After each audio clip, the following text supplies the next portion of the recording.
Hello, hello.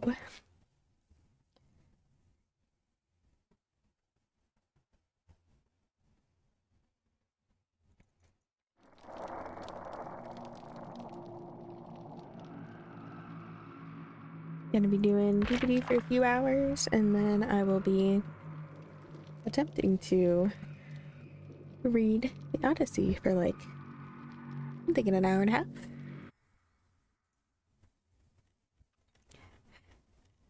Figure it'll amount to maybe an hour worth of hour 10 between all y'all's shenanigans. Any redeems and such.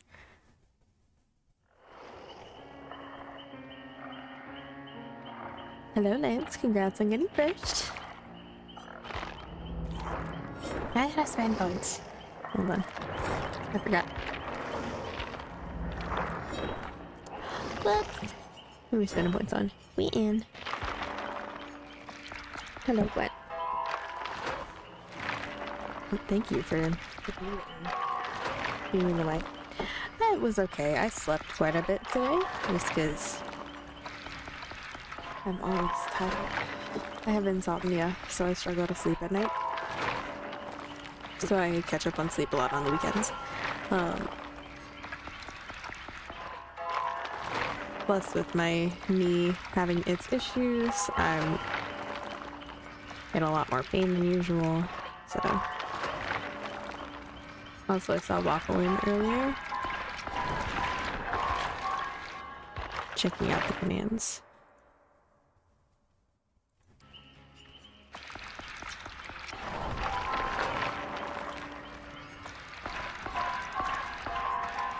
I thought it was okay.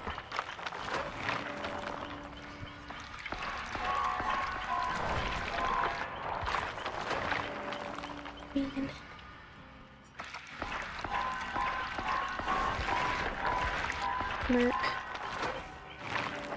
Can I help you?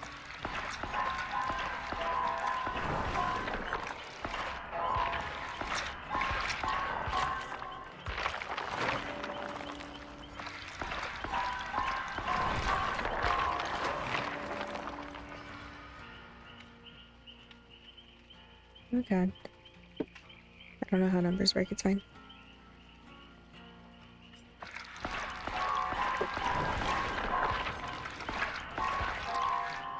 How are you doing, Lance? How's your day?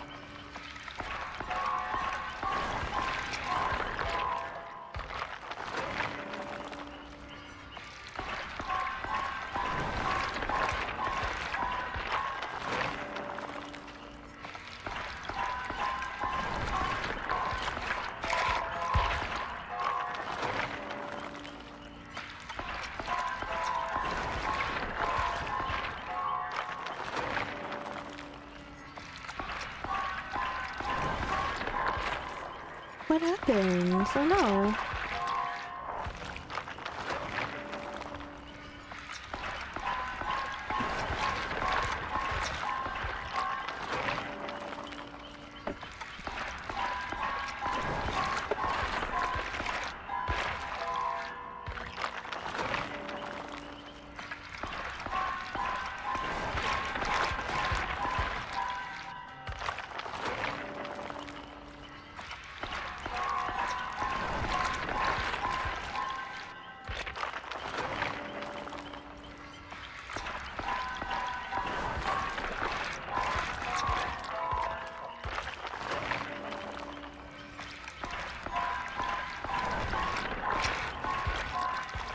There we go.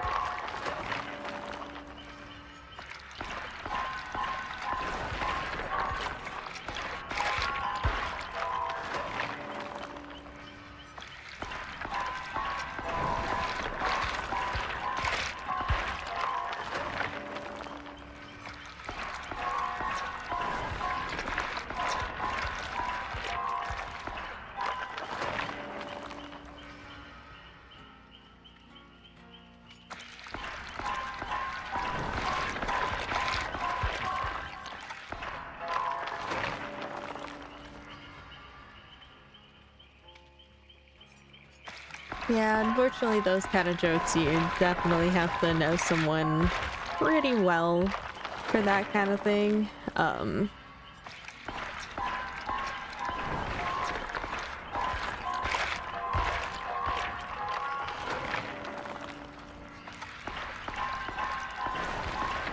Some people, they don't necessarily get too bothered by it, but if it's not the kind of joke they normally make with friends, it's definitely crossing the line. Which sucks if you don't know, but... And then, yeah, generally respecting someone's pronouns is the agreed upon tactic.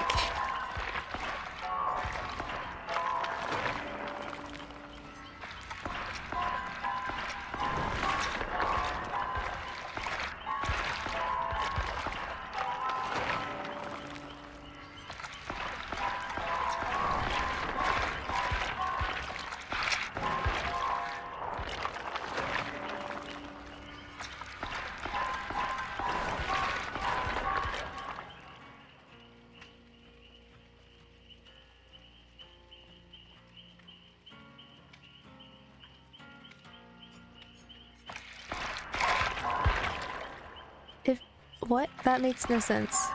If she put it on her throne wish list. What? Oh, so she... Yeah, but you have to turn it on and enable NSFW things. Like, you specifically have to select what categories are okay. That's kind of on her, honestly. Because I didn't turn it on. Specifically because I don't want those things. Like, it would just make me insanely uncomfortable. But that's just me and trauma thing, whatever.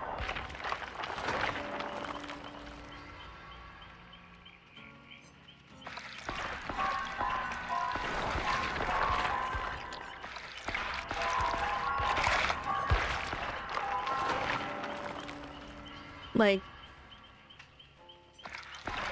I can't comment on the VIP thing just because, like, it's anyone's prerogative who they do or don't have as VIPs. Like,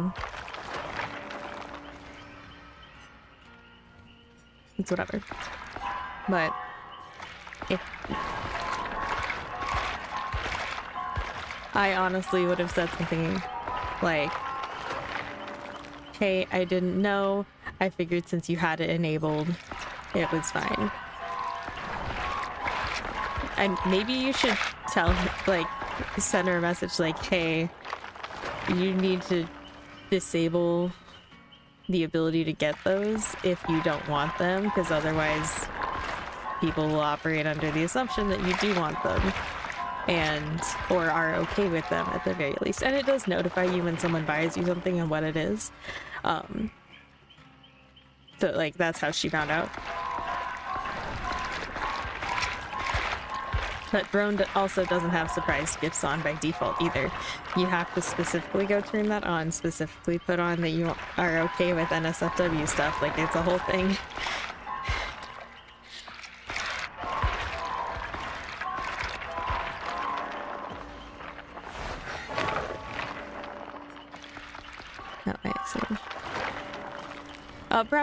I'm guessing for NSFW stuff, it notifies you, or maybe it like tells you the category. I've not gotten a surprise gift, so I have no idea on that front. I just know that anytime somebody gifts me something, I get an email for it, and if I'm live, it's supposed to pop up on stream. It doesn't always do it, but it's supposed to. But I get an email, so it might email the category. So she would have gotten an email, or like maybe there's the option to reveal what it is. Like, or either leave it as a surprise, or you can say, no, I want to know. Spoil the surprise for me. I don't know.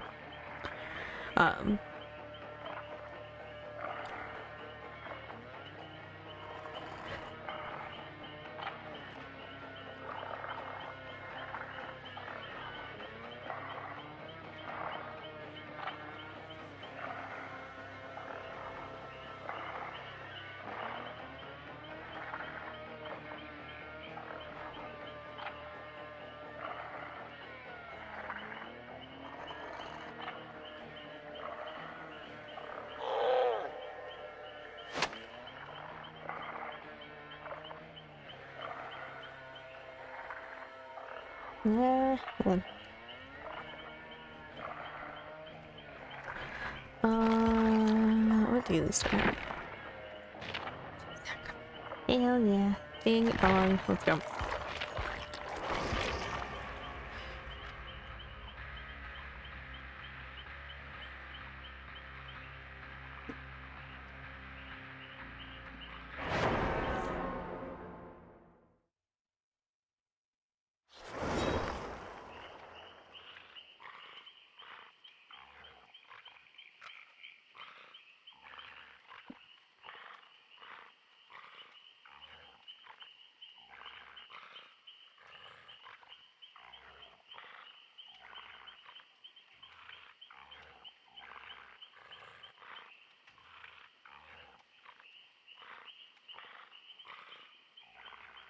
Okay.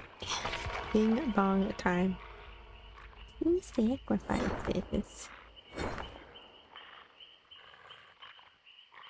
Oh, I got a message from my artist. Hold on. Legion.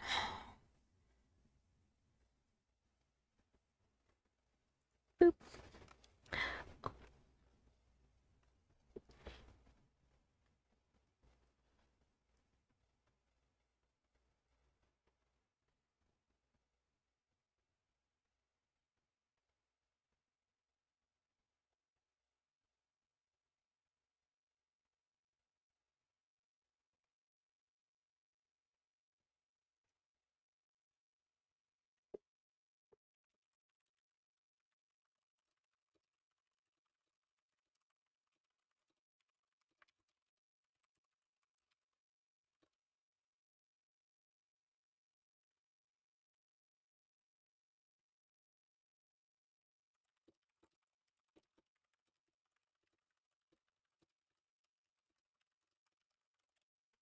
Okay. Perfect. Got some follow-up on... I'm commissioning a banner for YouTube because it has different ways to see the banner depending on device used. So like tablets, phones, desktop, everything all have different banner views. So I can't just use my current banner because otherwise on like mobile phone and tablets it'll look dumb. Werewolf, hello, thank you. Hello. No.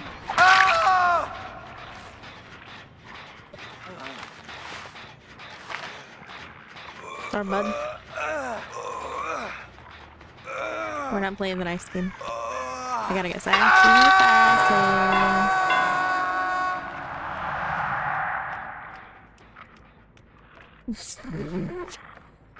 I quit.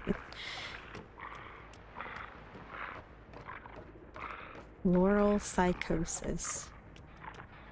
That is a name.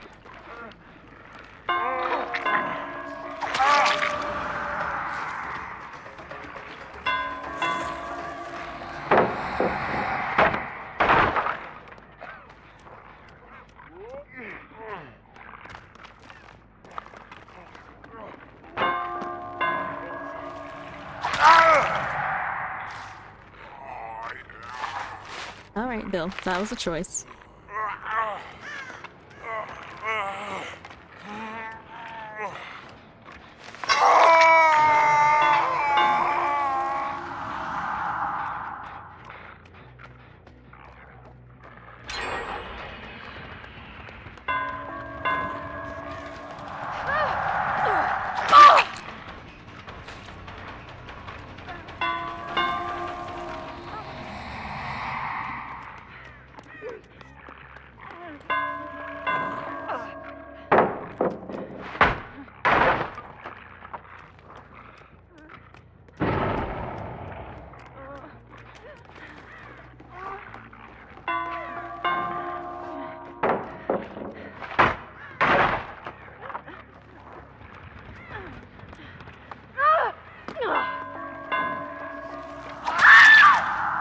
Beautiful.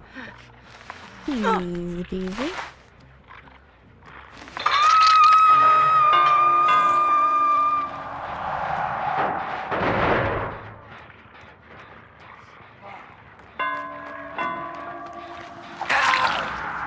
Ooh, and got the prot hit too.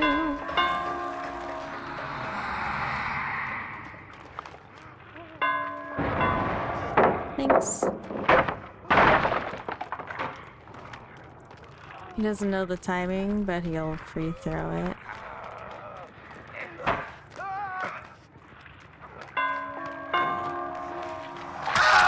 Beautiful.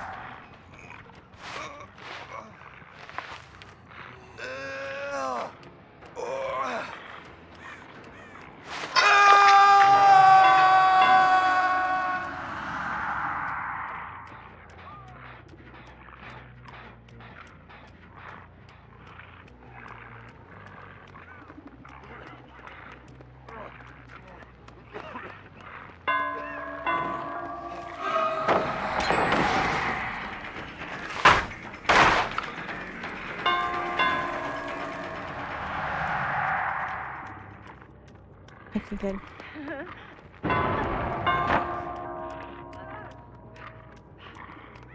Why? Can I get this?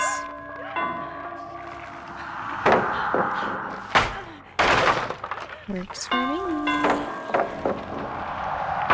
Free drop god palette, love that for me.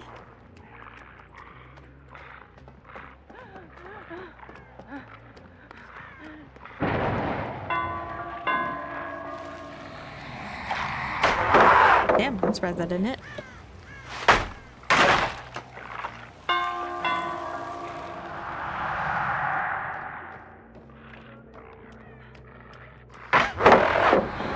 Wow, the insta throw. That was crazy.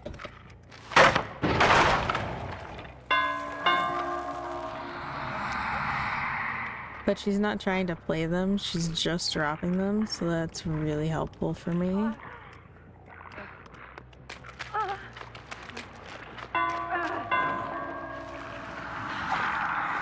Wow.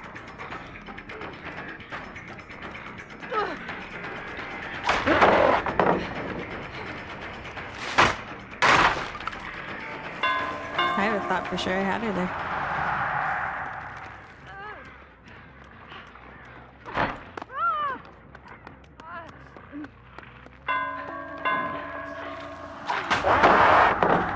Why is she so fast?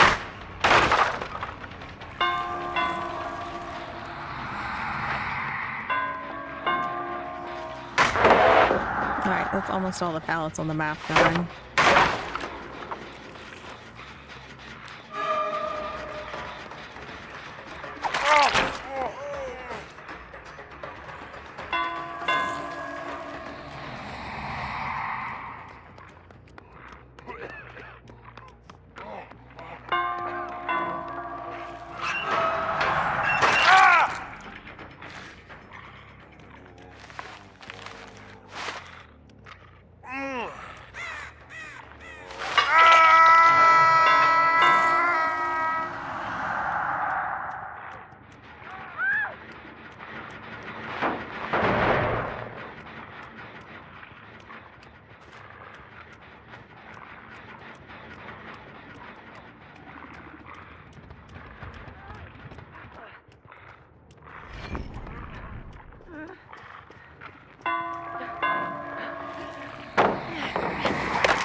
Ow.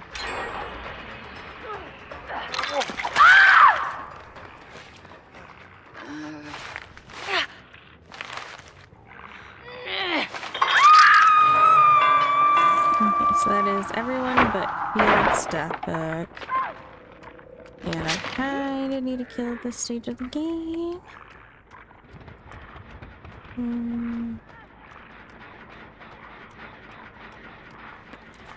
But it'd be nice to get at least a hook on him. Wow.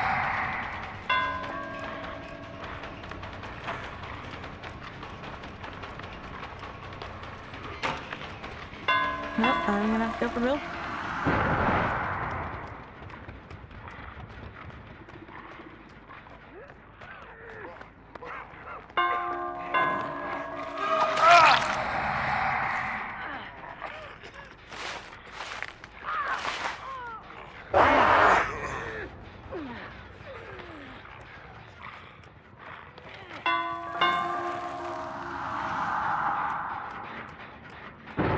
Wow.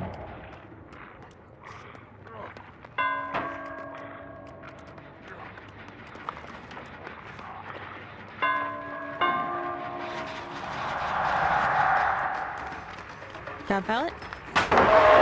Yep.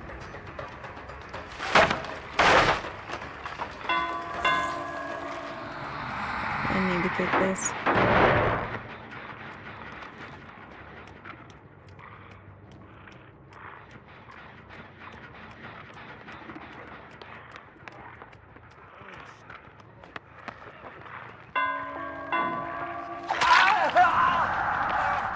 Okay.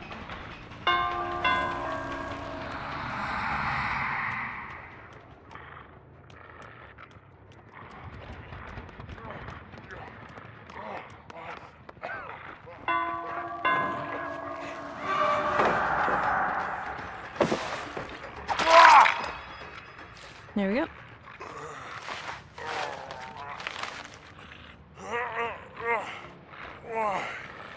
I'm actually gonna leave that pallet down because it'll encourage people to head towards it and make their path longer. Welcome back.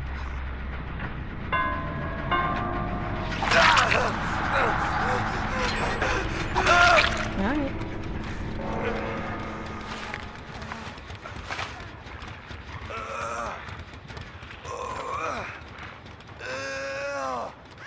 Welcome back.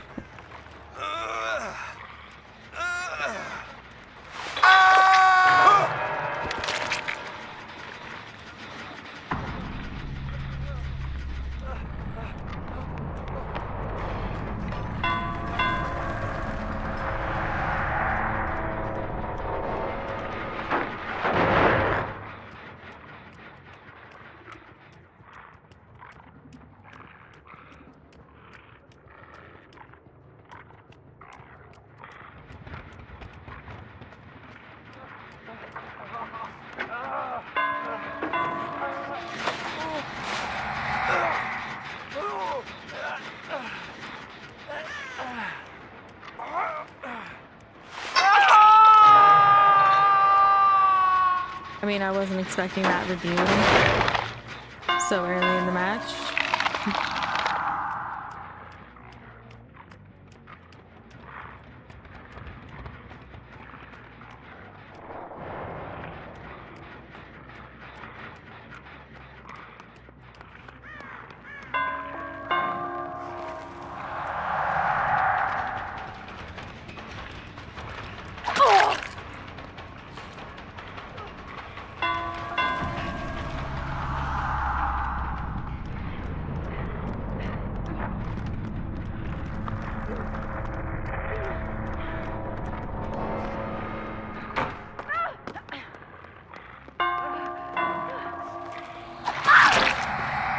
Perfect.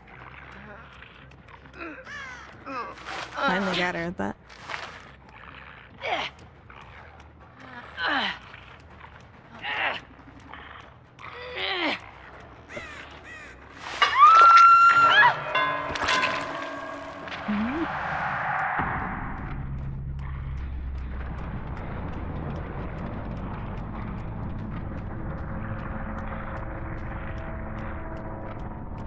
One of our hatch was. Maybe out front.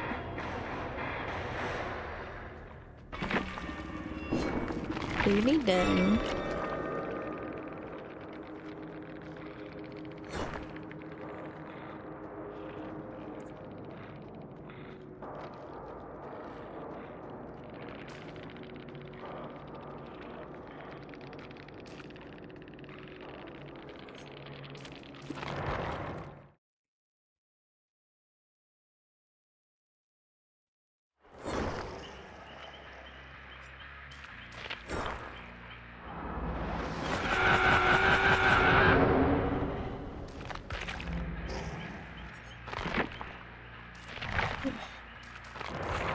I guess I'll knock 2 survivor things out in one go real quick, and then we'll do the Vecna match, just because I want to get these done. Okay, so it's escape and survive 1 time, and then heal others for 3 health states, so this should be fine.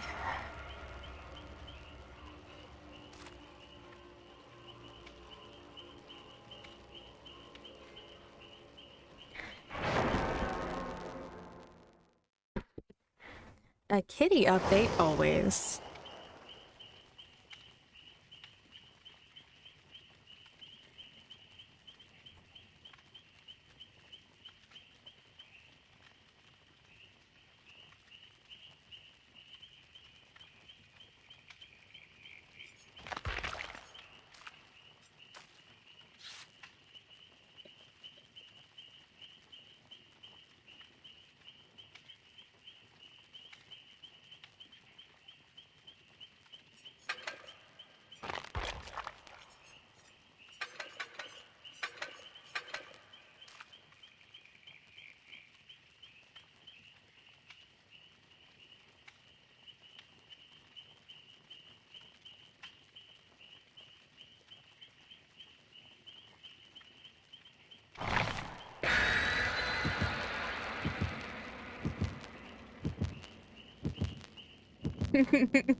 Because Cleo is just sending you up and up for food. Clover yelled at you to pet him and hold him.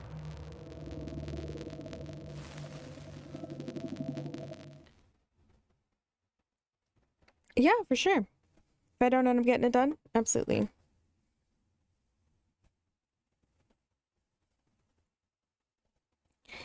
So many notifications. Oh my god, I look away.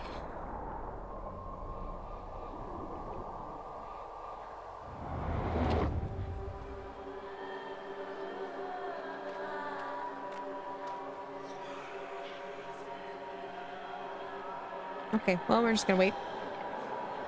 Oh, he's got lethal. Oh, never mind, never mind, never mind, never mind. We're good, we're good, we're good, we're good, we're good.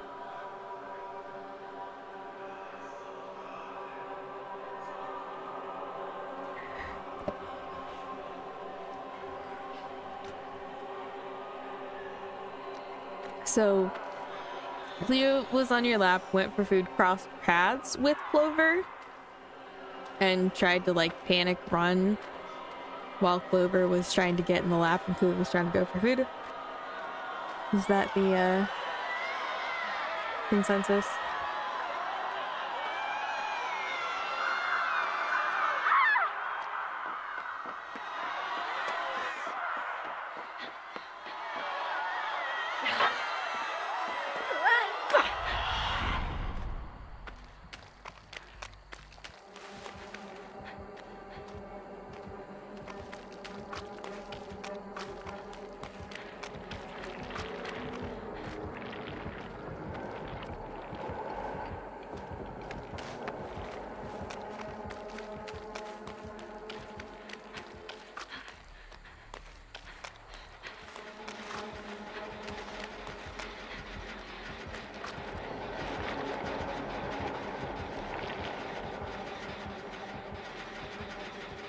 Stormed out and floods. You said clear on your lap. She's fine. Oh, okay, okay, okay, okay. Lee! Hello!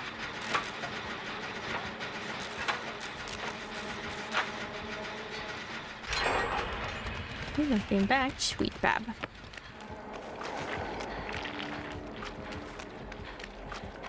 She's such a tiny baby.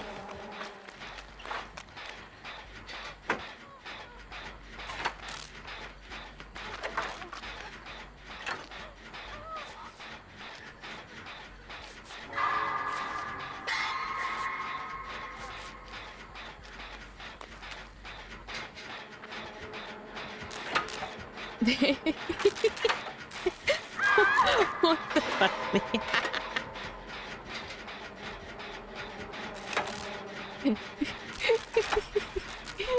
Stupid autocorrect. Oh, fuck. Pain resonance.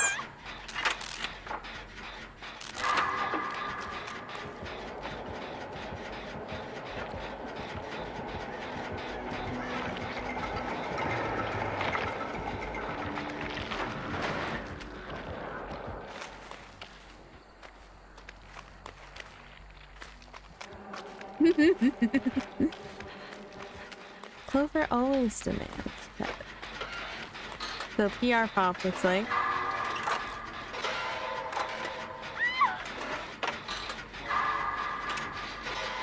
I can be decisive. Oh, but a save. Oh, delayed decisive? Oh yeah, she's like super laggy. Yeah.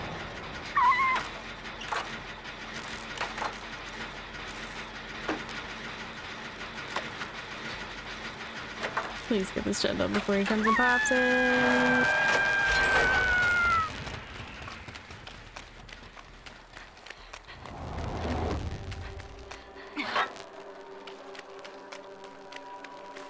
Stop instant saving.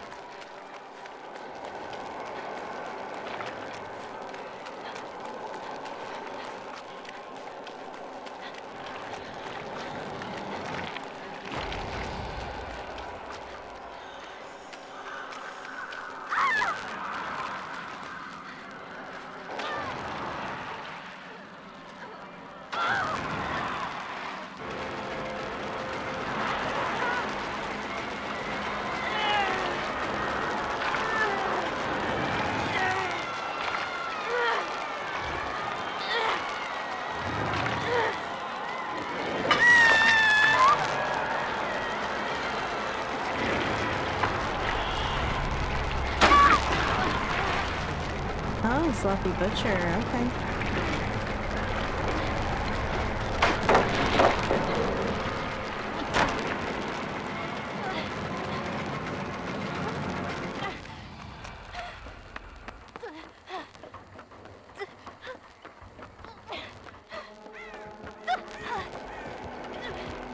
Damn, okay.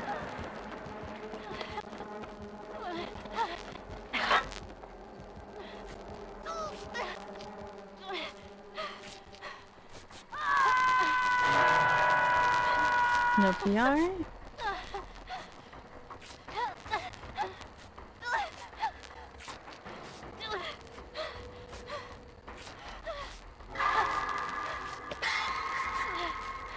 Bot.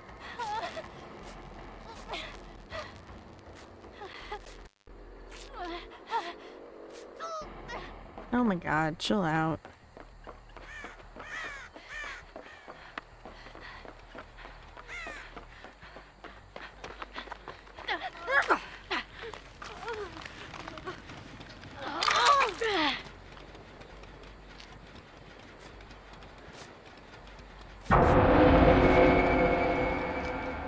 That's gotta be Malthinkers.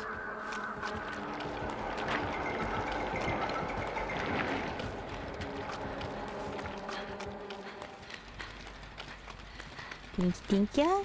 Reason fuck off bot. That's good.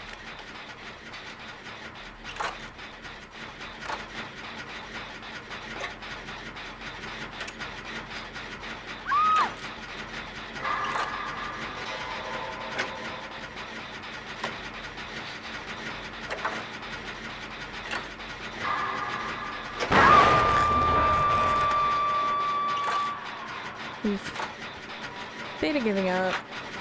Ada's trading. Oh, gosh.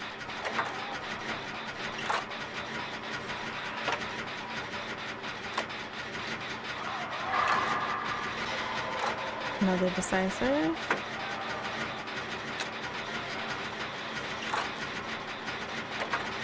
Yeah.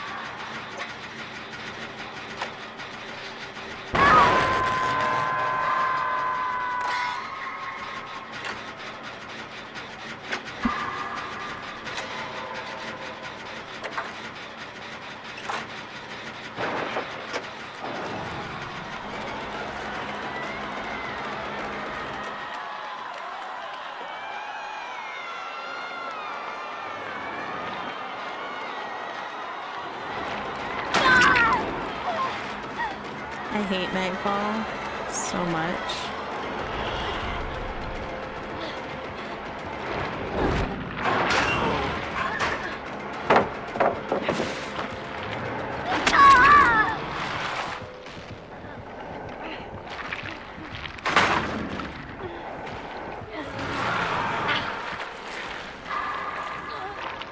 Where? Seriously?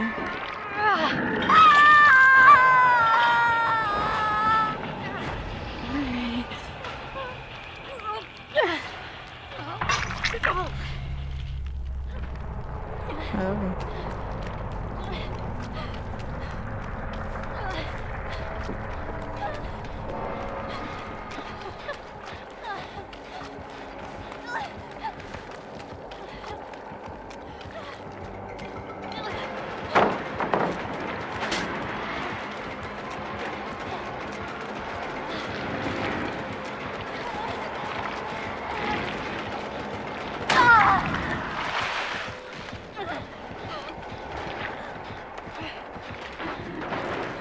I'm gonna get decisive again.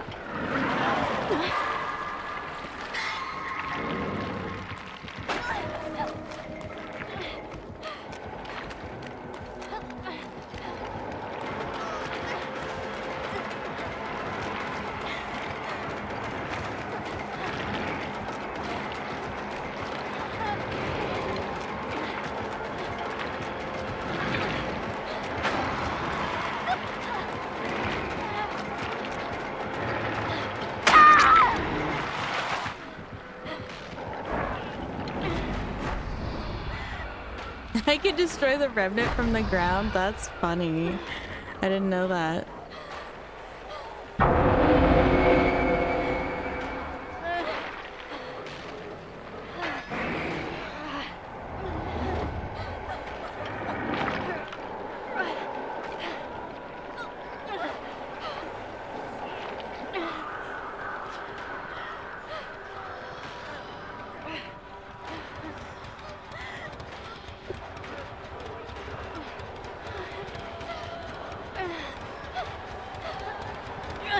We should see her. Especially at nightfall.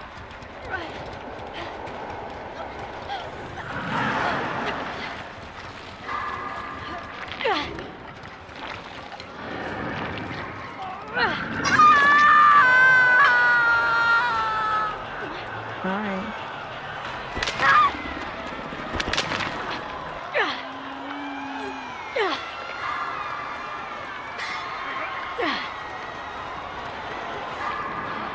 Yeah, but she is not coming for me.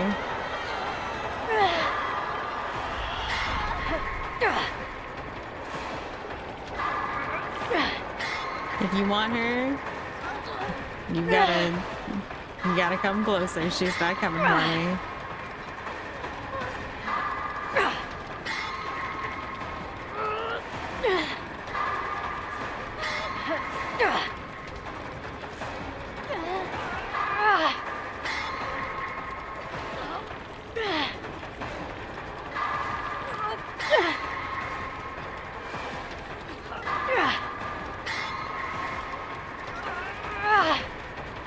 Maybe sniped.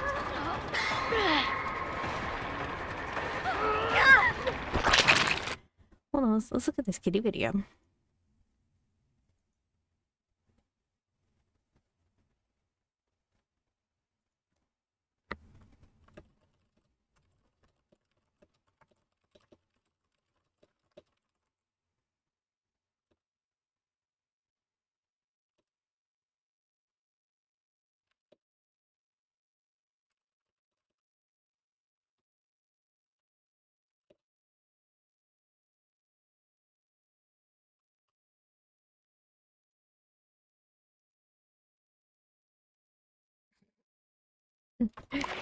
the from Cleo.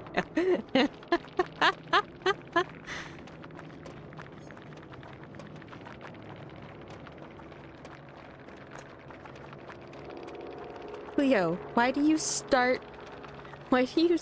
fights that you can't finish? Like she goes and goes to bite him, and then he like goes back there and she presses her ears back like, what are you doing? How dare you? And it's like, you started this. This is your own fault. But she's no longer crying when he comes after her, so I think he's letting up a little bit, which is good. Strong, independent kitty. Don't need no brother. Oh, you got her.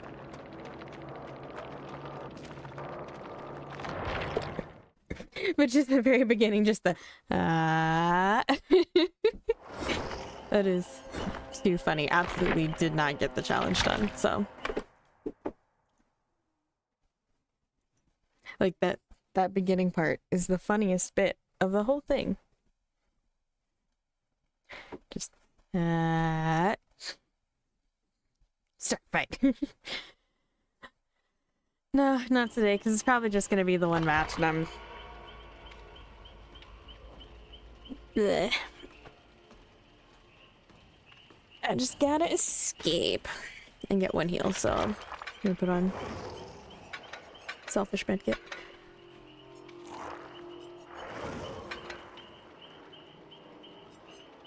Take stuff, put on hope for endgame.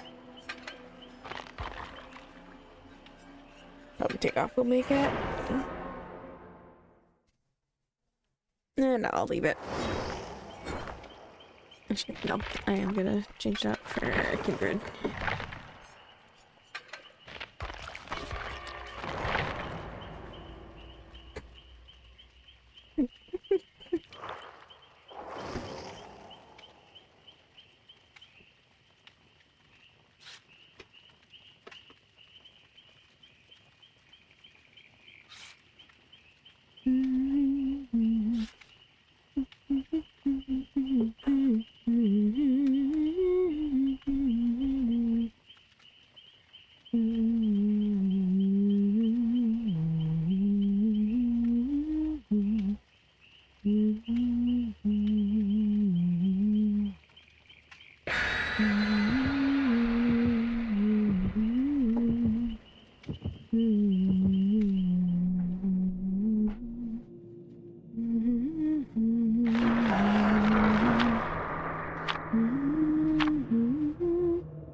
Singularity. So let's get on those EMPs.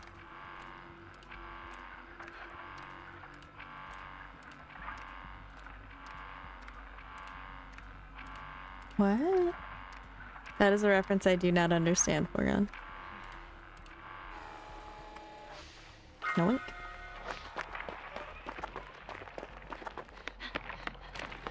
Correct.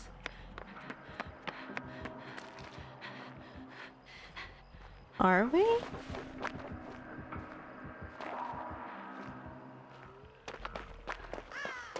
How do you know?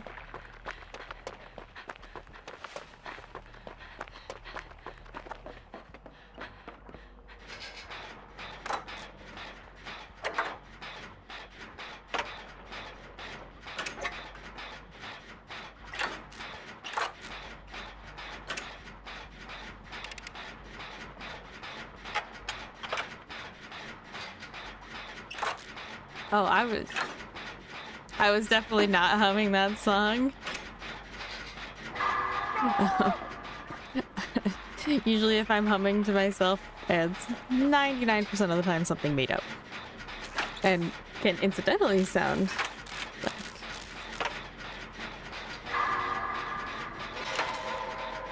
You heard the tune? I mean, I definitely will stumble across songs every once in a while.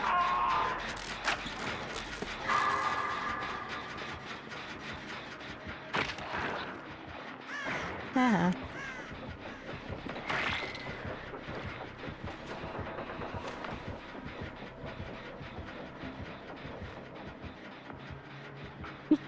Kindred OP. Wait.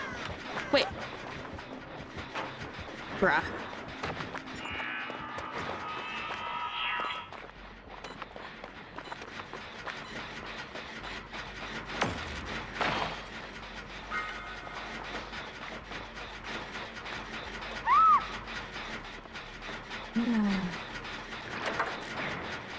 Uh-huh.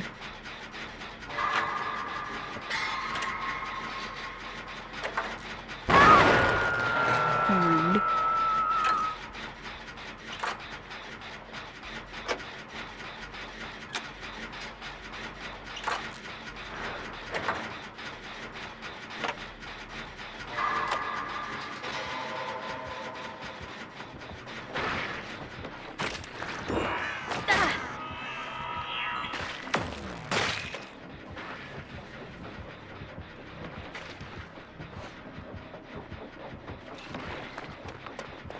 Alright, I guess I will go get Wesker Fan and at least get my heal.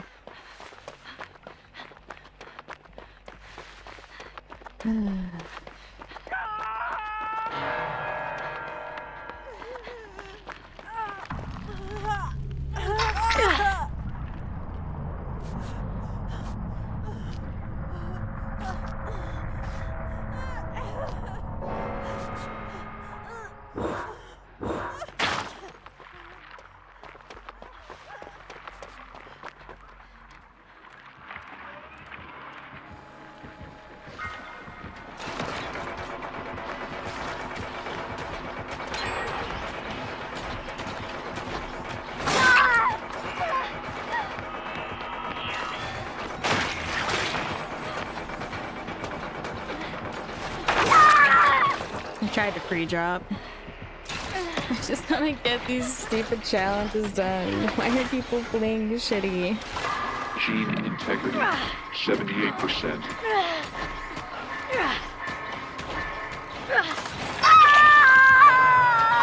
Like, I'm gonna lose just because the Allen was a little bitch.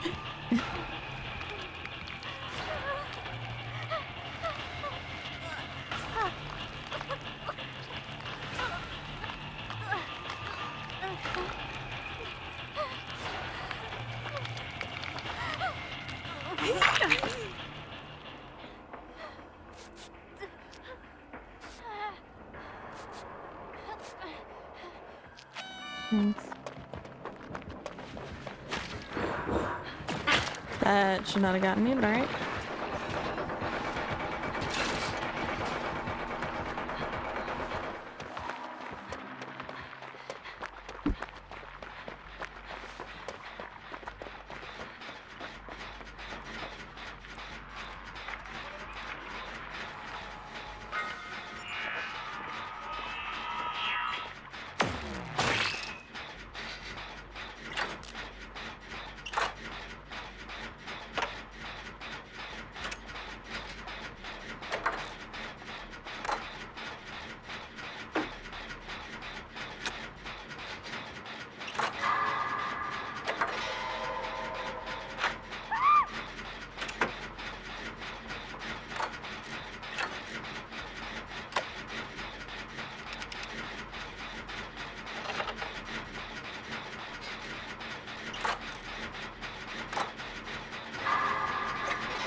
Yeah.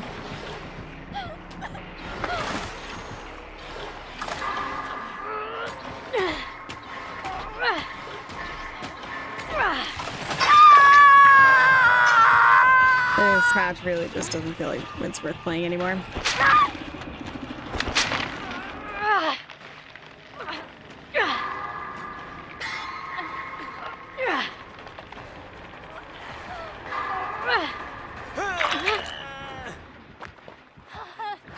And just...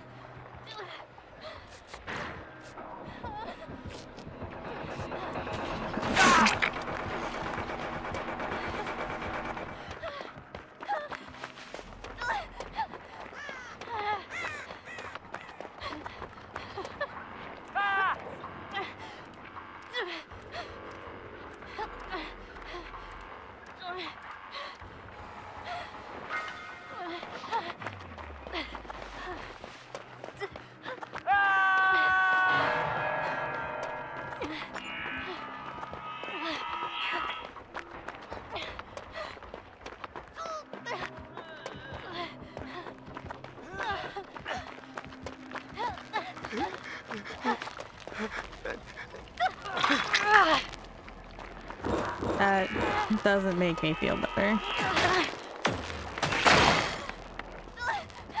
Sorry, just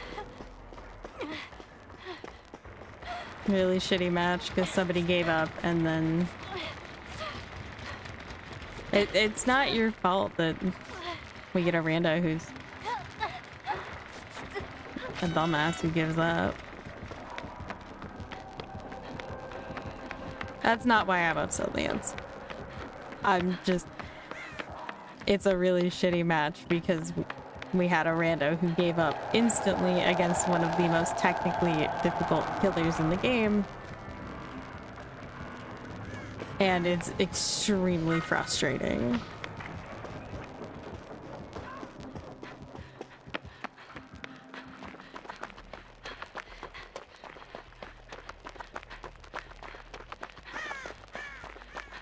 It took a difficult match to an impossible one, and there was nothing that we could do about it.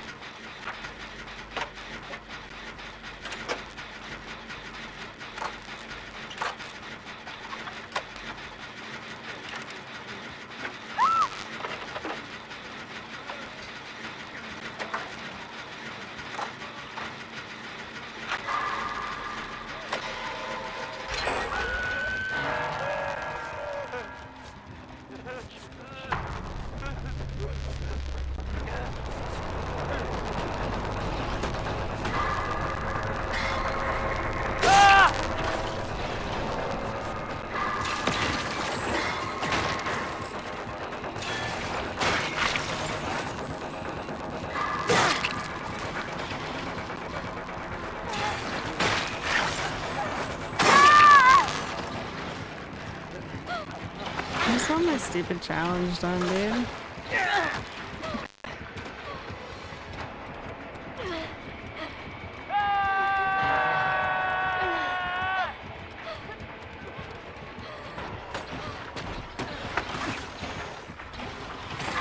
Material secured.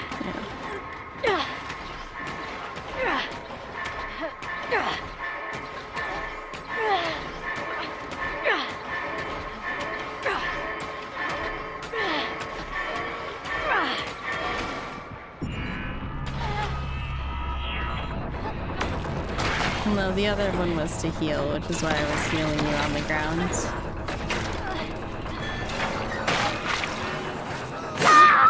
Oh, okay.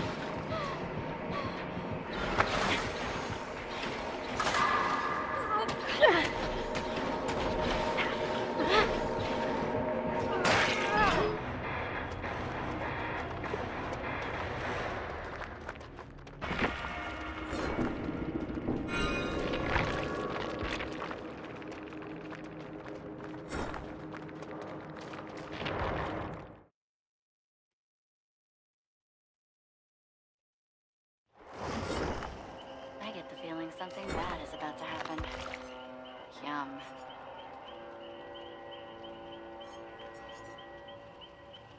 I guess I'll run one more because I don't really want to end on an extremely shitty survivor match.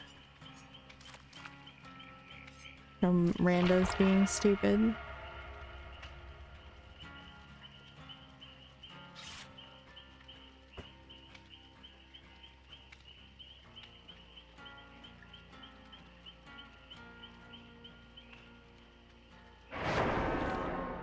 I know. I've got it on the list. Worry not. Quentin, we will be delaying back now. It is.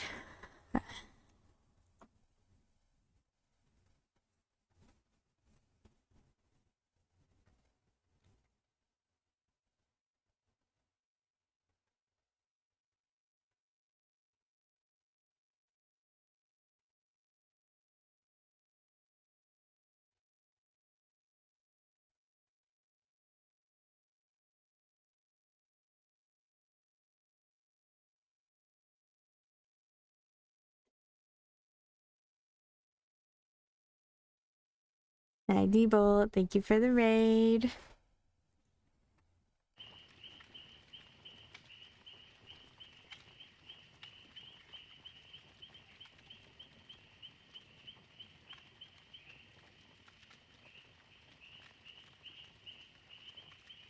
It's going okay. Last match was pretty bad, but because the rando gave up like right at the start versus a singularity, so it was just gonna be bad.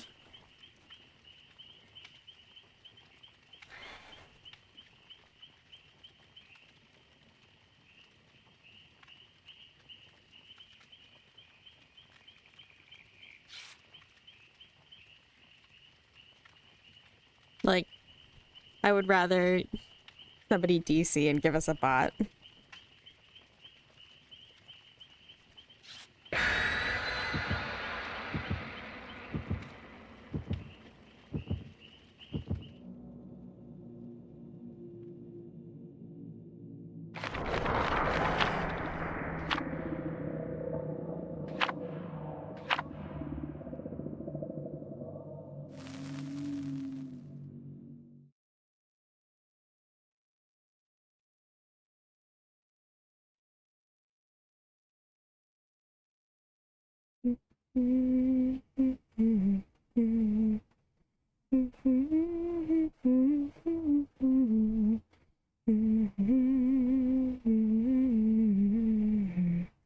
Matches are hit or miss. Oof. Oh, jeez. That sucks, people. Well, I'm glad you at least had a few good ones.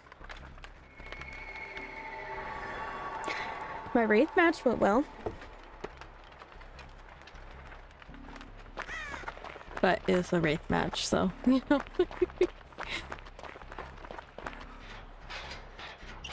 Corrective aging. You had a good time? That is fantastic. That's always the best.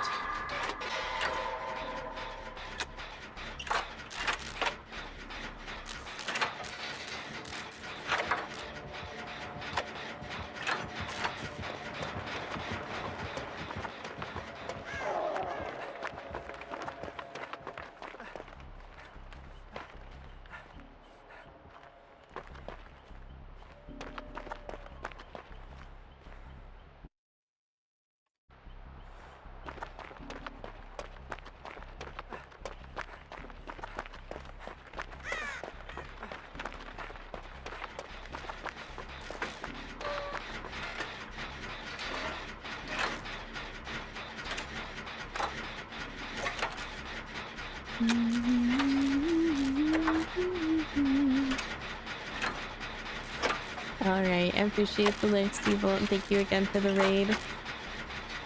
Have yourself a good night. We're just gonna be vibing. If you're in later, here in like a couple hours, I'm actually gonna be stopping DBD and we're just gonna be starting to read through the Odyssey. So. Be super chill, but it's gonna be something a little different. And hopefully we'll make for good YouTube content as well.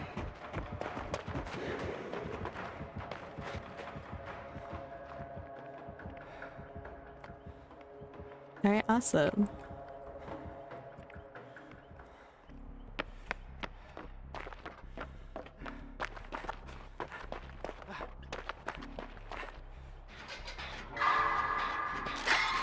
Aggression. Interesting. Okay.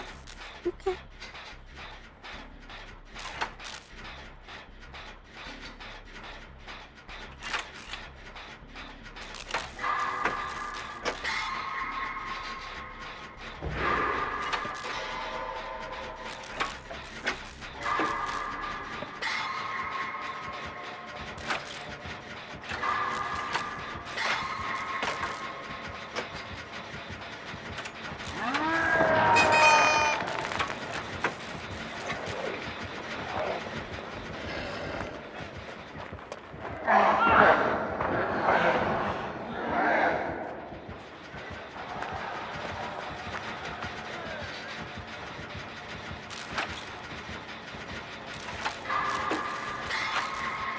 Oh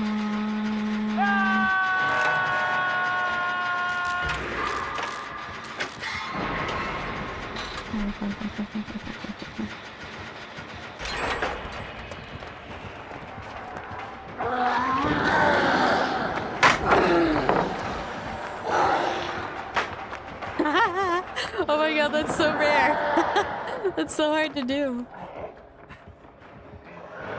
Austin. Boo. So scary. Oh my god. I can't believe I pulled that off though. That's such a rare thing.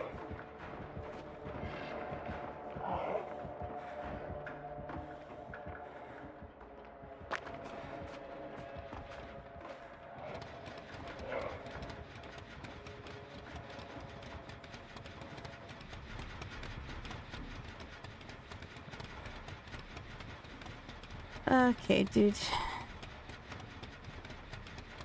And because the slug was so close. Alright, dude. He's grumpy that I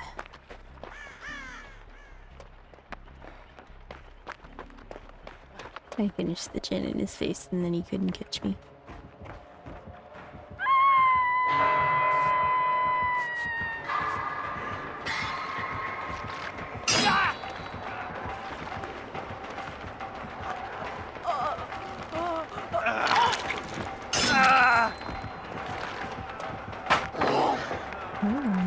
What?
In Spanish? Oh jeez. I don't know. That's really weird.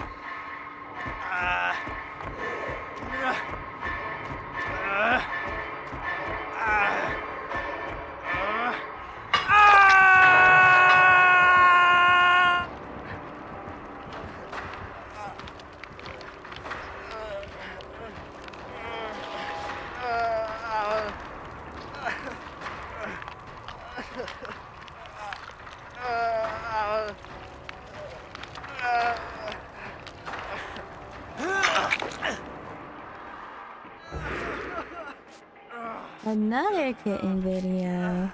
Hell yeah.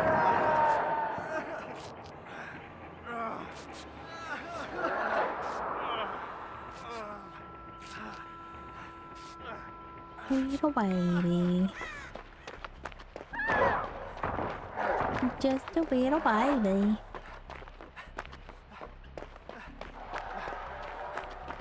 Criminal. Too big to send is criminal. Oh my gosh.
Haha.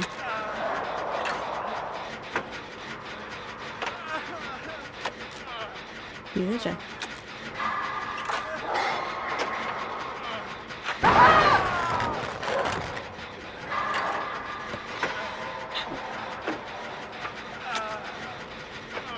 We're so close to.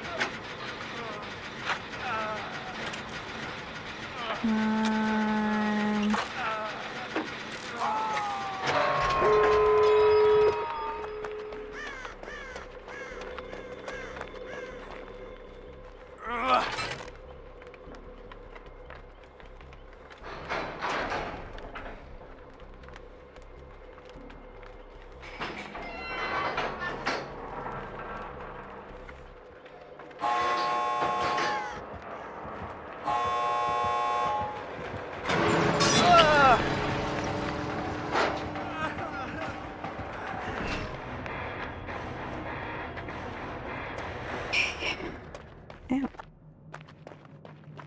My hip popped again. Whee! This is my furniture. Okay. Go to the boon.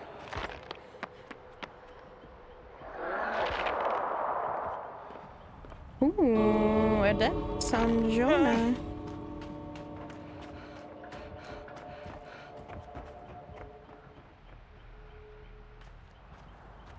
I just try to have a better match than the last one before swapping back the killer. I'm sorry.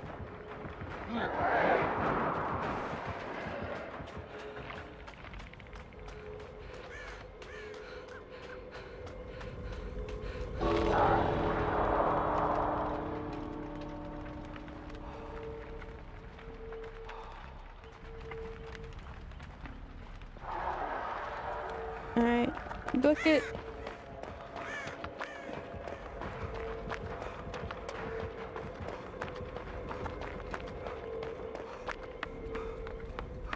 Fair enough. Yay! Ooh, flavorful food. Interesting. It was eruption.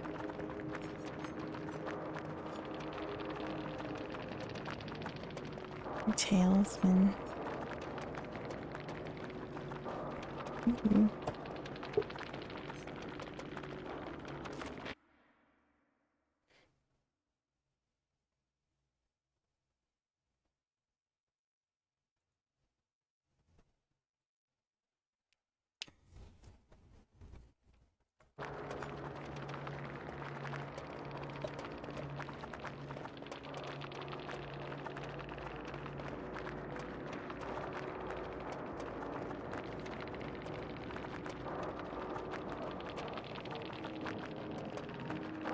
Alright, off to killer bonus land I go.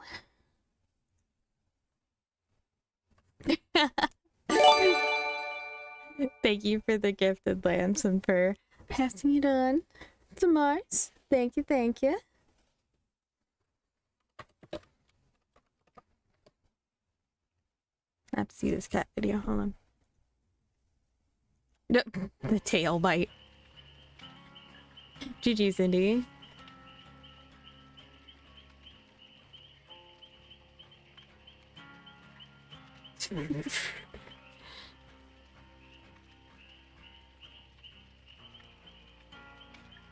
Oh Jesus, sound delay. I'm doing Vietnam next. Towing with buying turbo. Fair.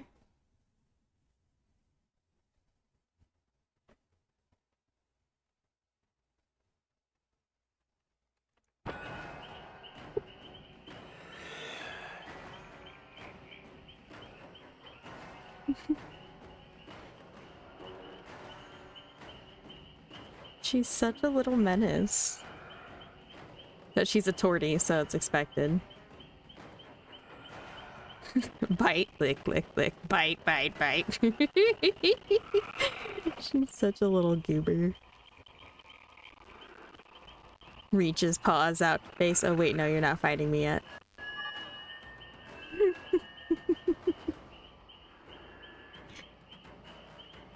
How many of these do I have? I have 17. Hell yeah. That's so funny.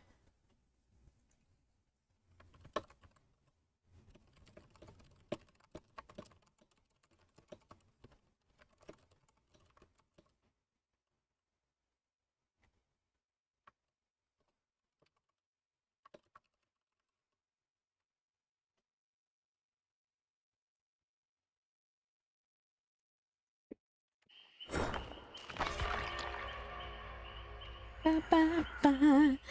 Da, da, da, da, da, da, da, da, da, da, da, da, da, da.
Haha. Get mimicked.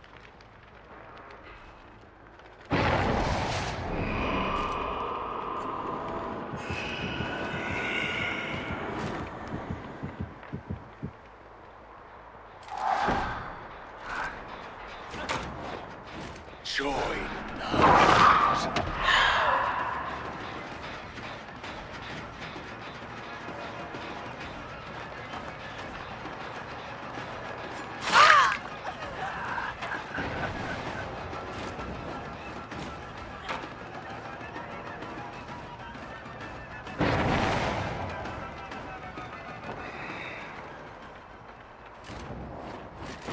Impossible geometry.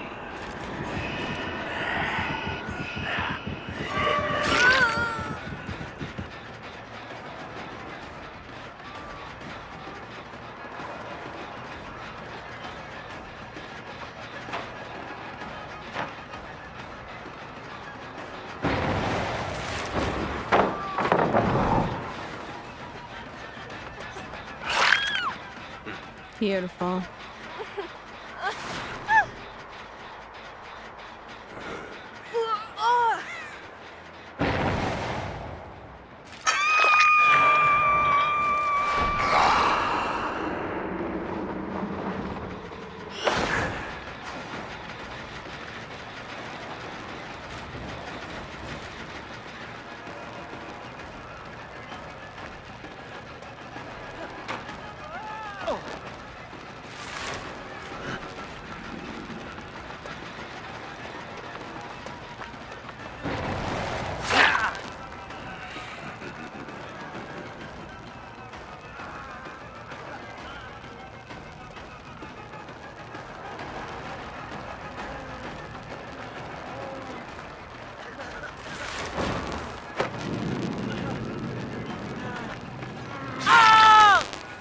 Beautiful.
Okay.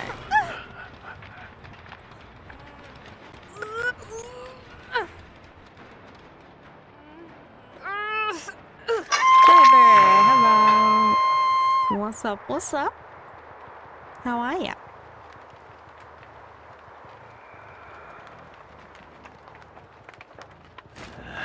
This one.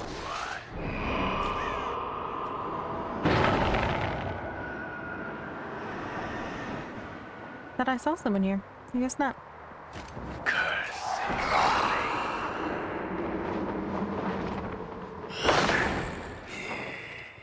Ice cream with a brownie and you didn't bring me one. SMH. Hi, Lana.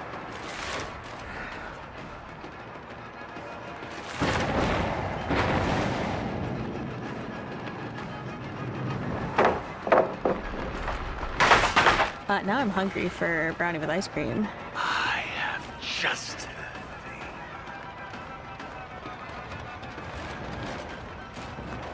Arcane secrets.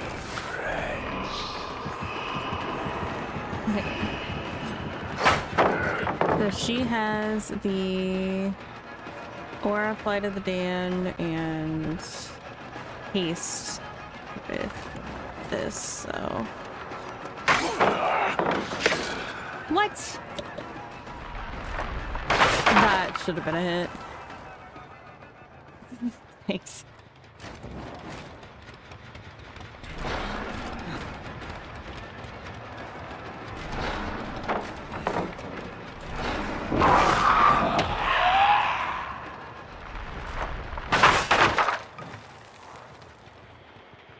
You're good, man. I appreciate the thought.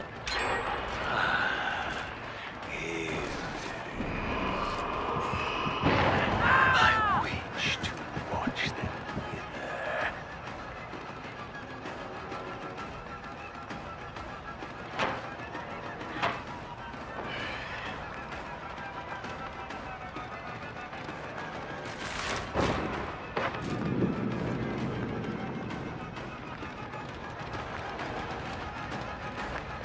Bro, she's so fast.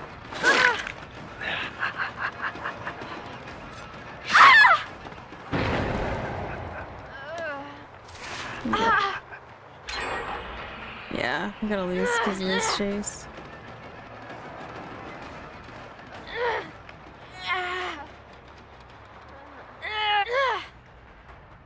Oh well.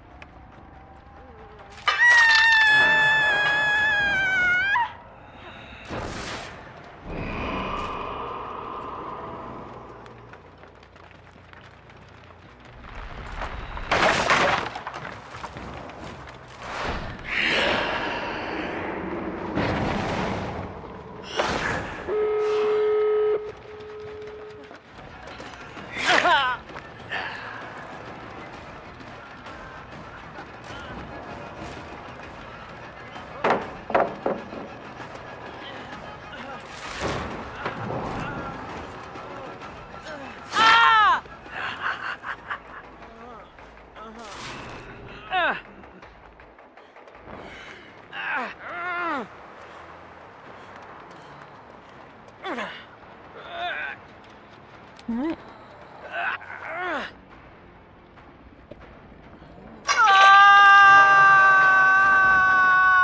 Wonderful.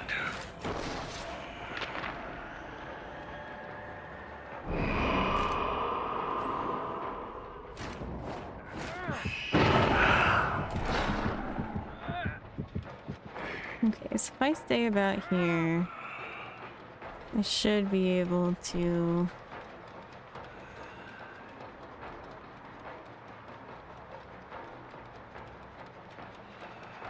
Getting people pretty easily. Nobody's got the hand or eye, so no worries for me.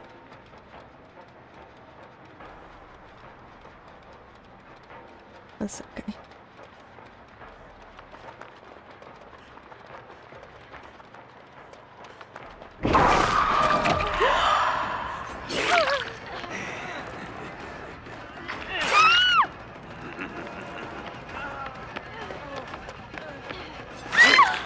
Damn.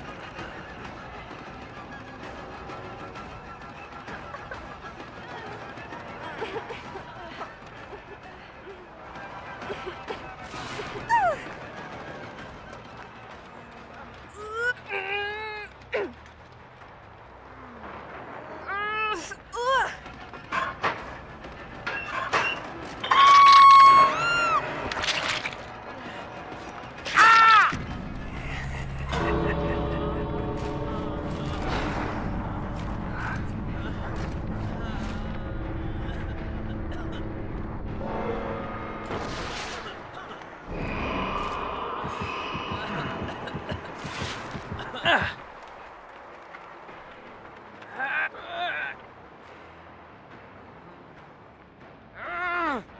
to you though. It's not bad.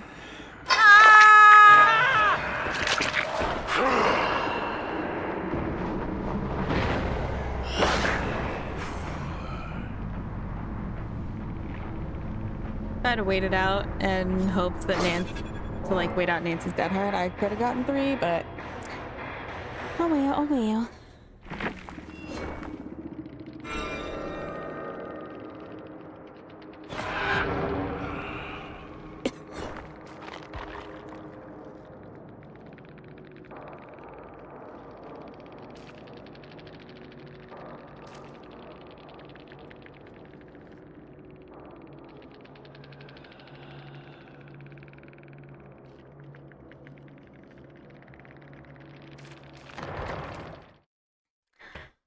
Battle rat.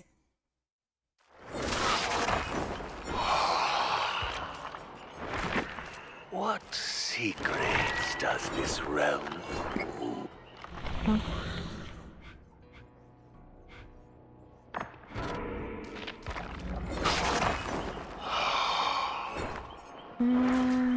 This Haven't played place. Bubba in a while.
Also, I think after this match, I'm gonna go and grab a snack real quick.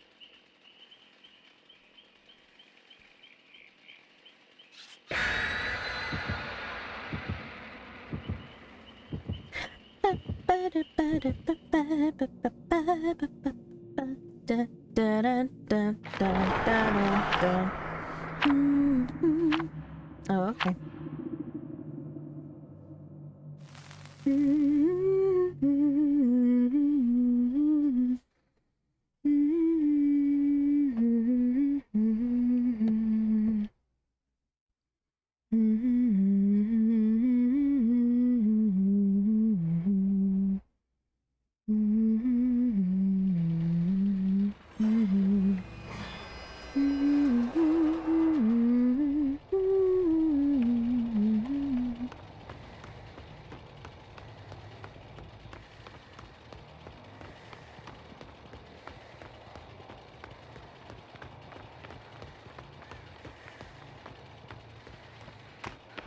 Alright.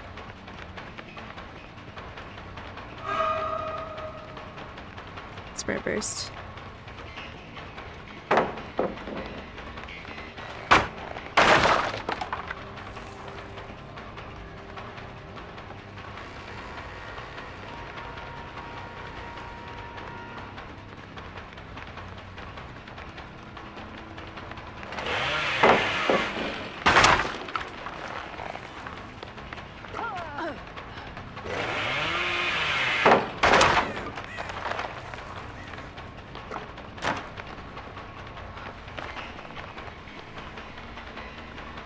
I think this is gonna be my game.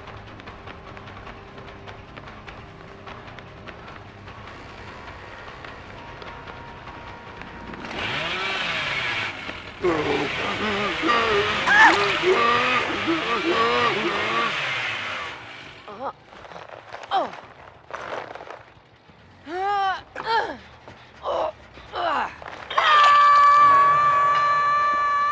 look, there's another penguin.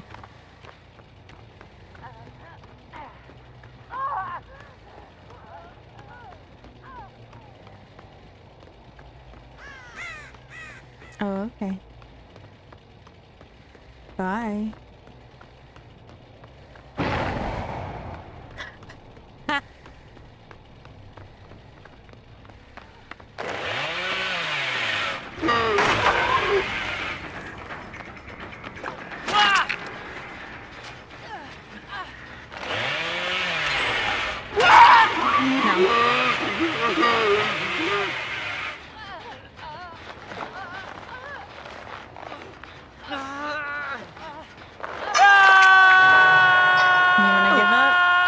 Be nice.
Balanced.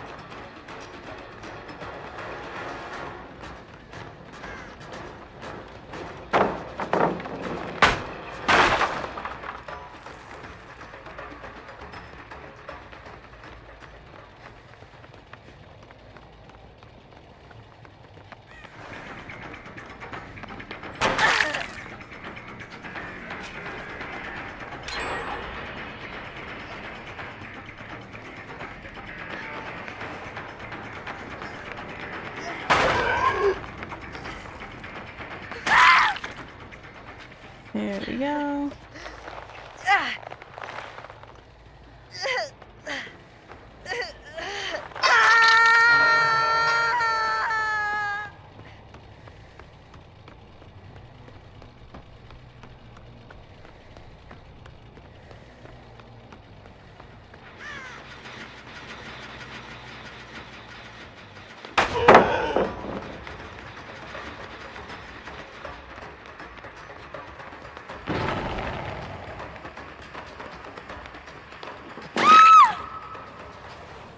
Hell yeah.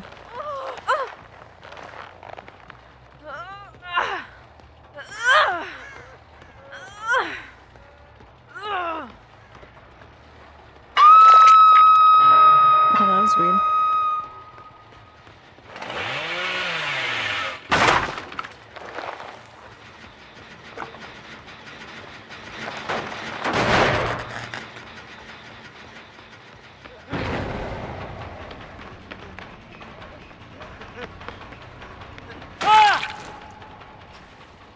Anyway, that was the most obvious dead hard bait I have ever seen.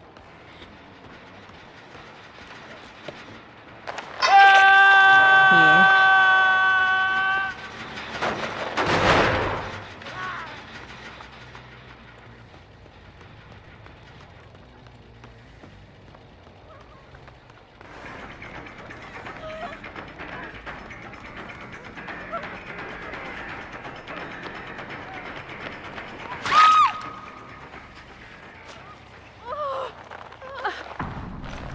Okay, bye.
I don't know where it is.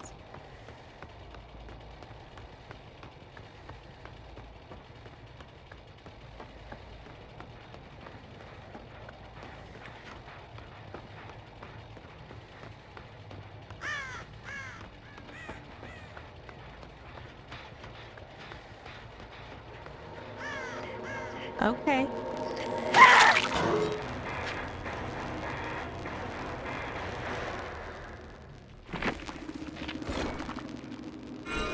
Batbringer.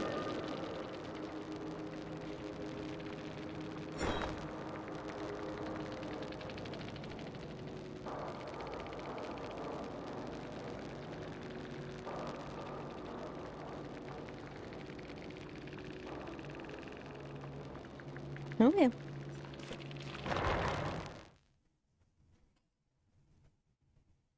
Oh god.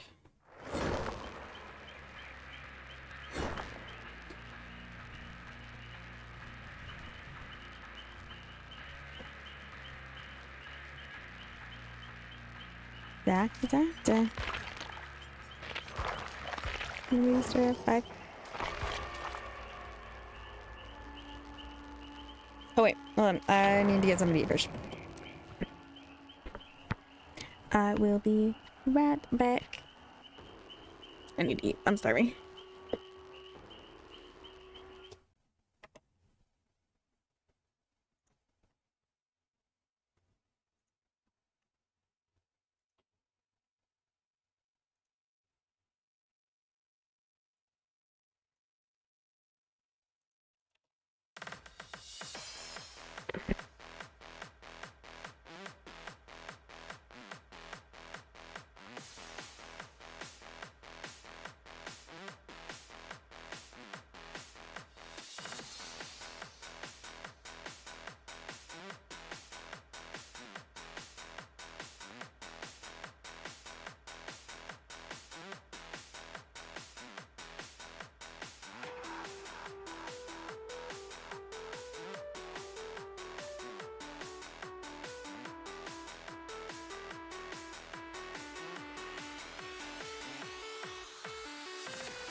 Okay.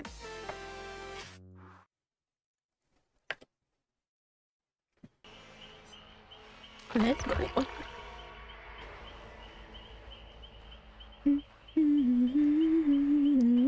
Thank you, thank you.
Oof, not a great map, but we make it work.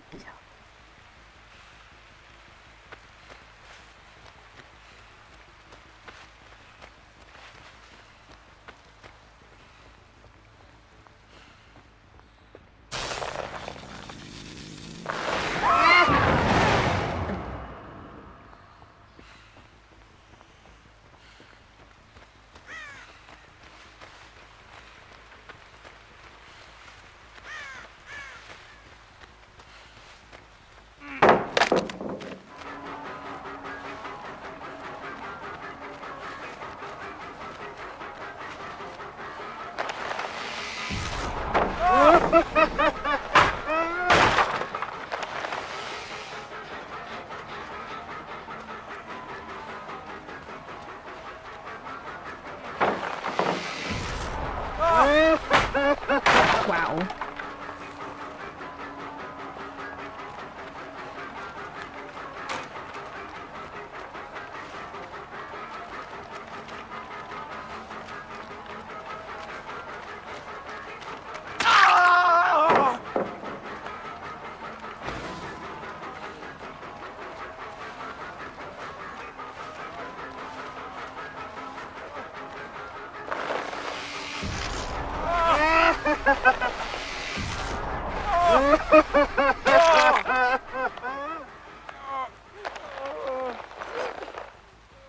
I've already almost maxed out deviousness. This build is real dumb.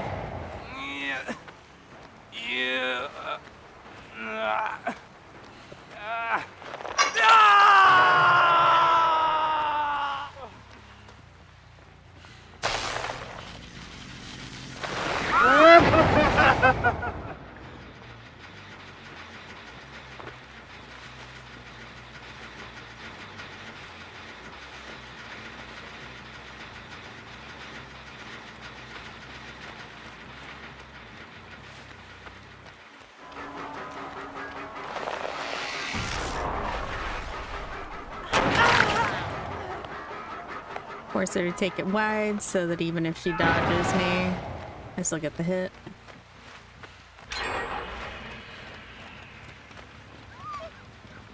I love Fang.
I need to go pressure Fang.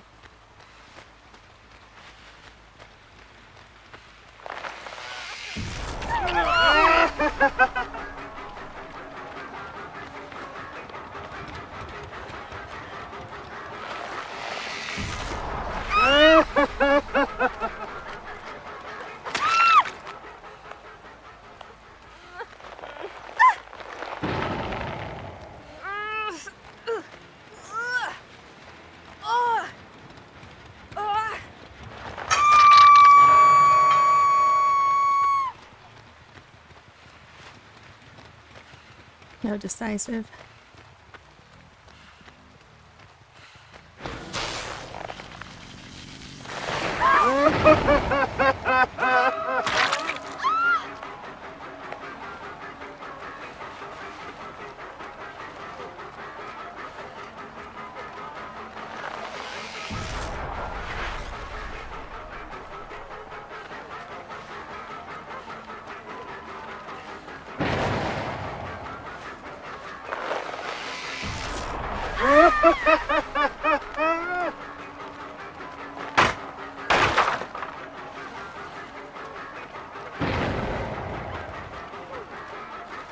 Jesus Christ, I feel like she can see me.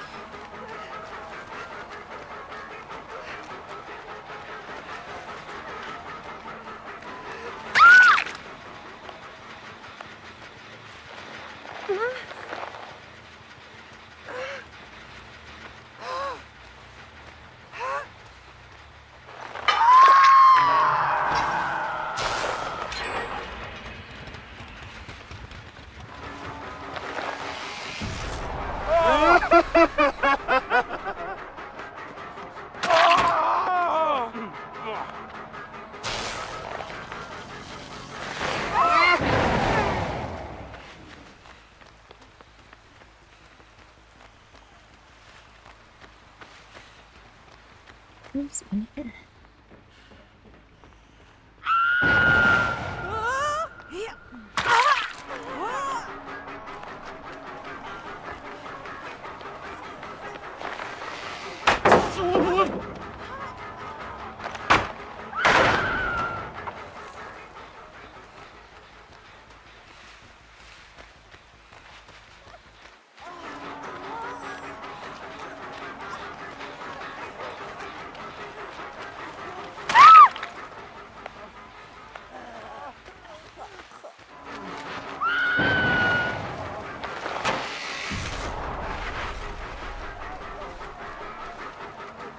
I thought for sure that would have hit him. Well, I need more pressure.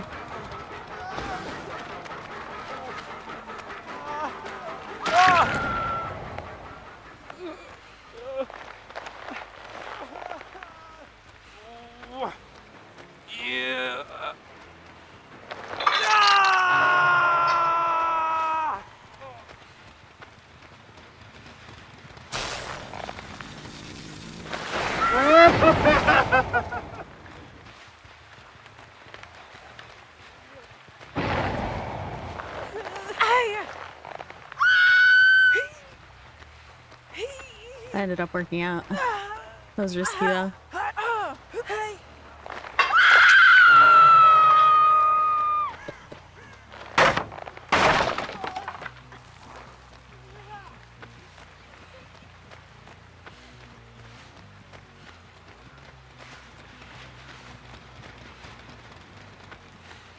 There.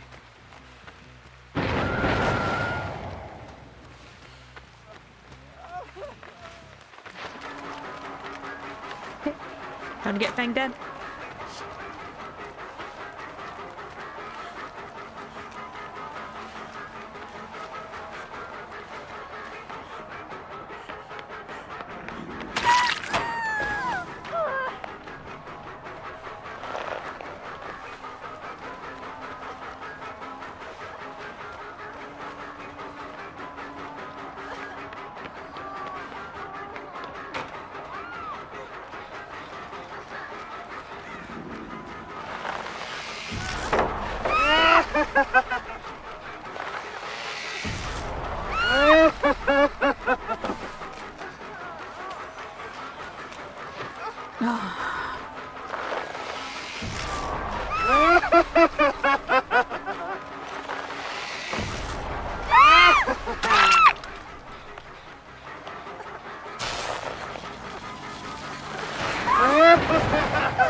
Good.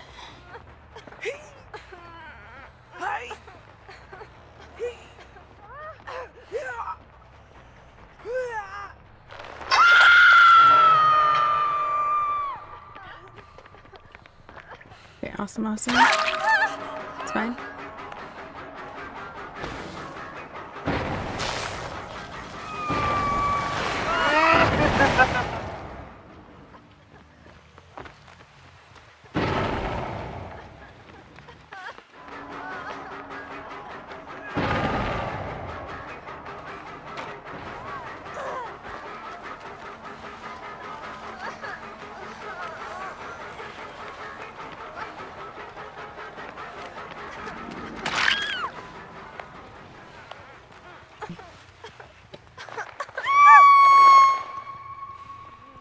Okay.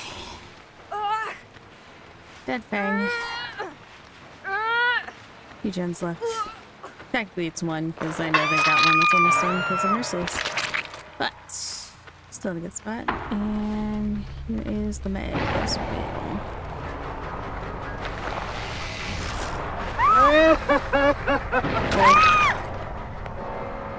She thought I was gonna try to go around, and I didn't. Decisive play? Nope.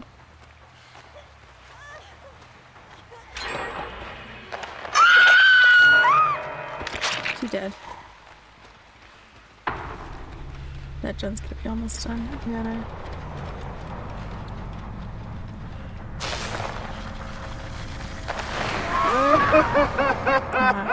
Cause...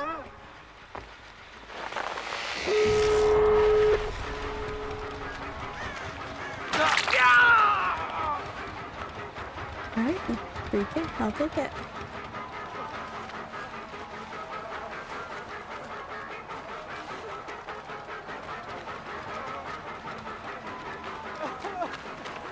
Bonk.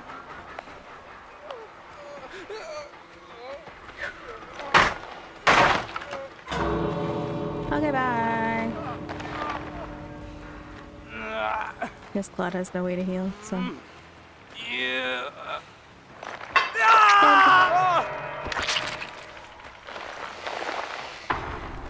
Oh my goodness.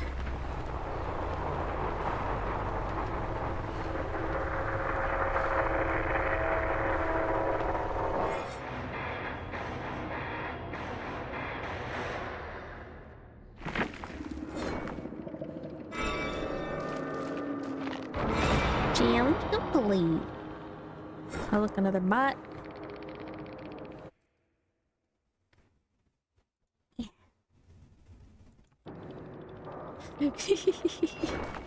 I did, I got it.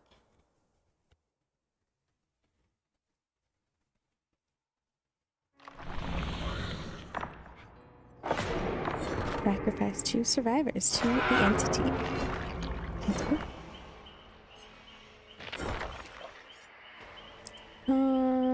Who do I want to play?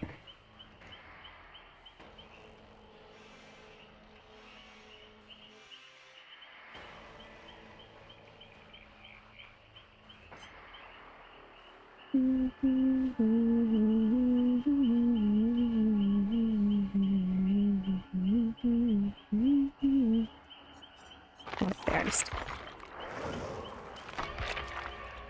I have a bonus, right? I don't have a bonus.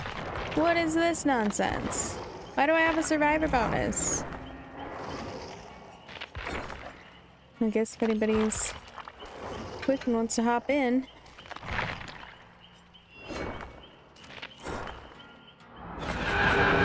While I claim my rewards. I got a double points anyway.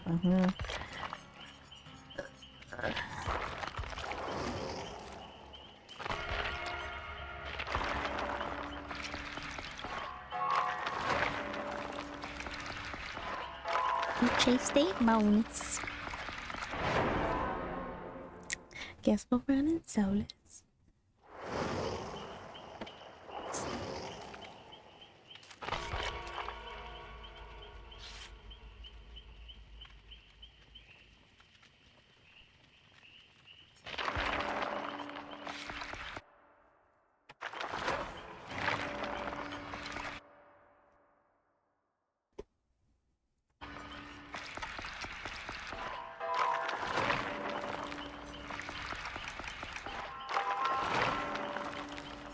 It sounds good, man.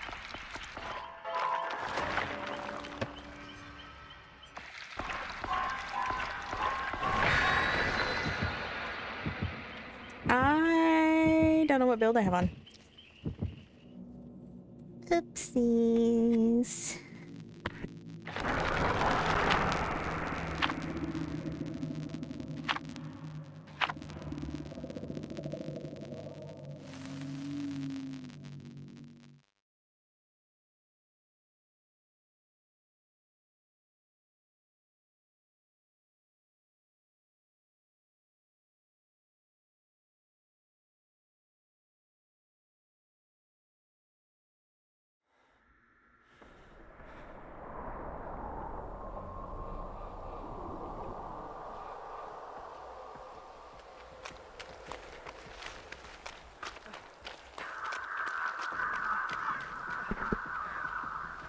I don't know why.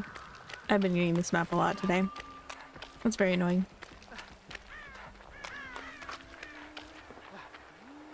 Huntress with lethal, most likely. Or just very lucky first chase. But I feel like lethal is the more likely option because, you know, it's Huntress.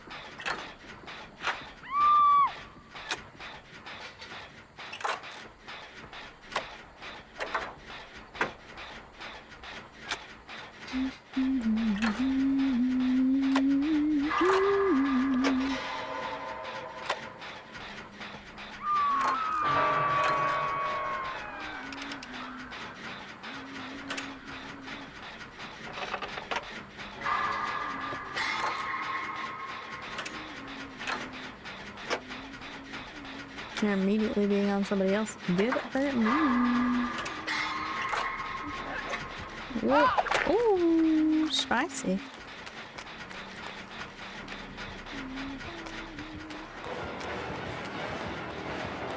There's a tree there.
That was way too close. I didn't want to say anything for fear of jinxing it.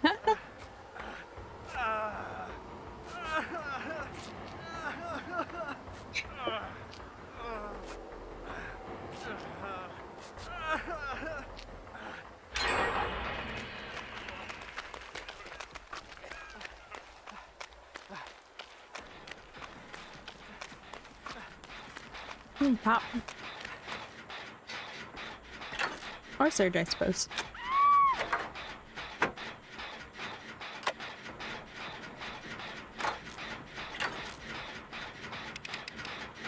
Surge would make sense though on a Huntress. But I've seen dumber things, so you know.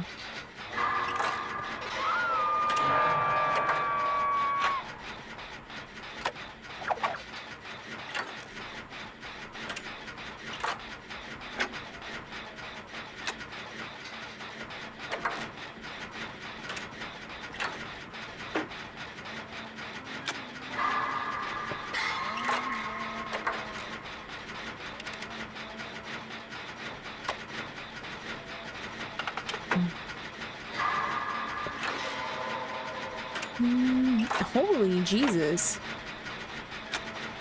That is the third dot today.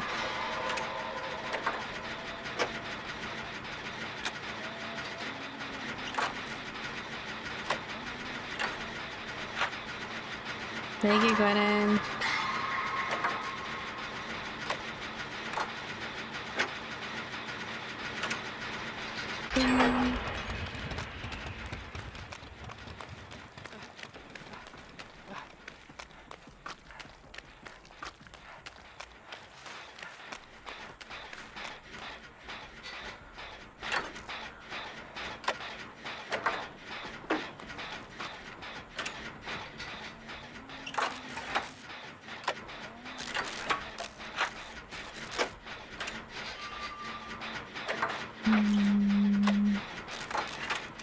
So Billion is... I shouldn't have said anything, I jinxed him.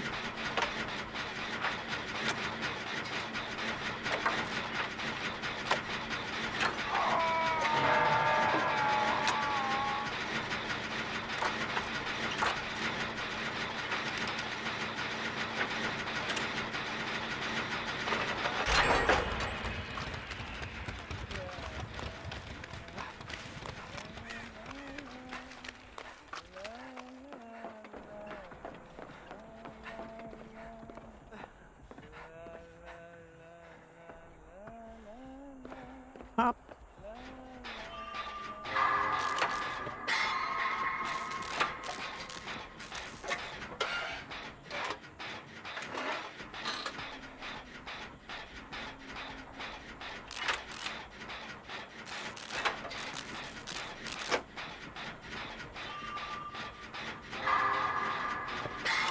Go ahead and dump the toolbox.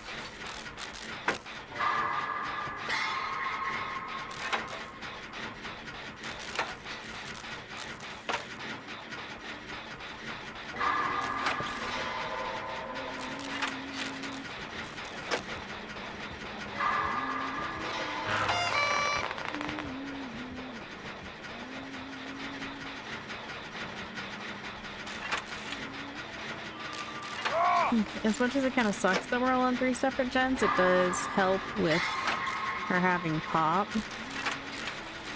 Because that means that...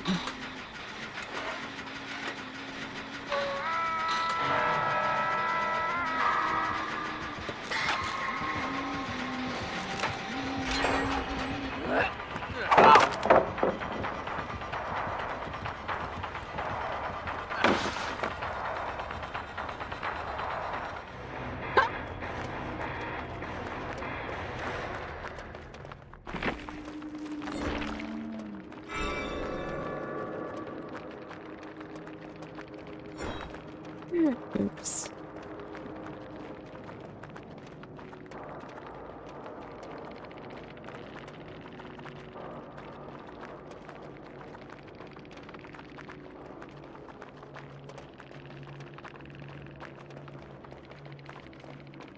That turn.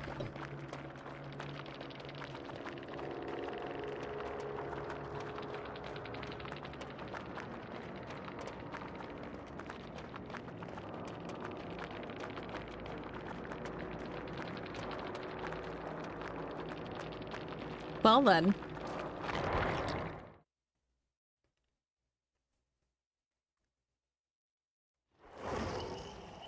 Well, I still have the bonus, so if anybody wants to hop in.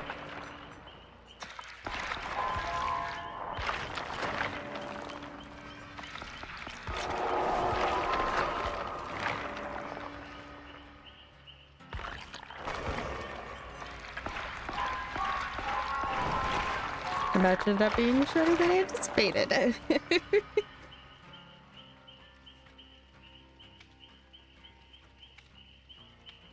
Lost your tech of flashlight save. Oh god.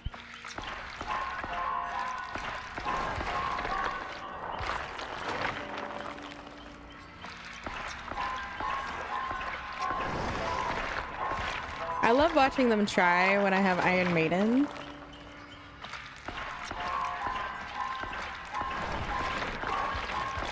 Because they're doing all this jump in and out nonsense. I'm like, I can just wait. Because you're exposed, motherfucker. Go from 1K to 4K real quick. Yep, you... People will pull some of the wackiest shenanigans and be like, oh my gosh, how did we die? We were doing so good. Because you spent 10 years trying to pull off something that you are not equipped to do. Because you do not have the skill set to accomplish it. And when you failed, the punishment was more severe than you were prepared for.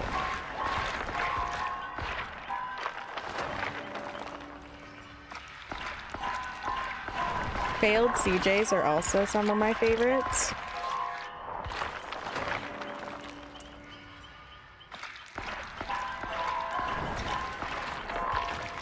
It's always a good time.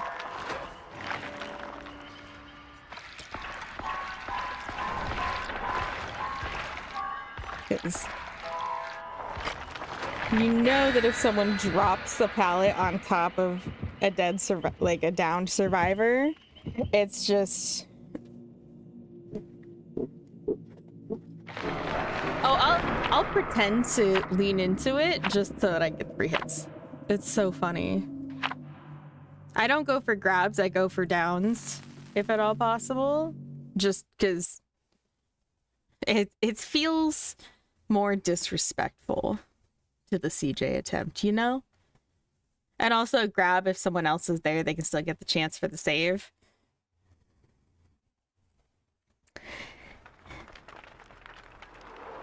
You know.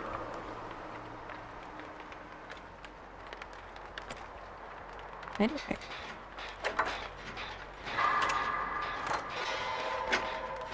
Hello. Swaggy boy.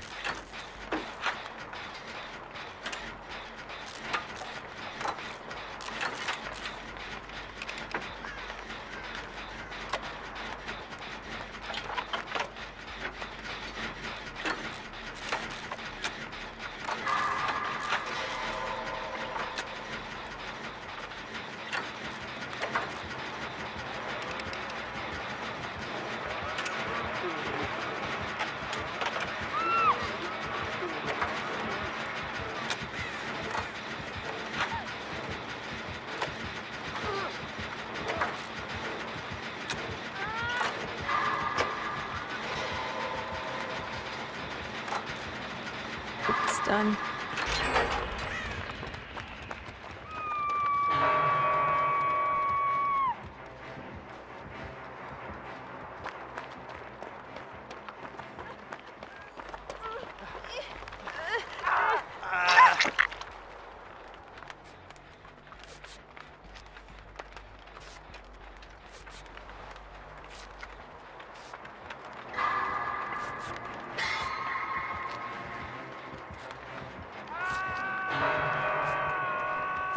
Resonance. Oh, he's not from here. Interesting. Still that burn out.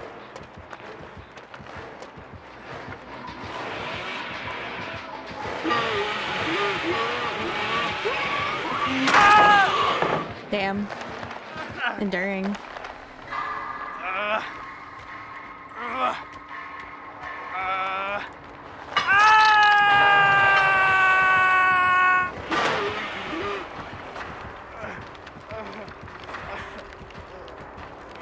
do not believe that is chili. It might be beast marks, though.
Jesus Christ. I can't believe how tight he was able to hug that. That's insane.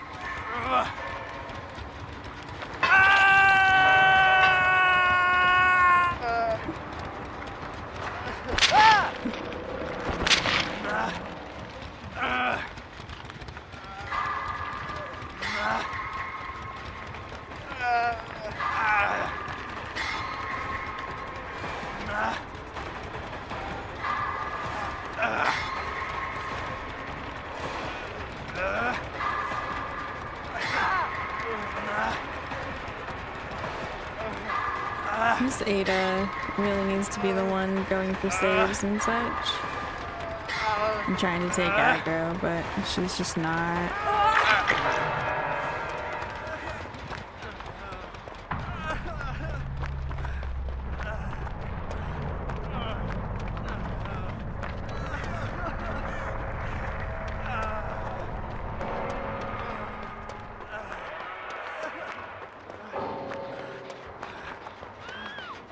Oh, okay.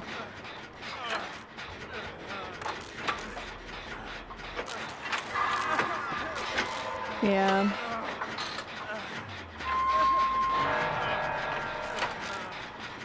Hi, Hero. Can the black bubble not cover up aura?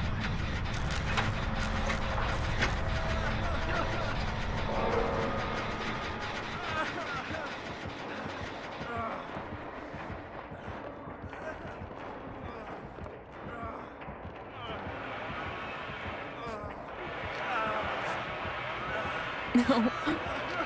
What's wrong here?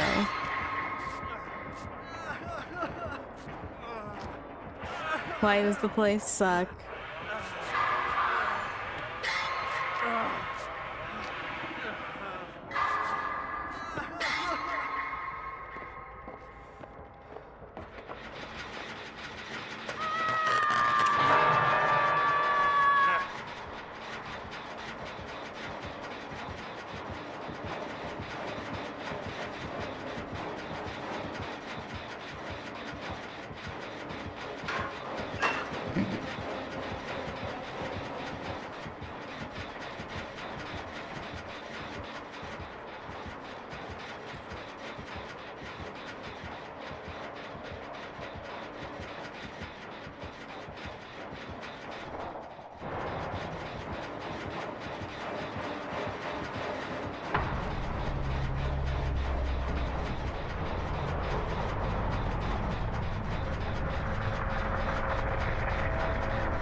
there's no locker. And I saw the giant wall of text and my brain, like, could not process chainsaw and wall of text at the same time. I was expecting smaller messages, Hero.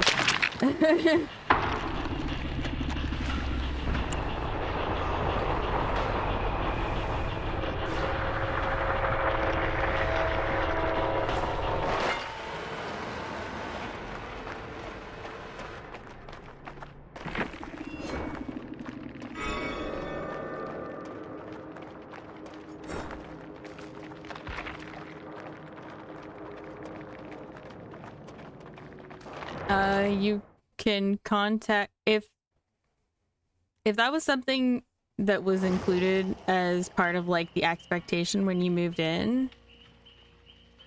Contact the leasing office and tell them that like it is a health hazard and either they need to get it cleaned or replace it. Thank you for the self-care link.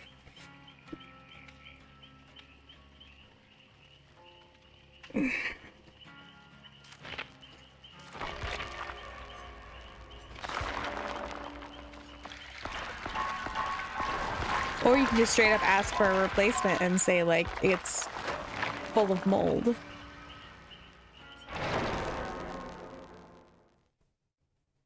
And you need a new one because it's unsanitary and unsafe to use.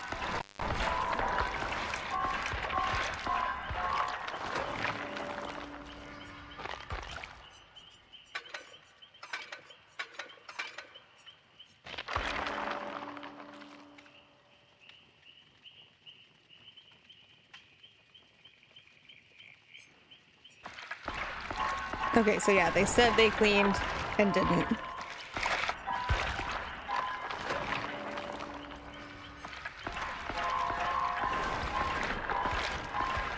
Make sure to take plenty of pictures and write all of this down in your check-in sheet. Every single little thing that was in there when you got there.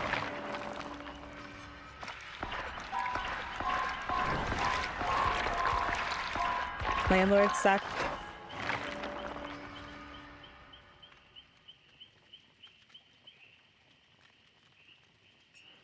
Oh, I forgot you were moving into a furnished place. Ugh.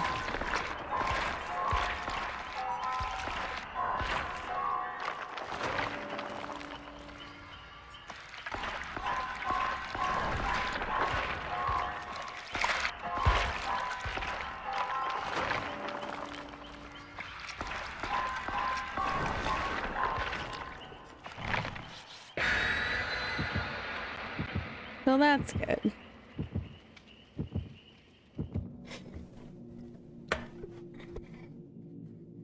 And it's more, you had the maintenance guys do what should have been done in the first place as part of the job. That is good. That is helpful, certainly.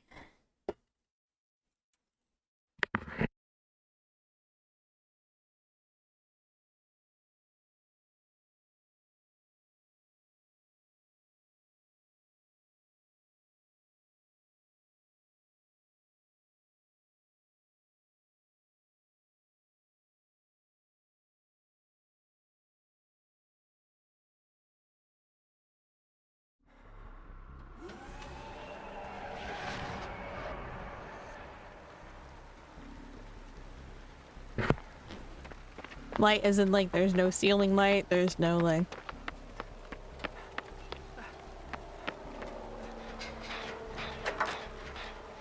anything like that, or there's no light bulb.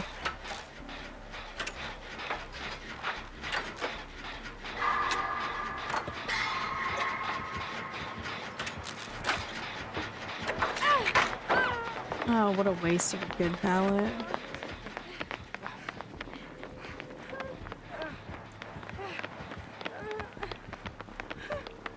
Oh my gosh. Kate, look where you're going. I am behind you. Look forward, you dumb bitch.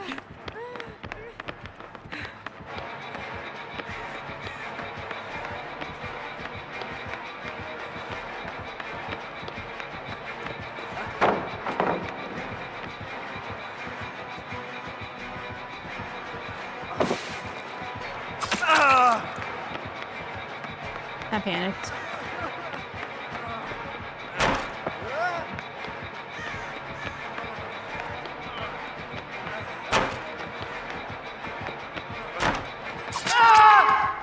That only works if Val's here, and I forgot until I was already committed to the vault.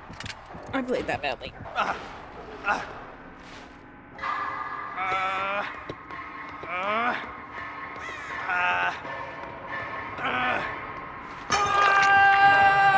Okay, so search PR.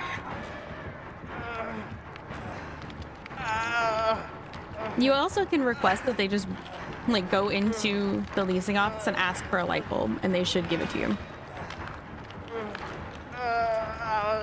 Jesus Christ. Yeah, there's probably gonna be a bunch of new staff and probably a fired manager. Ew, why would... That's kind of lame that the owner would leave with that many issues present. Although I'm sure someone told him that everything was fine and taken care of, and so he just fucked off.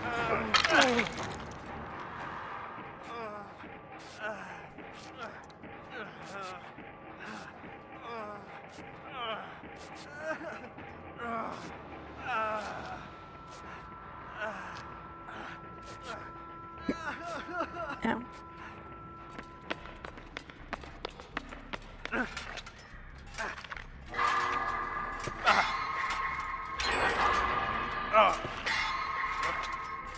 Okay.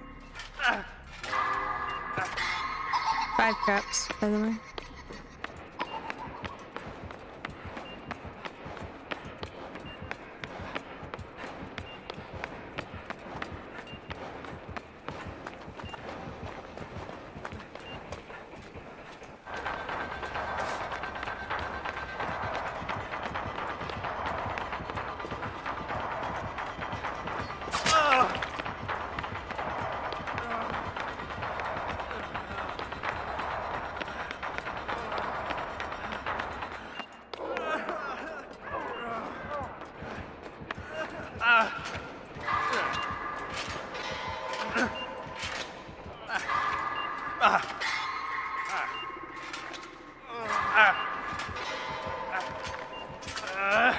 Ooh, lucky. Alright.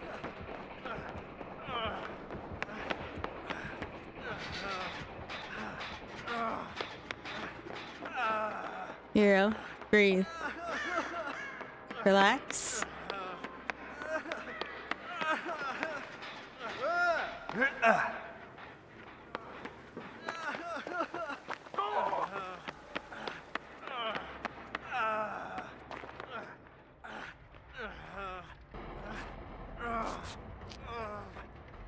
It's gonna be alright. Like, yeah, it fucking sucks. It's definitely a really frustrating situation.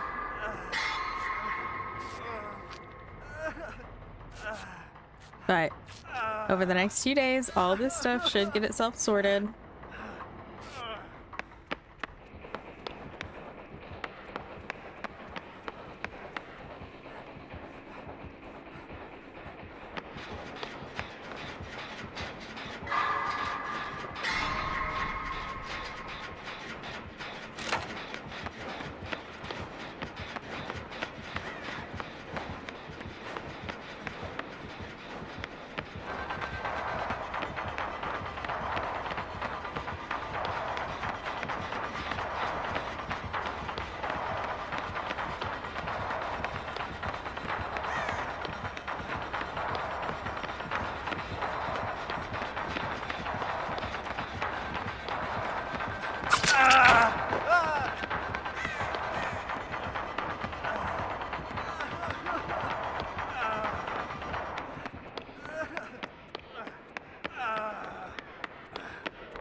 And we're back. Strength in shadows value.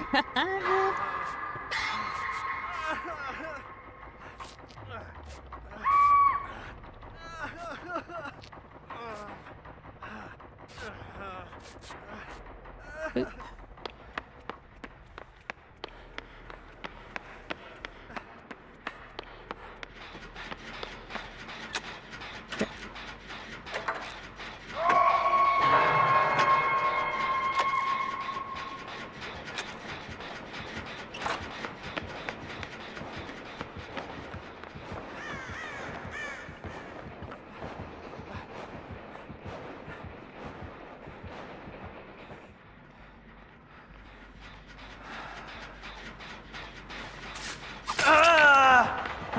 I thought she followed me in here. Alright.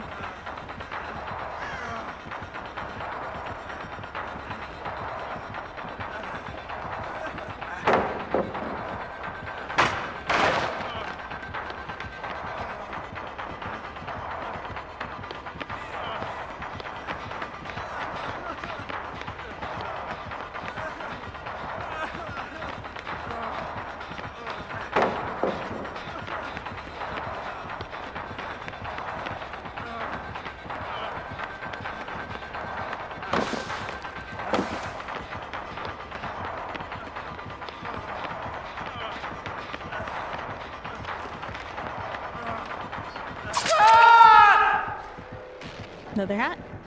No.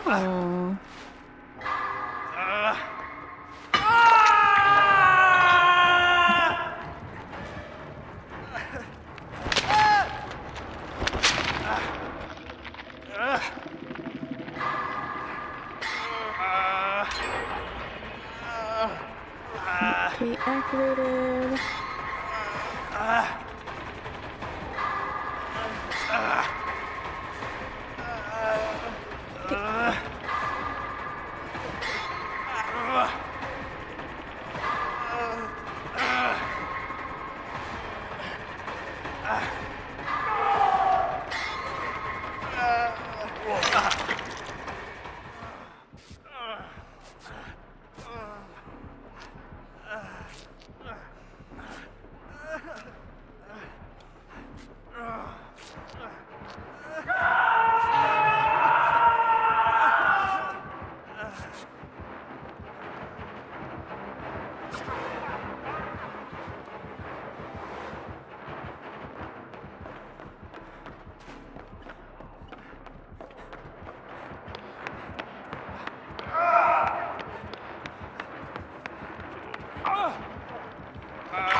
Okay, bye.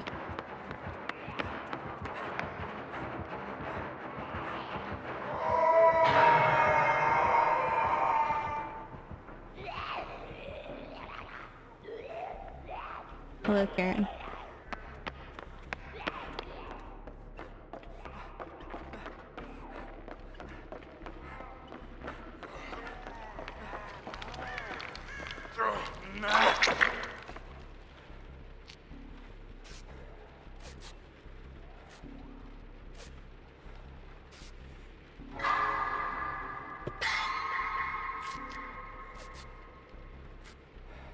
Alan's working his boxes.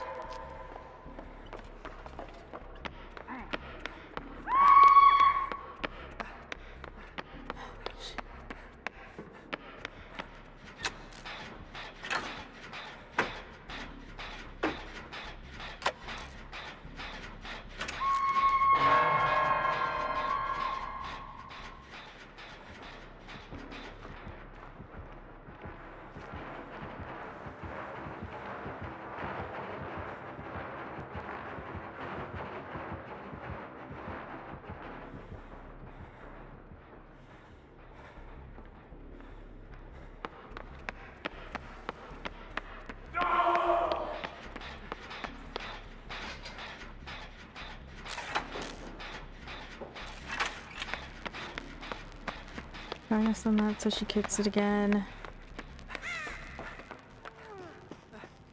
Fuck it up, dude.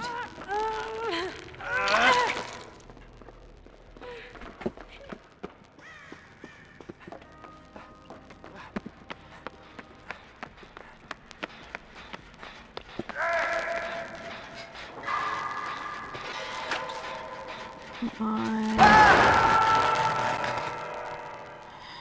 I didn't use the toolbox. Fuck, dude. He still had a PR left, which is nuts.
sake, dude.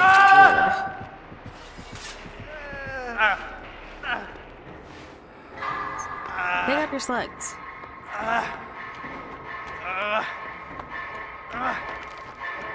I'm just trying to not get caught in the basement. Fuck's sake. Like, there's no reason to go this hard. There's 3 gens left. Chill the fuck out. We get a save. Oh no. It's not gonna change anything. Good lord.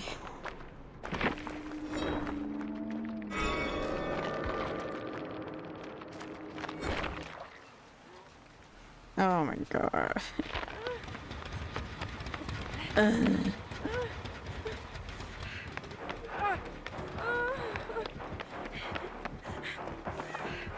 can't.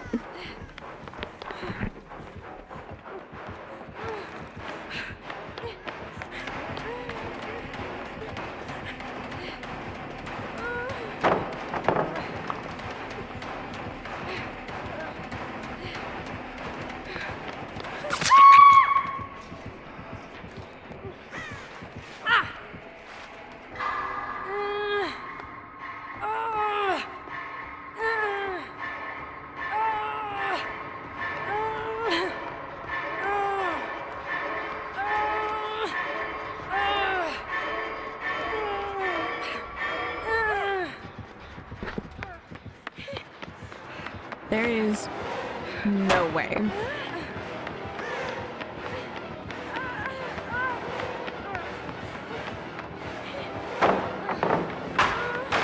Should have pre-dropped and taken the distance.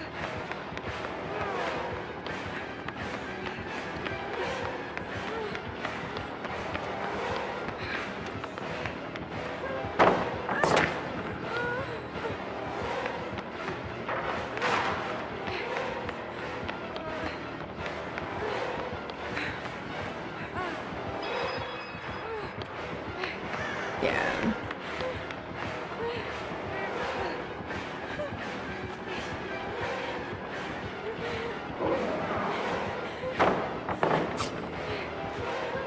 How do you mean?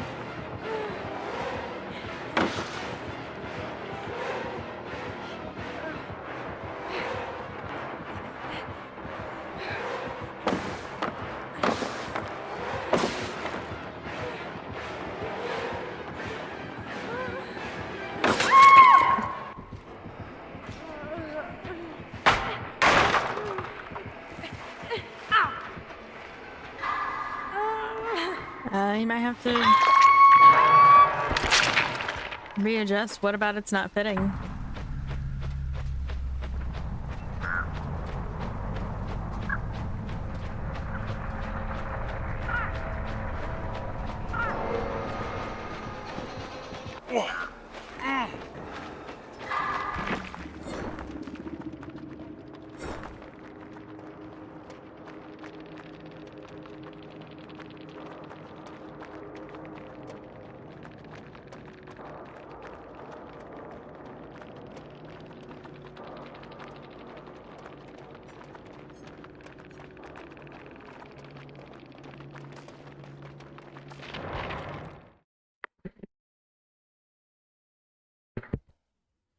Also gonna do one more match and then it's book time. So I'll take a break, get everything set up, and then get some ice to have ice water. And then we will get to reading.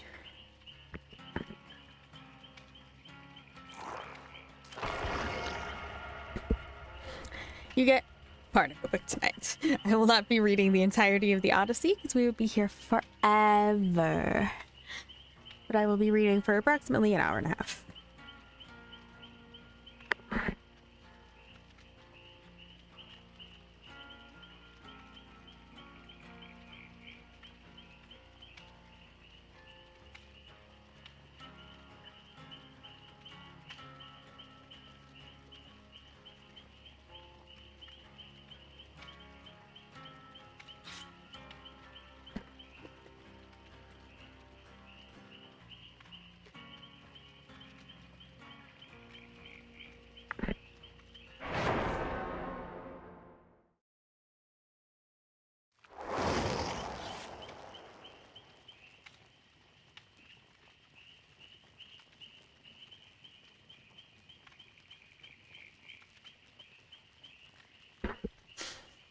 I have an edition that is both the Iliad and the Odyssey together. I want to have like a copy of each of them separate, which is why they're on the wish list. Also, it is readily available digitally. 100% could have had a digital copy. I honestly probably should read it digital because then we don't have page turn noises, but I'm not gonna. I already planned on. Actually, I might swap to doing digital. We'll see if I can find one real quick. Because that's a whole lot of book. Oh, yeah, I meant to. Boop. I was like, why am I seeing chat? I thought I closed it. I opened it earlier to tell people that I was going for heals, and then they proceeded to not let me go for heals the entire time, so you know.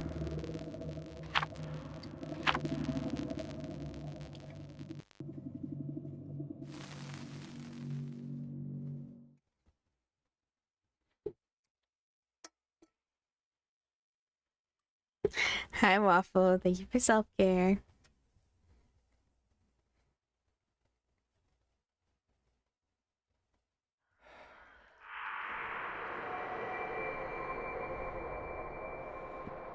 Cat. Stop being a menace. Oh, noisy.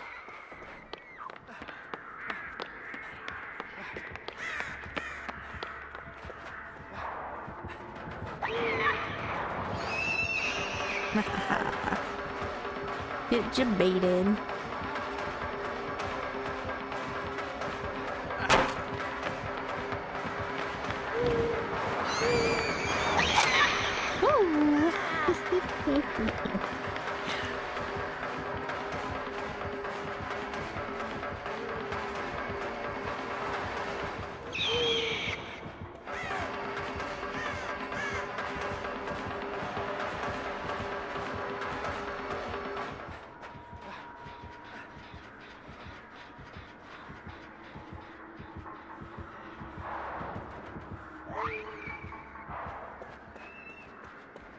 And that's how you leap a nurse.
Damn.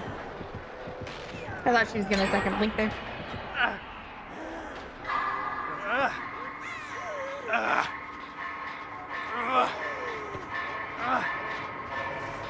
Green power struggling.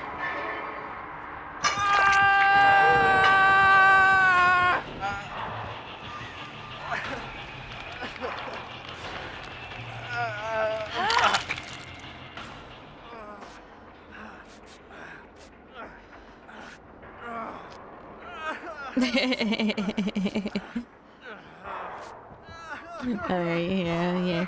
Ow.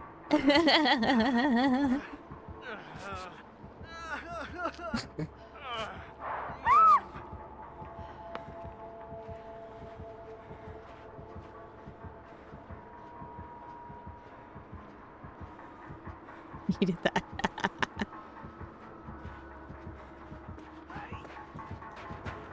Yeah. Oof. Thank goodness.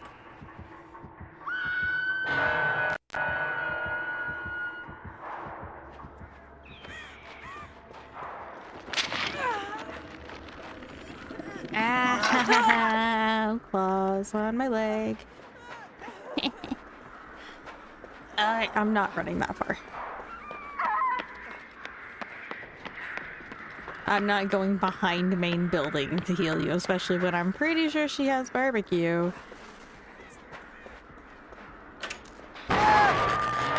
Sweet.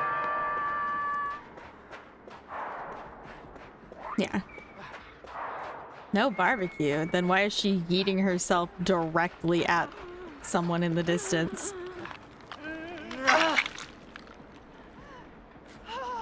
That is super sus then.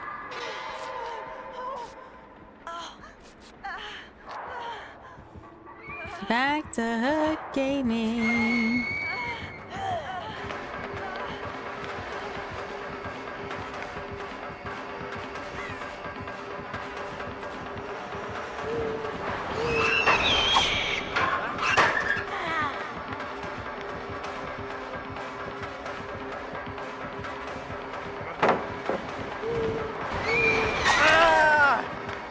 Very quick double blink.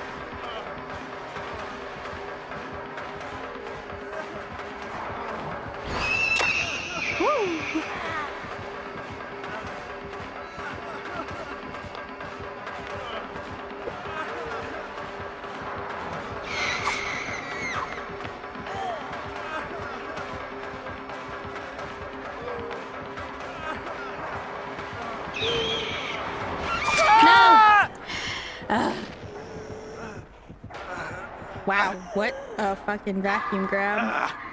And she walked back through the pallet anyway. Okay. Hell yes. Let's go, dude.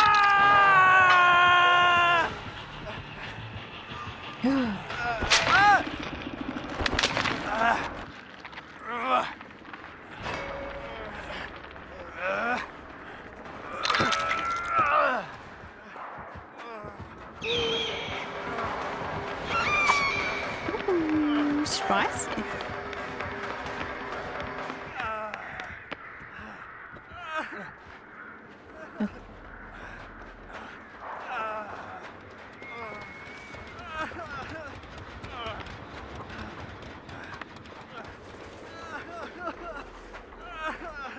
I'm going to...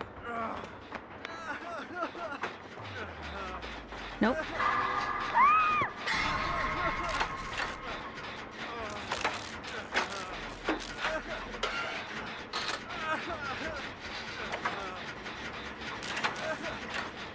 Oh, hell yeah.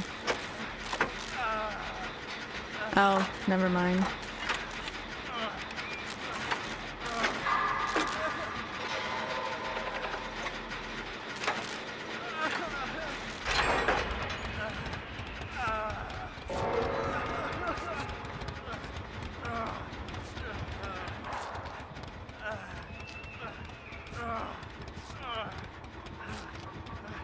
Okay.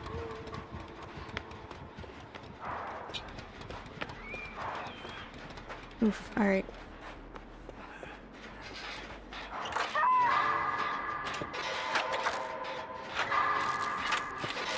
Yeah, I think I'm the only one who's been able to, like, successfully leave this nurse so far.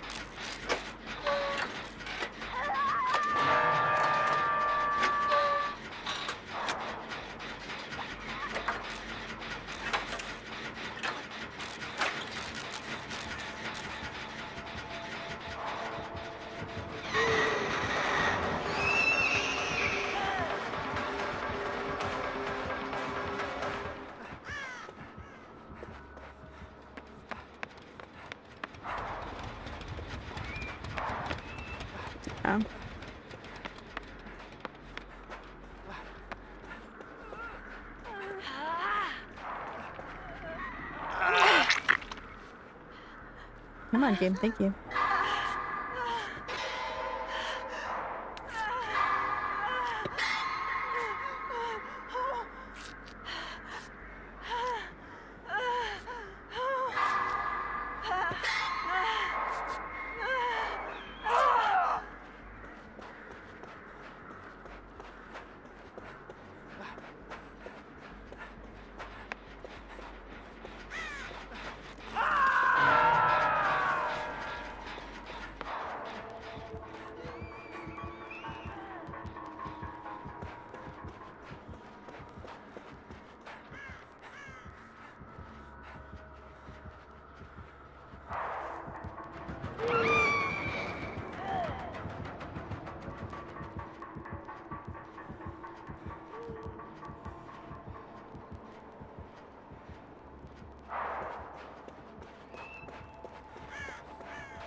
Oh, Jesus. I would be miserable. I'm on TV for story time. Very nice.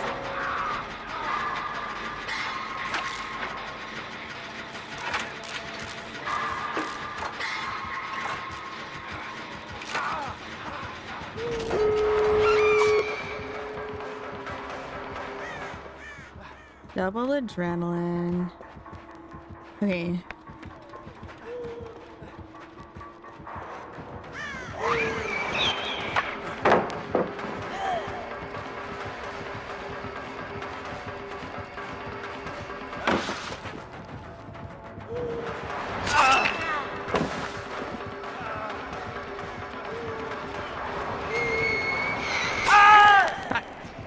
It's gonna have to be a hatch game.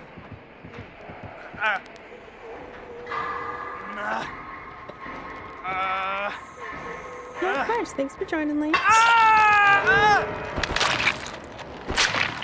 Yeah, No Way Out Remember Me on Nurse is kind of nuts. Thank you, Felix.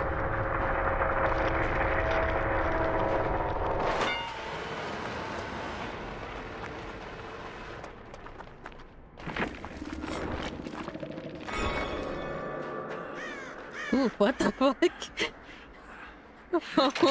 Game. Get what the fuck?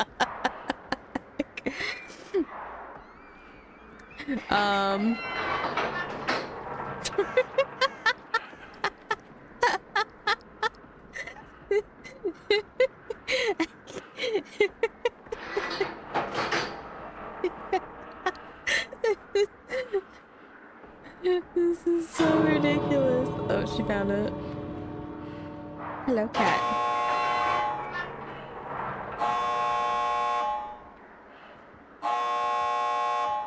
Oh my god. He makes it.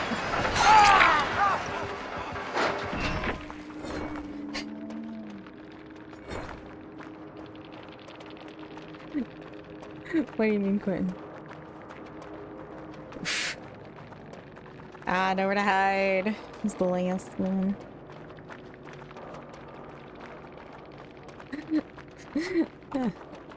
Yeah.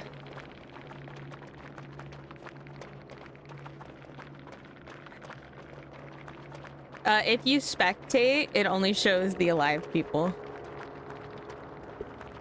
Unless you were in the spectator mode when they died. Okay, dude. No, it's okay. If you don't know, you don't know. Hi, Felix. I'm doing good. We're about to take a break to swap over from doing DBD to story time. And by story time, I mean I'm gonna literally be reading the Odyssey for an hour and a half. So. Yeah, it should be. It should be.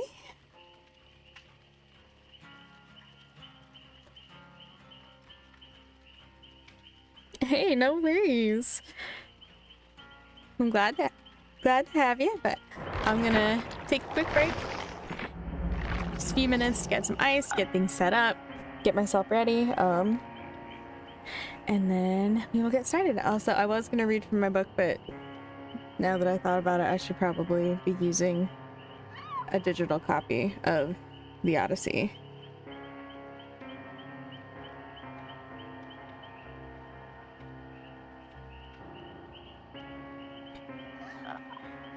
Perfect, yeah. Alright, I will be right back, guys. Back in a few minutes.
Okay, there we go.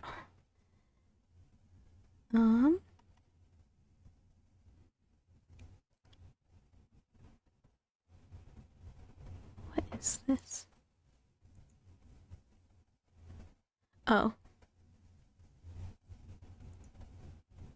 Oh, apparently this has audio on it, and I did not realize. That's so funny. I did not know the cat video had audio. Anyway, let's... Oh, why is it? Oh, there it goes. Okay, we're gonna put me in the middle. Yay! And then let me get...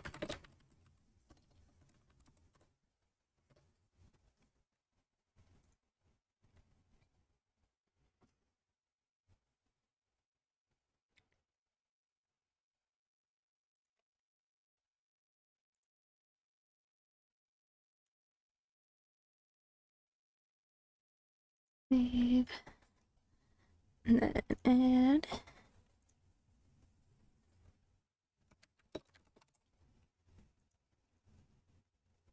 Bring desktop.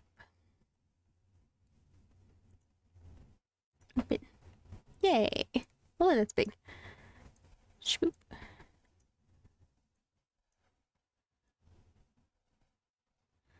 What do you think? Middle of the screen, bottom of the screen. I know it doesn't like particularly matter, but you know.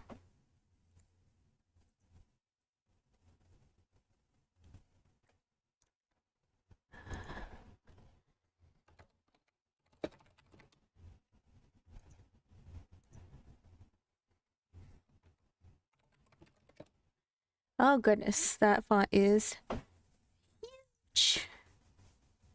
Oh my god. But let's bring that down. That's fine. It's tiny, but it's fine. I can probably, yeah, adjust. Okay. Here? And here. And here. Yeah?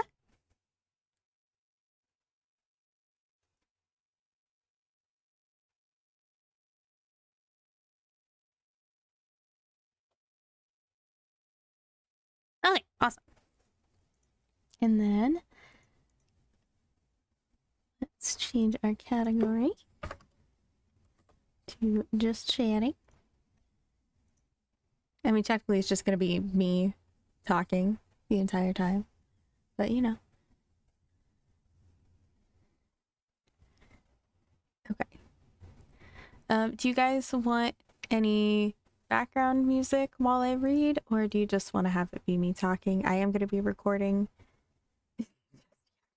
I'm going to be recording the audio separately, and that will be available on YouTube once I cut down. Obviously, there's going to be some in-between stuff, like me taking drinks of water and stuff like that. And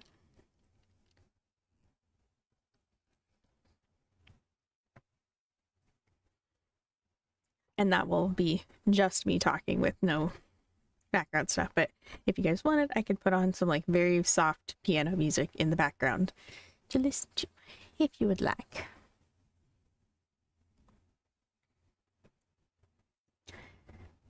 Okay, let's see.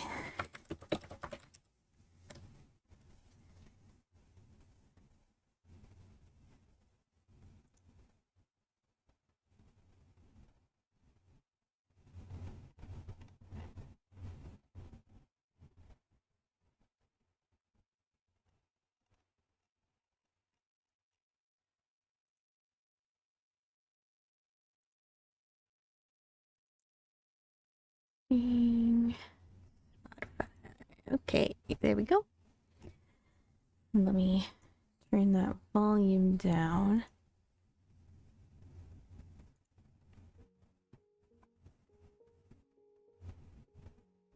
Should be mostly soft. Okay, it's not quite picking up.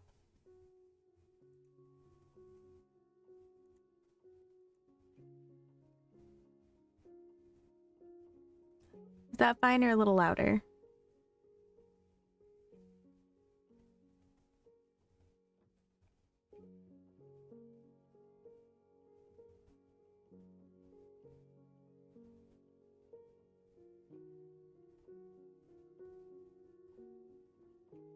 What you think?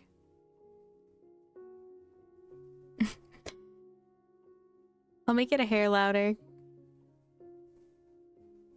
Just for the sake of, in case there's anything softer that comes up.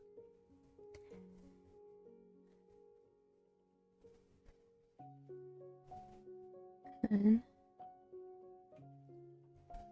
you start recording. The Odyssey by Homer. Book 1. Athena visits Ithaca. The invocation to the Muse. The gods discuss Odysseus and decide he should return. Athena goes to Ithaca to encourage Telemachus, speaks to him disguised as Mentis, offering advice about dealing with his mother and the suitors, and suggesting he go on a trip to Pylos and Sparta. Penelope speaks to Phemius, the singer, asking him to change the song. Telemachus criticizes her. Penelope goes upstairs. Euryclea carries the lit torches to escort Telemachus to his rooms. Muse, speak to me now of that resourceful man who wandered far and wide after ravaging the sacred citadel of Troy. He came to see many peopled cities, where he learned their customs, while on the sea his spirit suffered many torments, as he fought to save his life and lead his comrades home. But though he wanted to, he could not rescue them. They all died from their own stupidity, the fools. They feasted on the cattle of Hyperion, god of the sun, and so he snatched away their chance of getting home someday. So now, daughter of Zeus, tell us his story, starting anywhere you wish. The other warriors, all those who had escaped being utterly destroyed, were now back safely home. facing no more dangers from battle or the sea. But Odysseus, who longed to get back to his wife and reach his home, was being held in a hollow cave by that mighty nymph Calypso, noble goddess, who desired to have Odysseus as her husband. But as the seasons came and went, the year arrived in which, according to what gods had once ordained, he was to get back to his home in Ithaca. Not that he would be free from troubles even there, among his people.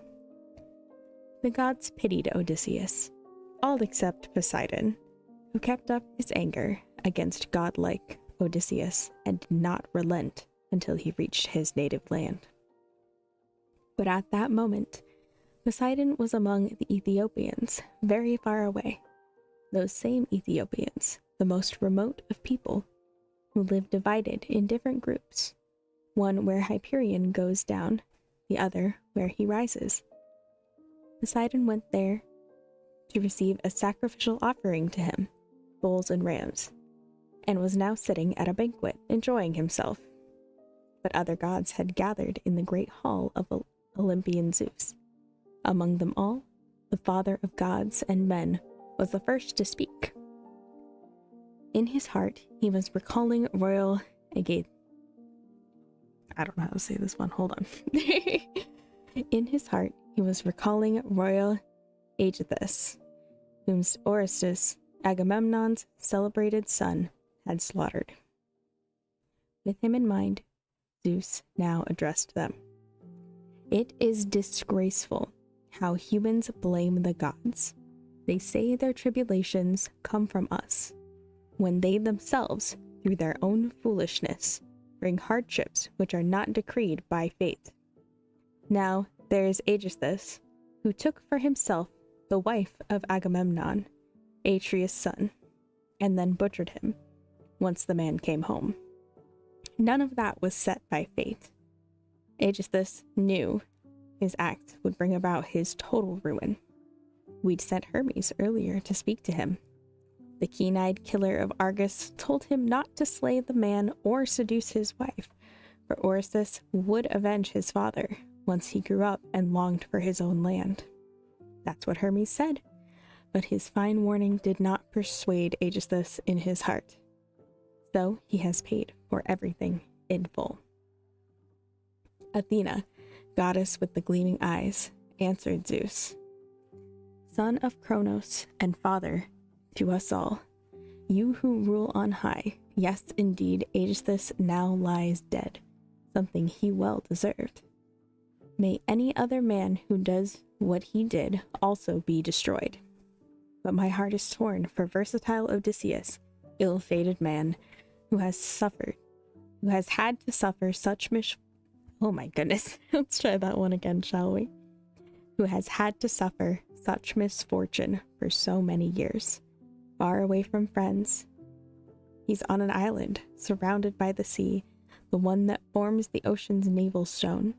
And there, in the forest, lives a goddess, daughter of tough-minded Atlas, who knows the ocean depths and by himself holds up those gigantic pillars which separate earth and heaven. That's the one whose daughter prevents the sad, unlucky man from leaving. Her soft, seductive speech keeps tempting him, urging him to forget his native land. Odysseus yearns to see even the smoke rising from Ithaca and longs for death. Yet despite that, Olympian Zeus, your heart does not respond to him. Did not Odysseus offer you delightful sacrifices on Troy's far-reaching plain beside the ships? If so, why are you so angry with him? Cloud-gatherer Zeus then answered her and said, My child, what a speech has passed your barrier of teeth. How could I forget godlike Odysseus, preeminent among all mortal men for his intelligence and offerings to the immortal gods who hold wide heaven? But Earthshaker Poseidon, a stubborn god, is still furious about that Cyclops, the one whose eye Odysseus destroyed, godlike Polyphemus, the mightiest of all the Cyclopses. Thusa bore him, the sea nymph, a daughter that the Phorcys who commanded a daughter of that forces who commands the restless deep.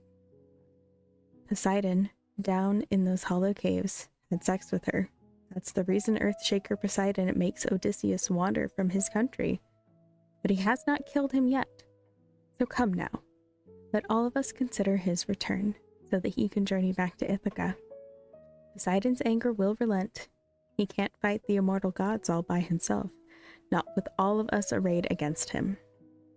Athena, goddess with the gleaming eyes, replied, Son of Kronos and father to us all, ruling high above, if immortal gods now find it pleasing for wise Odysseus to return back home, then let's send Hermes, killer of Argus, as our messenger, over to the island of Ogygia, that he can quickly tell that fair-haired nymph our firm decision, that brave Odysseus will now leave and complete his voyage home.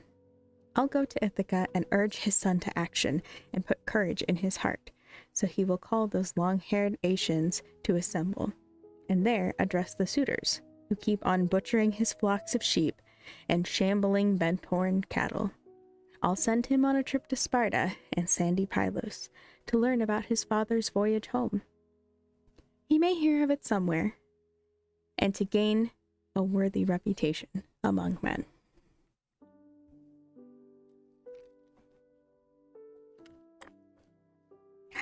Water break. Why did my furniture start floating?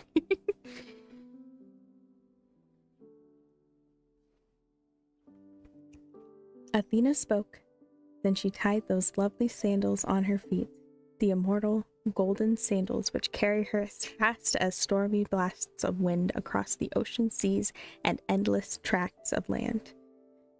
She took with her that weighty, powerful spear, immense and sturdy, with a point sharpened bronze, which she conquers ranks of human warriors when they annoy her.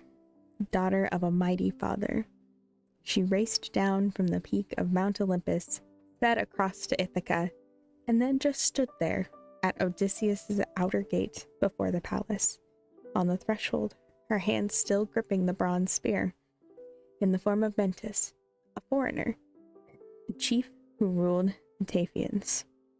There she met the suitors, those arrogant men, who were enjoying themselves playing checkers right outside the door, sitting down on hides of cattle they themselves had butchered.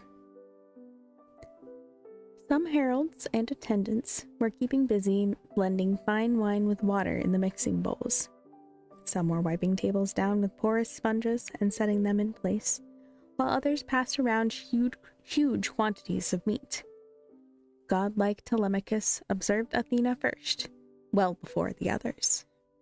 He was sitting with the suitors, his heart troubled, picturing in his mind how his noble father might get back, then scatter the suitors from his home, win honor for himself, and reassert control of his own household. As he thought about all this, sitting there amongst the suitors, he saw Athena. At once he hurried over to the outer gate, for in his heart he considered it disgraceful that a stranger should linger at his door for long. He moved up beside Athena, grasped her right hand, and took her bronze-tipped spear.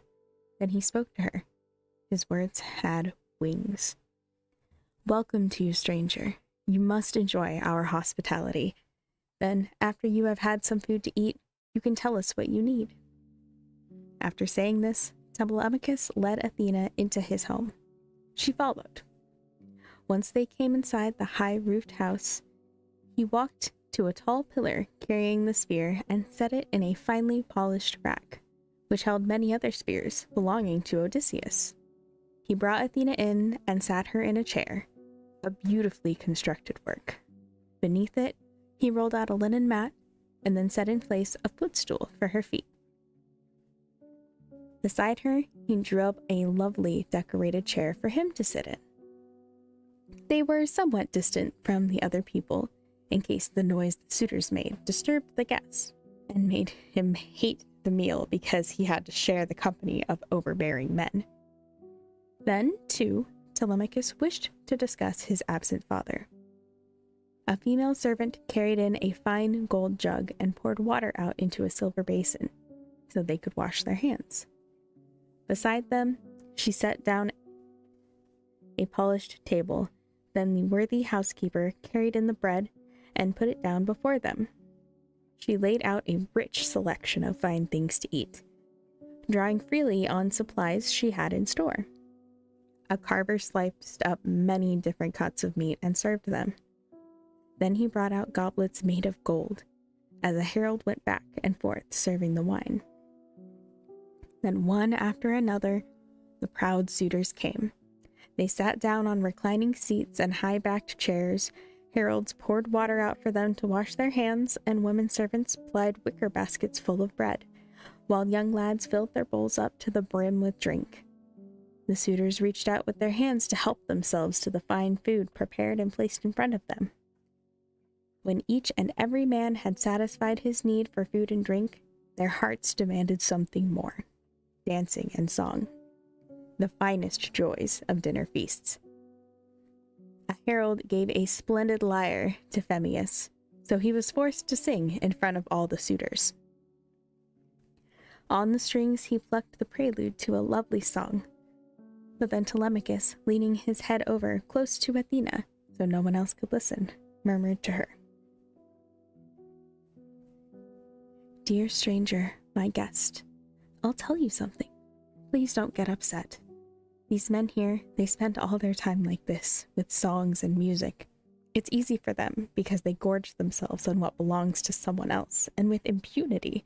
A man whose white bones may well be lying on the mainland somewhere, rotting in the rain or in the sea, being tossed around by waves. If they saw him return to Ithaca, they'd all be praying they had swifter feet, rather than more wealth in gold or clothing. But by now some evil fate has killed him. And for us, there is no consolation, not even if some earthbound mortal man should say that he will come. The day has passed when he might have got back home. But tell me and speak candidly. Who are your people? Who are you? What city do you come from? What about your parents? What kind of ship did you sail here in? And what about the crew? What route did they come to Ithaca? Who did they say they come from? For I know there's no way you could reach this place on foot.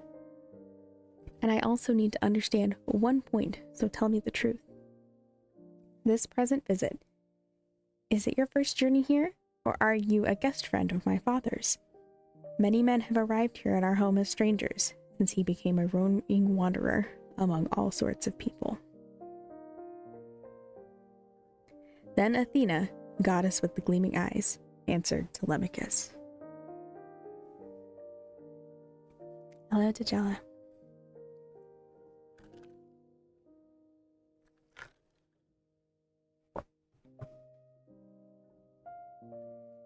To you I will indeed speak openly. I can tell you that my name is Mentis, a son of wise Anchialus and king of Taphians, who love the oar.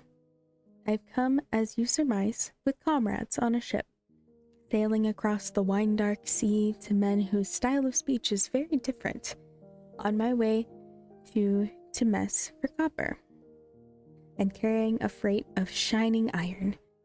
My ship is berthed some distance from the town, close to the fields, in Wraithron's harbor, below Mount Neon's woods.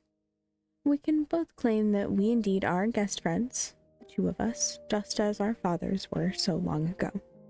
If you want, go up and ask Laertes, that old fighter who, they say, no longer comes down to the city, but who bears his trouble in fields far from the town. He has with him an old attendant woman who prepares his food and drink, once his legs grow weary hobbling up and down his vineyard hills.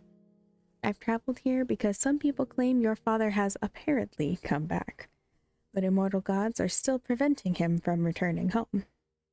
For there is no chance that brave Odysseus has been killed somewhere. No, he's still alive, but being detained on an island surrounded by the sea, with wild and hostile men restraining him, holding him back against his will. But now, let me tell you about a prophecy the gods have set right here inside my heart, which I think will come to pass, even though I am no prophet and have no sure skills in reading omens from the birds. I say Odysseus will not stay away much longer from his dear native land, not even if he's chained in iron fetters. He'll devise some way to get back home, for he's a man of infinite resources. But come now, tell me this, and speak straight and to the point. Are you, in truth, Odysseus' son? You're tall, your head and handsome eyes look just like his, astonishingly so. We used to spend a lot of time together before he left and sailed away to Troy, where other men, the best of all the Argives, voyaged to in their hollow ship.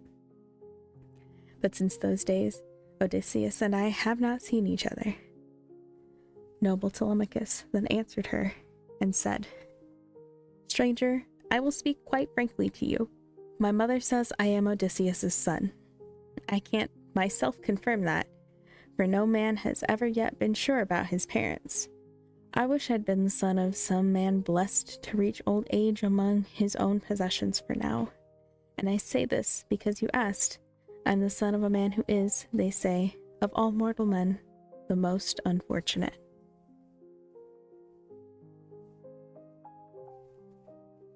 Goddess Athena with the gleaming eyes answered him.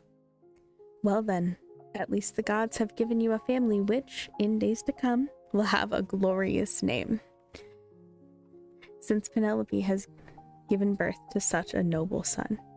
But come, speak openly and tell me this. What is this feast? Who are these crowds of men? Why do you need this? Is it a wedding or a drinking party? It seems clear enough. This is no meal where each man brings his share, and I can see that people here are acting in an insulting, overbearing way while dining in your home. Looking at them and their disgraceful conduct, any man who mingled with them, if he had good sense, would lose his temper.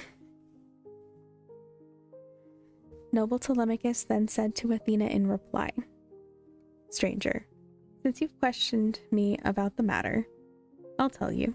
Our house was once well on its way to being rich and famous. At that time, Odysseus was alive among his people.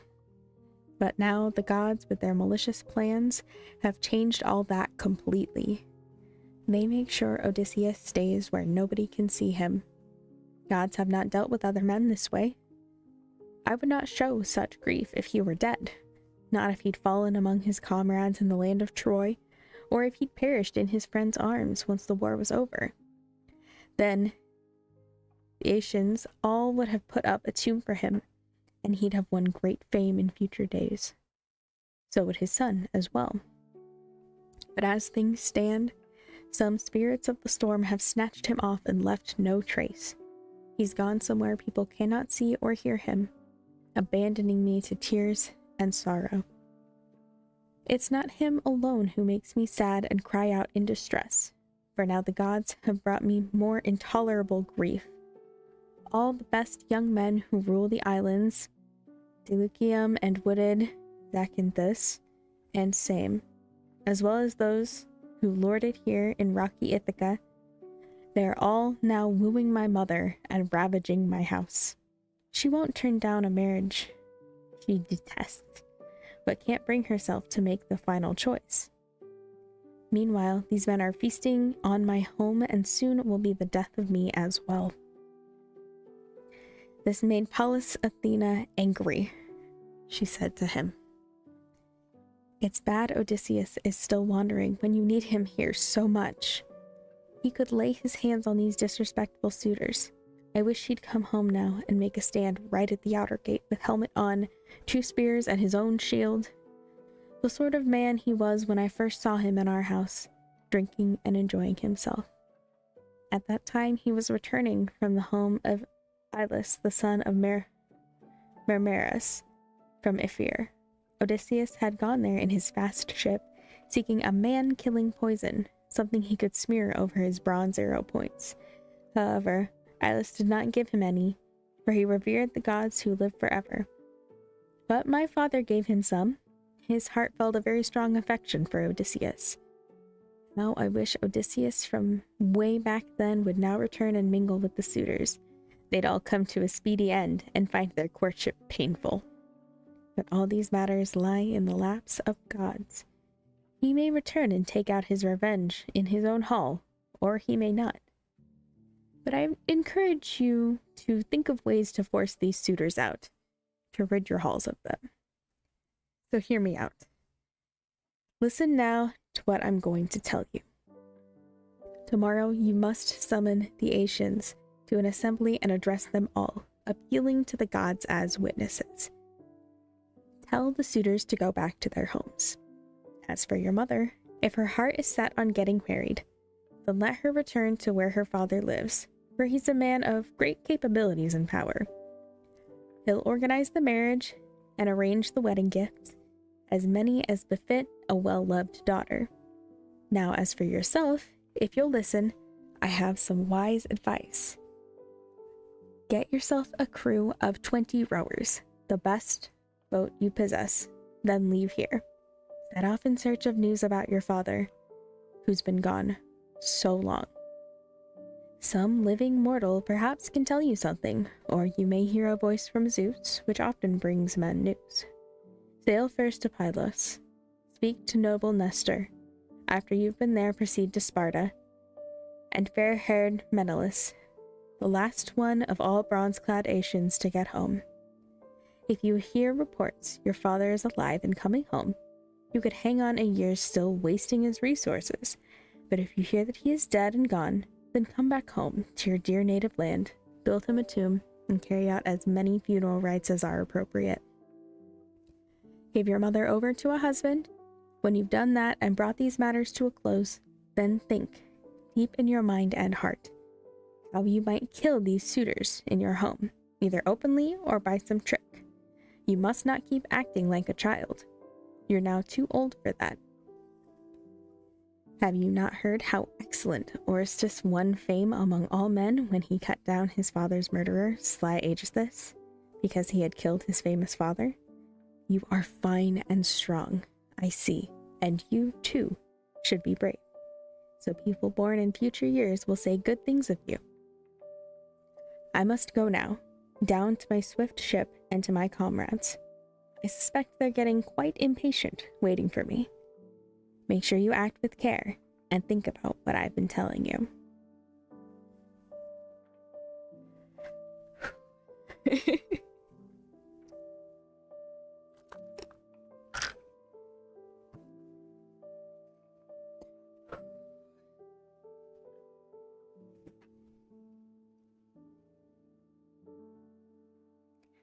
Prudent Telemachus then answered her, Stranger, you've been speaking to me as a friend, thinking as a father would for his own son. And what you've said, I never will forget. But come now, though you're eager to be off, stay here a while. Once you've enjoyed a bath and your fond heart is fully satisfied, go back with joyful spirits to your ship, carrying with you an expensive gift, something truly beautiful, which will be my gift to you, an heirloom of the sort dear guest friends give to those who are their friends. Goddess Athena, with the gleaming eyes, then said, Since I'm eager to depart, don't keep me a moment longer, and whatever gift your heart suggests you give me as a friend, present it to me when I come back here. Pick me something truly beautiful. It will earn you something worthy in return. This said, Athena with the gleaming eyes departed, flying off like some wild sea-bird. In his heart, she put courage and strength. She made him recall his father more keenly than before. In his mind, Telemachus could picture her. A sense of wonder filled his heart. He believed she was a god. So, he moved away, and then the noble youth mingled with the suitors. The famous minstrel Phemius was performing, as they sat in silence, listening. He was singing of the return of the Asians, that bitter trip Athena forced on them when they sailed home from Troy. In her upper room, the daughter of Icarius, wise Penelope, heard the man's inspired song. She came down the towering staircase from her room, but not alone. 2 female servants followed her. There's a cat.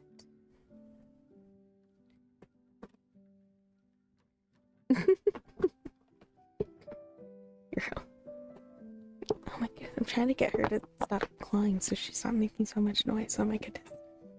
Driving me nuts.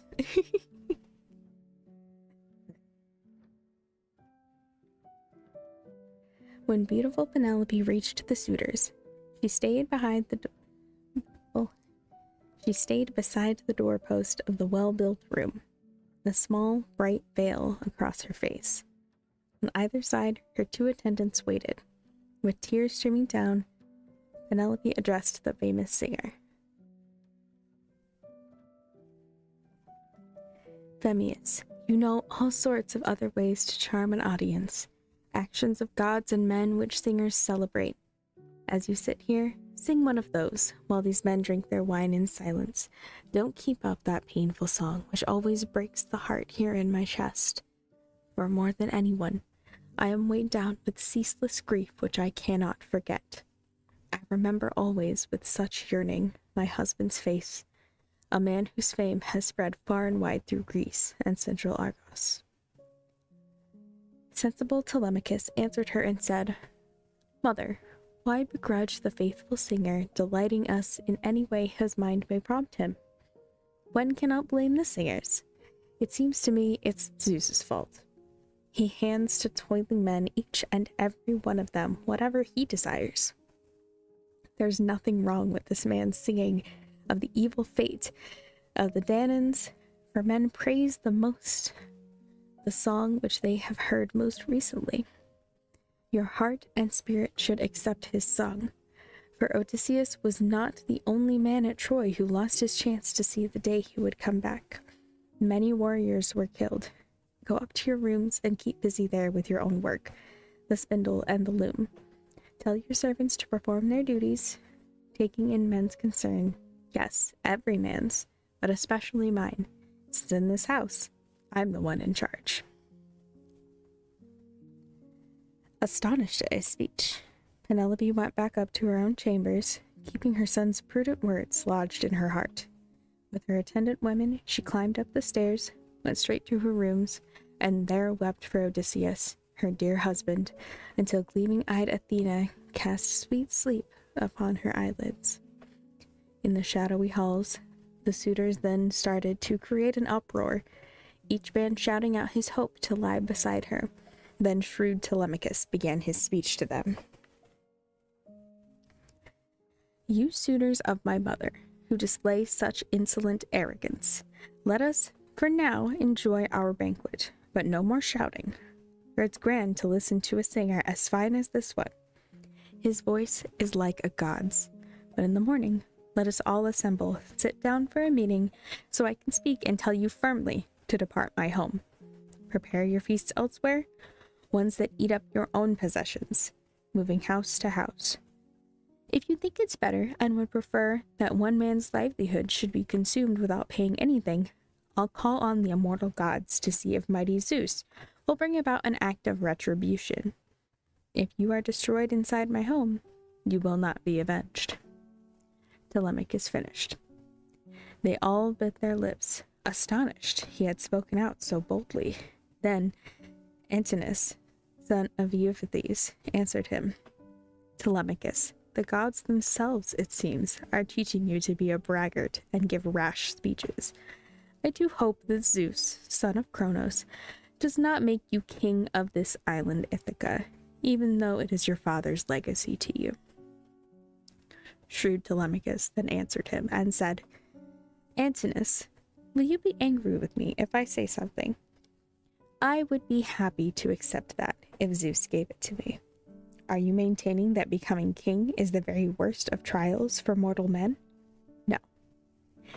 To be king is not something evil.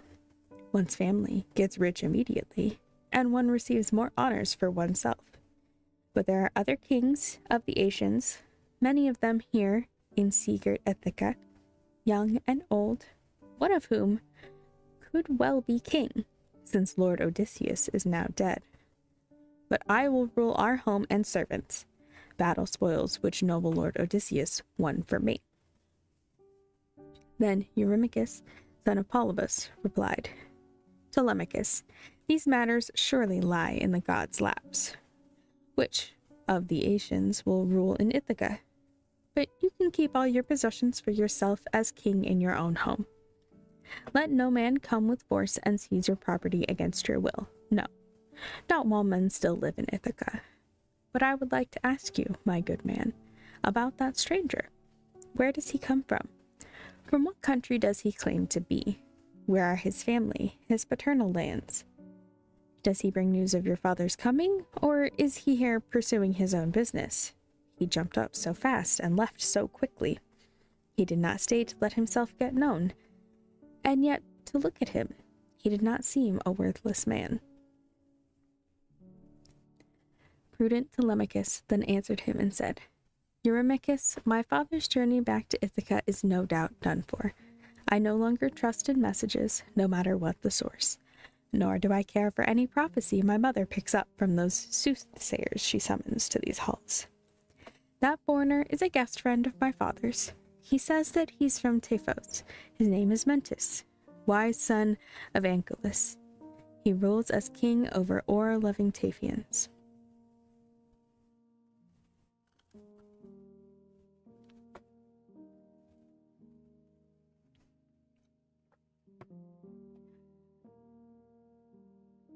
He said this, but in his heart Telemachus had recognized the immortal goddess.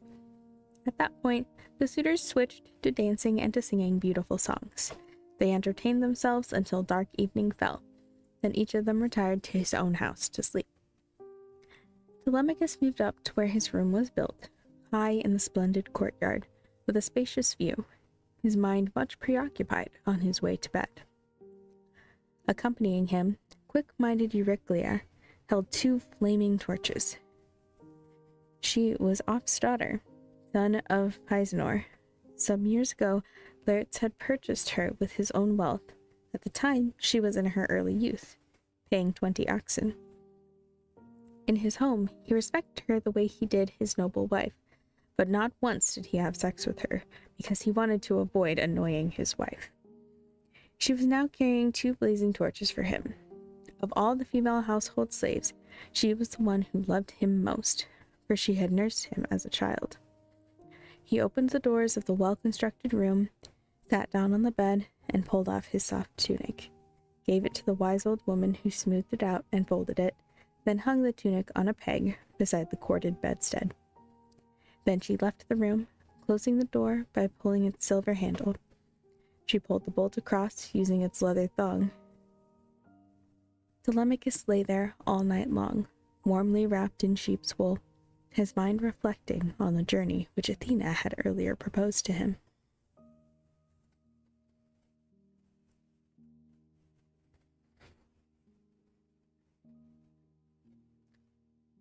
Book 2. Telemachus summons all the Aeacians to an assembly.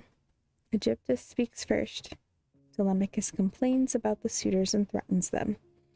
Antinous replies, blaming Penelope, describing how she has deceived the suitors, and issuing an ultimatum to Telemachus. Telemachus says he will never send his mother away. Zeus sends 2 eagles as an omen. Calithers prophesies trouble for the suitors. Eurymachus replies with a threat and an ultimatum. Telemachus announces his intention of making a sea voyage. Telemachus prays to Athena, who reappears as mentor and gives instructions for the trip. The suitors mock Telemachus. Telemachus tells Euryclea to prepare supplies for the voyage. Athena organizes a ship and a crew for Telemachus and puts the suitors to sleep. Telemachus and the crew collect supplies, load them on board, and sail away from Ithaca.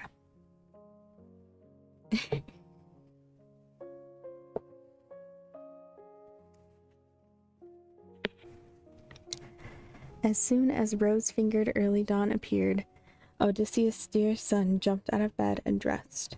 He laced up lovely sandals on his shining feet and carried a sharp sword hanging from his shoulders. Then he left his room, his face resembling... Oh, goodness, hiccups. Then he left his room, his face resembling a god's. At once he asked the loud-voiced heralds to summon all the long-haired Aeacians to an assembly. They issued the call, and the Aeacians answered, gathering quickly. When the assembly had convened, Telemachus moved directly to the meeting, gripping a bronze-tipped spear. He was not by himself. 2 swift-footed hunting dogs accompanied him. Athena cast down over him a godlike poise. All the people were astonished at his presence, as he entered and sat down in his father's chair, while the senior men gave way. Among those present, heroic Aegyptus was the first to speak, an old man stooped with age, but infinitely wise. His son, warrior Antiphus, had sailed to Troy, that horse-rich city, along with Lord Odysseus, in their hollow ships. But in his cave, the Cyclops, after killing him, had made him his final meal. Aegyptus had 3 other sons. One of them, Eurynomus, was with the suitors.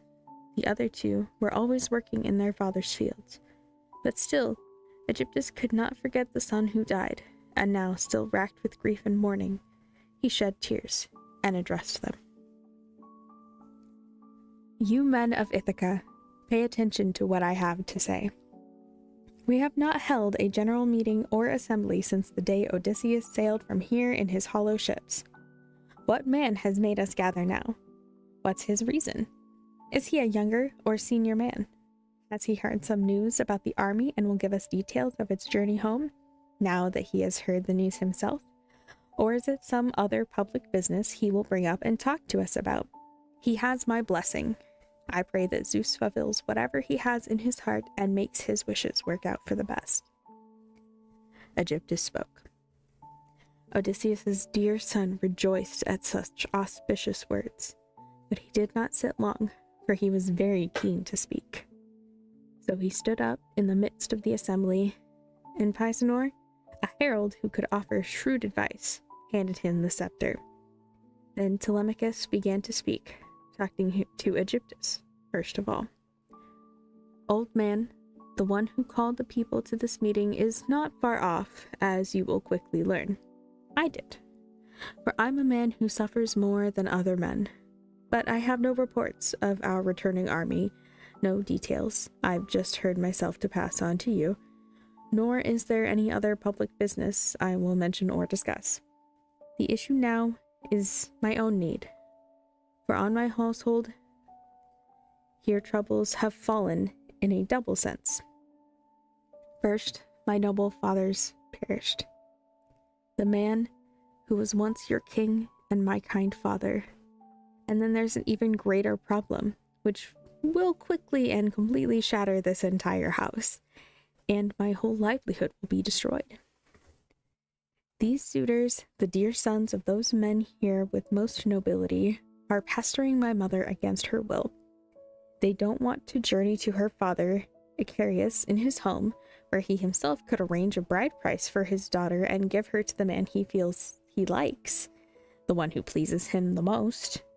Instead, they hang around our house day after day, butchering oxen, well-fed goats, and sheep. They keep on feasting, drinking gleaming wine without restraint. And they consume so much. There's no man to guard our home from ruin, as Odysseus did before. I cannot act the way he used to and avert disaster. If I tried, I would be hopeless, a man who has not learned what courage is. And yet, if I had power, I would defend myself, because we can't endure what's happening. My home is being demolished in a way that is not right. Your men should be ashamed. You should honor other men, your neighbors, who live close by. And you should be afraid of anger from the gods, in case their rage at your impiety turns them against you. I beg you, by Olympian Zeus and Themis, summons and disperses men's assemblies. Restrain yourselves, my friends. Leave me alone to suffer my own bitter grief, unless Odysseus, my noble father, for spite, has hurt well-armed Asians. And so now, in recompense for this, you angry gods are harming me by urging these men on. For me, it would be better if you gods ate up my landed property and flocks. If gods were the ones feasting here, then soon there might be compensation. all the time they were doing that, we'd walk up and down throughout the city asking for our goods to be returned until the day each piece was given back. But now you load my heart with pain beyond all hope.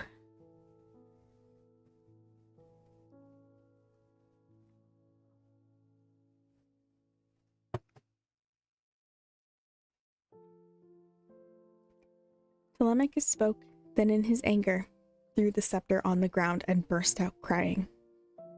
Everyone there pitied him, so all the other men kept silent, unwilling to give an angry answer to Telemachus. Antinous was the only one to speak.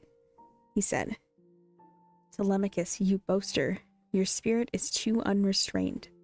How you carry on trying to shame us, since you so desire to blame should rest on us. But in your case, Asian suitors aren't the guilty ones. Your own dear mother is, who understands how to use deceit. It's been 3 years now, and soon it will be 4, since she began to deceive the hearts in our Asian chests. She gives hope to each of us, makes promises to everyone, sends out messages, but her intent is different. In her mind, she has thought up another stratagem.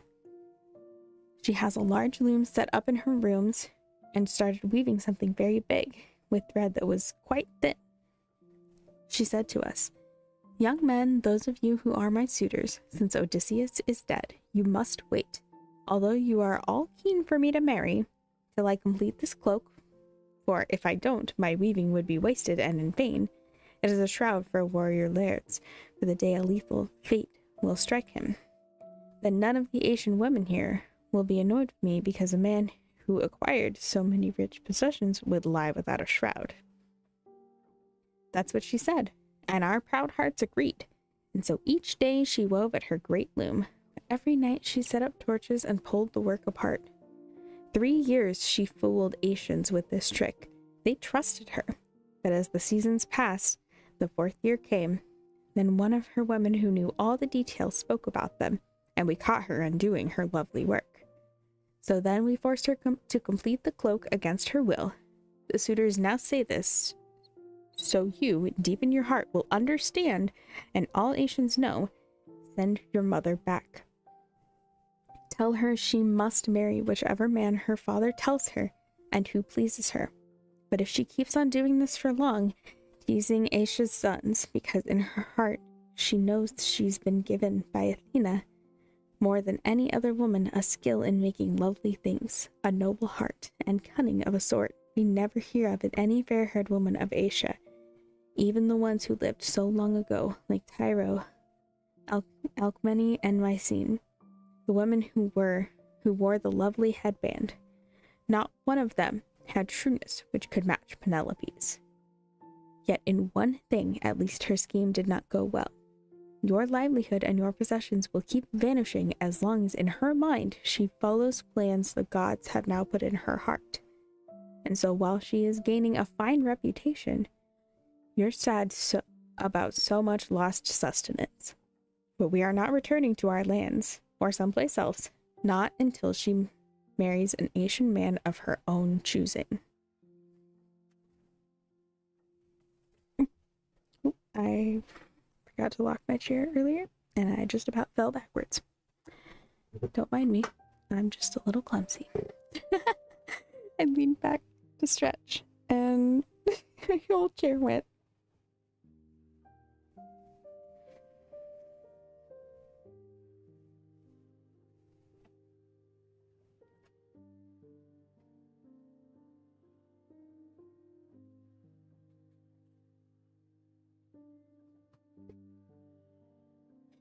True, I did not fall over. And we're about halfway done. Oh, jeez. Thank you for the self-care waffle. I will take an additional drink of water.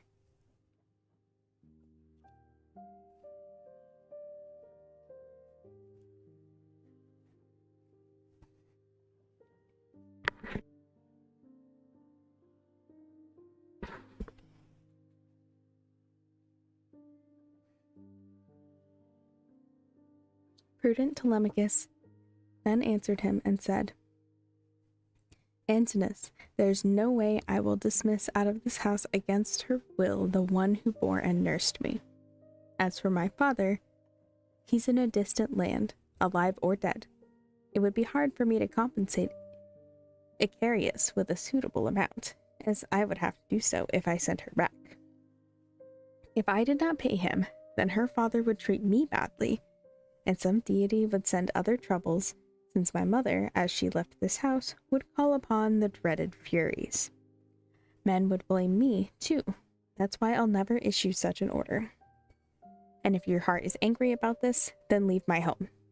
Go have your feasts elsewhere, eat up your own possessions, changing homes one by one. If you think it's better, more in your interests, that one man's goods should be consumed without repayment, then use them up. But I will call upon immortal gods to ask if somehow Zeus will give me retribution.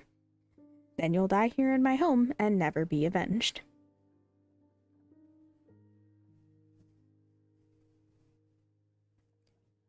Telemachus spoke. Then, from a mountain peak, far-seeing Zeus replied by sending out 2 eagles flying high up in the sky. For some time they soared like gusts of wind with their wings spread out, side by side. But when they reached the middle of the crowded meeting, suddenly they beat their wings and wheeled around, swooping down on everyone, destruction in their eyes. Then with their talons they attacked each other, clawing head and neck, and flew off into the right, past people's homes across the town. They were amazed to see both birds with their own eyes. In their hearts, they were stirred up to think how everything would end. Then old warrior Hellestheres, master's son, addressed them. He surpassed all men of his own time in knowledge about birds and making prophecies of what fate had in store. With their common good in mind, he spoke up. Listen to me, men of Ithaca. Hear what I say. In what I'm going to speak, I'm talking to the suitors most of all. A mighty ruin is rolling over them, for Odysseus will not be far away for long from his own friends. In my view, even now, he's nearby, planning a disastrous fate for all the suitors, and he'll be a scourge to many others in sun-filled Ithaca. Long before we should be considering how to stop this, or rather, these suitors should end it by themselves. That would achieve what's best for them, and do so right away. For I am not unskilled in prophecy. I understand things well. To Odysseus, I say that everything is turning out just as I told him. Back when Aeacians, with resourceful Odysseus in their ranks, were sailing off to Troy, I prophesied he'd suffer many troubles and would lose all his shipmates before returning home in 20 years, unknown to everyone. Now everything I said is coming true. Then Eurymachus, Polybus' son, spoke out. Old man, you should go home and prophesy to your own children so that something bad does not happen to them later. In these things, I can foretell events better than you can. There are lots of birds flying here and there beneath the sunshine, and not all of them are omens of disaster. Odysseus has perished far away, and how I wish you had died there with him. For if you had, you would not utter prophecies like these or be encouraging Telemachus when he's enraged in hopes you'll get a gift, some present he might give you for your house. But I tell you this, and it will happen. You may know many things an old man knows. So if your words deceive a younger man, make him grow enraged, then first of all, he'll be much worse off. And with these men here, will not have the slightest power to act. And on you, old man, we'll lay a penalty that will pain your heart to pay. Your sorrow will be difficult to bear. But now here, among you all, I will myself provide Telemachus advice. He must command his mother to return home to her father. They will prepare a wedding, offering as many lovely presents as befit a well-loved daughter. Before that happens, I do not think Aeacia's sons will end their unwelcome wooing, for there's no one we're afraid of yet, not Telemachus for all his wordiness. Nor do we care about a prophecy which you, old man, may spout, for it won't come to fruition, and people will despise you all the more. and his possessions will be eaten up in this shameful way. There will never be compensation given so long as he keeps putting off Asians in this marriage. Because she's so desirable, we wait here, day after day, as rivals, and don't seek different women, any one of whom might be suitable for us to marry. Man, that was long.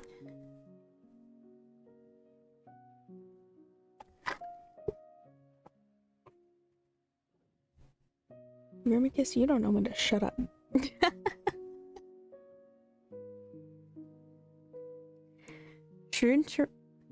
Oh my goodness. Take two.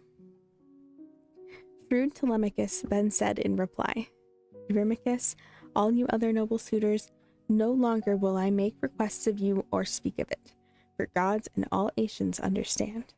Just give me a swift ship and 20 men, so I can make a journey and return to various places, to sandy Pylos, then to Sparta, to see if I can find some news of my father's voyage home.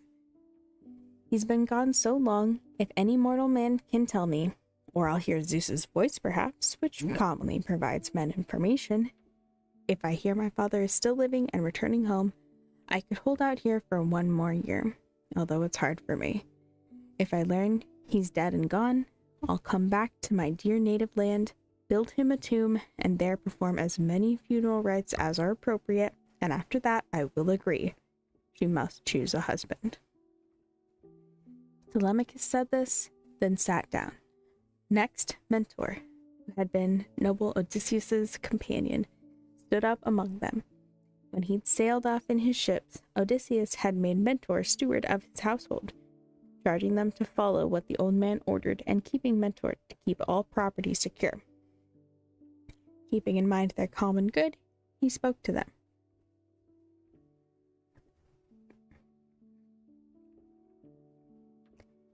Men of Ithaca, listen now to me. Hear the things I have to say. From now on, let no king ever be considerate or kind or gentle. Let him in his heart ignore what is right, act with cruelty, and strive for evil. For nobody here, none of those whom divine Odysseus ruled, remembers him. Yet in his role as father, he was compassionate. Not that I object to these proud suitors and their violent acts which they with their malicious minds commit, for they are putting their own heads at risk. For when they use force to drain Odysseus' home of its resources and claim he won't return. But at this point, it's the other people I am angry with. You who sit in silence and don't say anything to criticize or make the suitors stop, even though their numbers are much smaller than your own.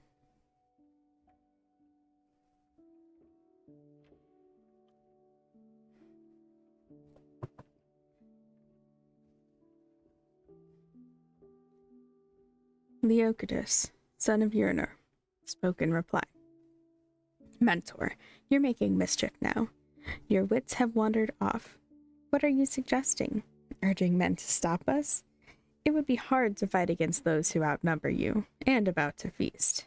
Even if Odysseus, king of Ithaca, were to come in person, eager in his heart to drive out of his halls those noble suitors eating up his home, his wife would not rejoice at his arrival, although she yearned for him. For if he fought against so many men, he would meet a shameful death right here. What you've just said is quite irrelevant. So come on now. You people should disperse, each one of you returning to his home, and Telemachus, well, Mentor and Halistheus, comrades of this ancestral house from years ago, will speed him on his way. But still, I think he will be sitting here a long time yet, collecting his reports in Ithaca. He's never going to undertake that trip.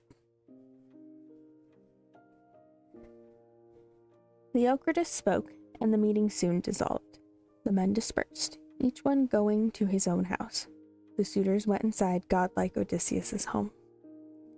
Telemachus walked away along the ocean shore. There, once he'd washed his hands in gray salt water, to Athena he addressed his prayer. Oh, hear me, you who yesterday visited my home as a god and ordered me to set off in a swift ship across the murky seas to learn about my father's voyage back after being away so long. All this Asians are preventing, most of all, the suitors with their evil arrogance. Just as he said this prayer, Athena appeared to him, looking and sounding just like Mentor. She spoke out. Her words had wings. Telemachus, in future days, you will not be worthless or a stupid man. If you have in you now something of your father's noble spirit, he is the sort of man who, in word and deed, saw things to their conclusion.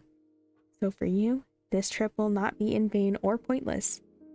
If you're not sprung from Penelope and him, then I have no hope that you'll accomplish what you desire to do. It's true few men are like their fathers.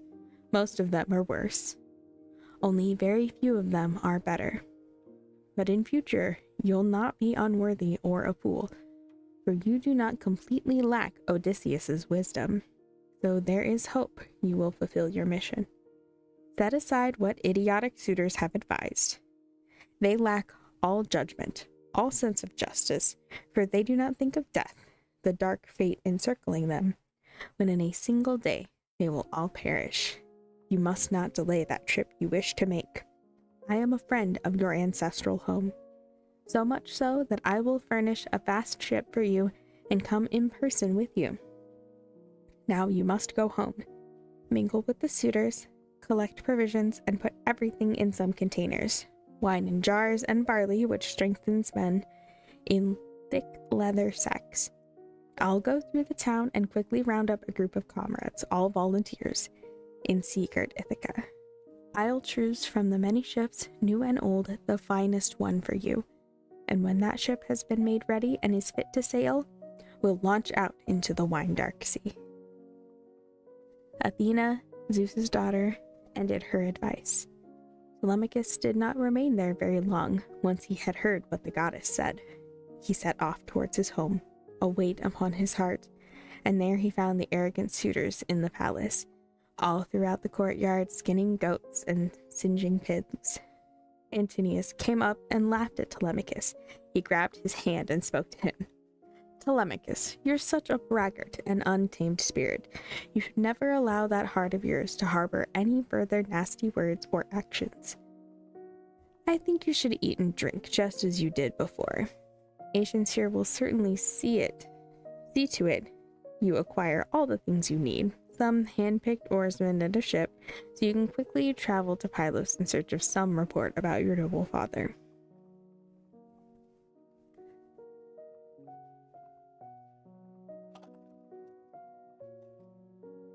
Sorry, the ice was loud. It all suddenly shifted.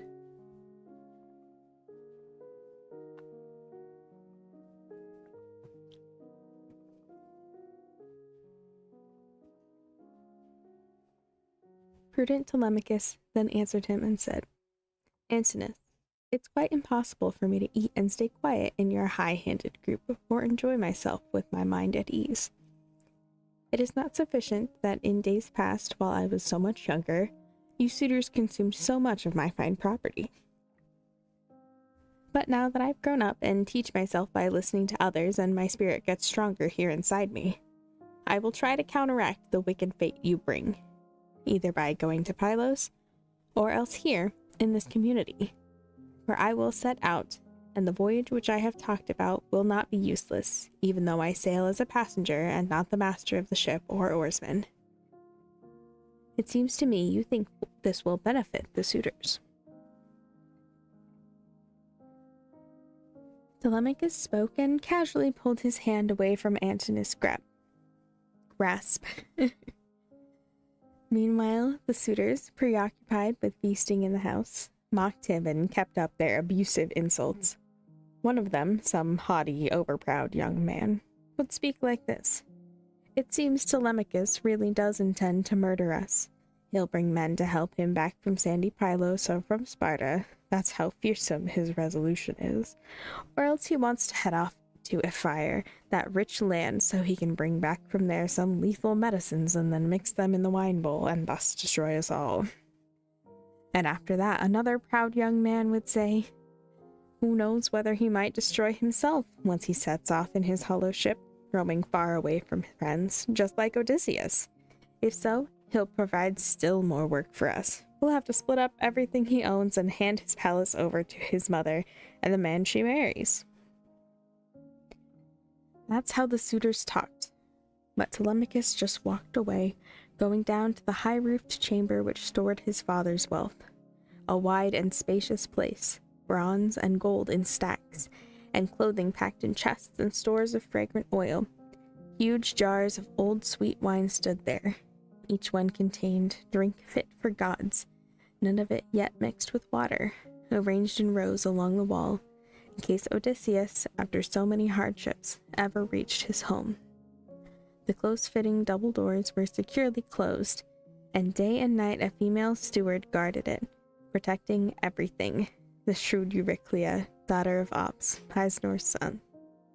Telemachus called her into the storage room and then said, "Old nurse, pour out some sweet wine into jars for me, the very best you've got after the stock you're planning to store here for Odysseus, that ill-fated man born from Zeus, in case after evading death and fate he shows up from somewhere. Fill 12 jars and fit them all with covers. Pour me out some barley grain in well-stitched leather sacks. Make sure there are 20 measures of ground-up barley meal. But keep this knowledge to yourself. Just get all these things assembled. In the evening, once my mother goes up to her room to get some sleep, I'll come to collect them. I'm off to Sandy Pylos and to Sparta to see if I can get some information about my dear father traveling home. If there is any news, I can find out."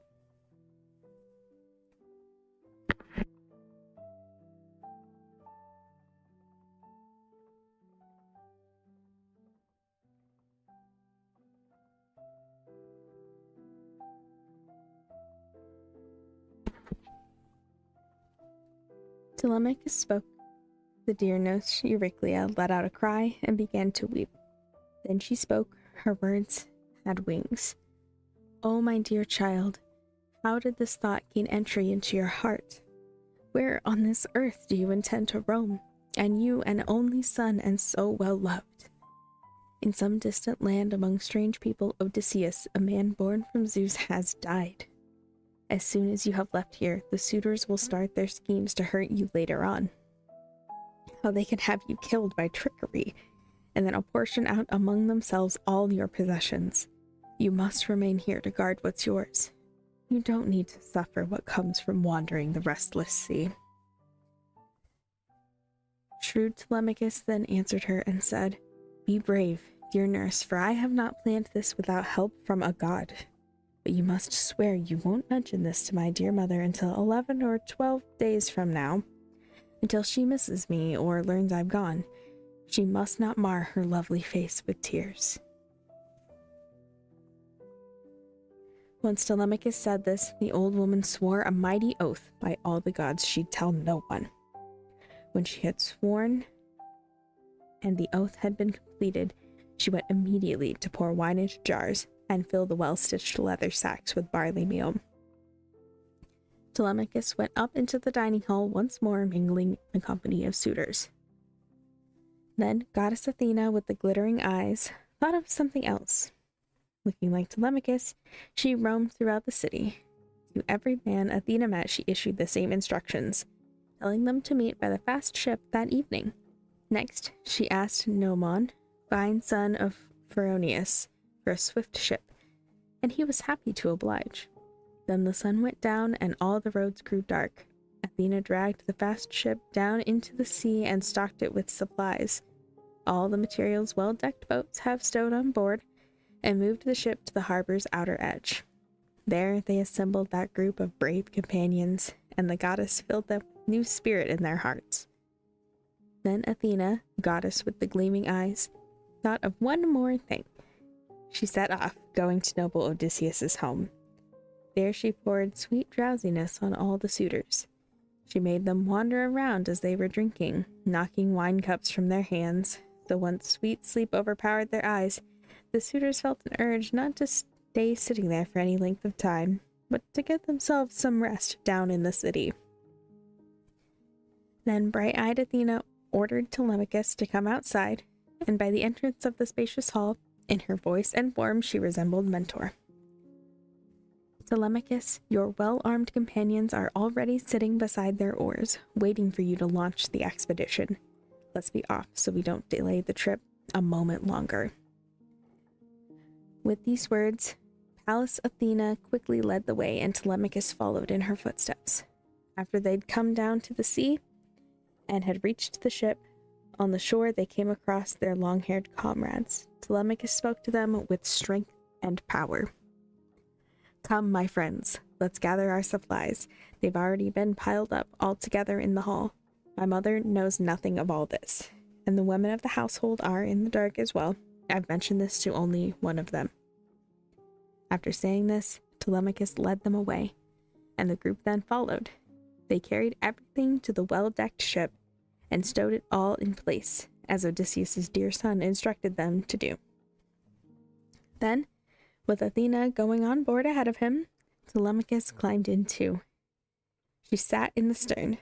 Telemachus sat right beside her, as the men untied the stern ropes and clambered aboard the ship, each of them moving to a place beside an oar. Bright-eyed Athena arranged a fair breeze for them, a strong west wind blowing across the wine-dark sea. Telemachus then called out to his companions to set their hands on the ship's rigging. Once they heard, they went to work, raising the mast cut out of fir, setting in it its hollow socket, securing it with forestays, and hoisting the white sail high aloft with twisting ox-hide thongs. The belly of the sail filled out with wind, and the crew were underway. As the ship sliced through the swell on its way forward, around the bow began the great song of the waves. When they had lashed the rigging on that vast black ship, they set out bowls brimful of wine, and poured libations to the eternal ageless gods, and of them all especially to Athena, Zeus's bright-eyed child. Then all night long and well beyond the sunrise, their ship continued sailing on its journey.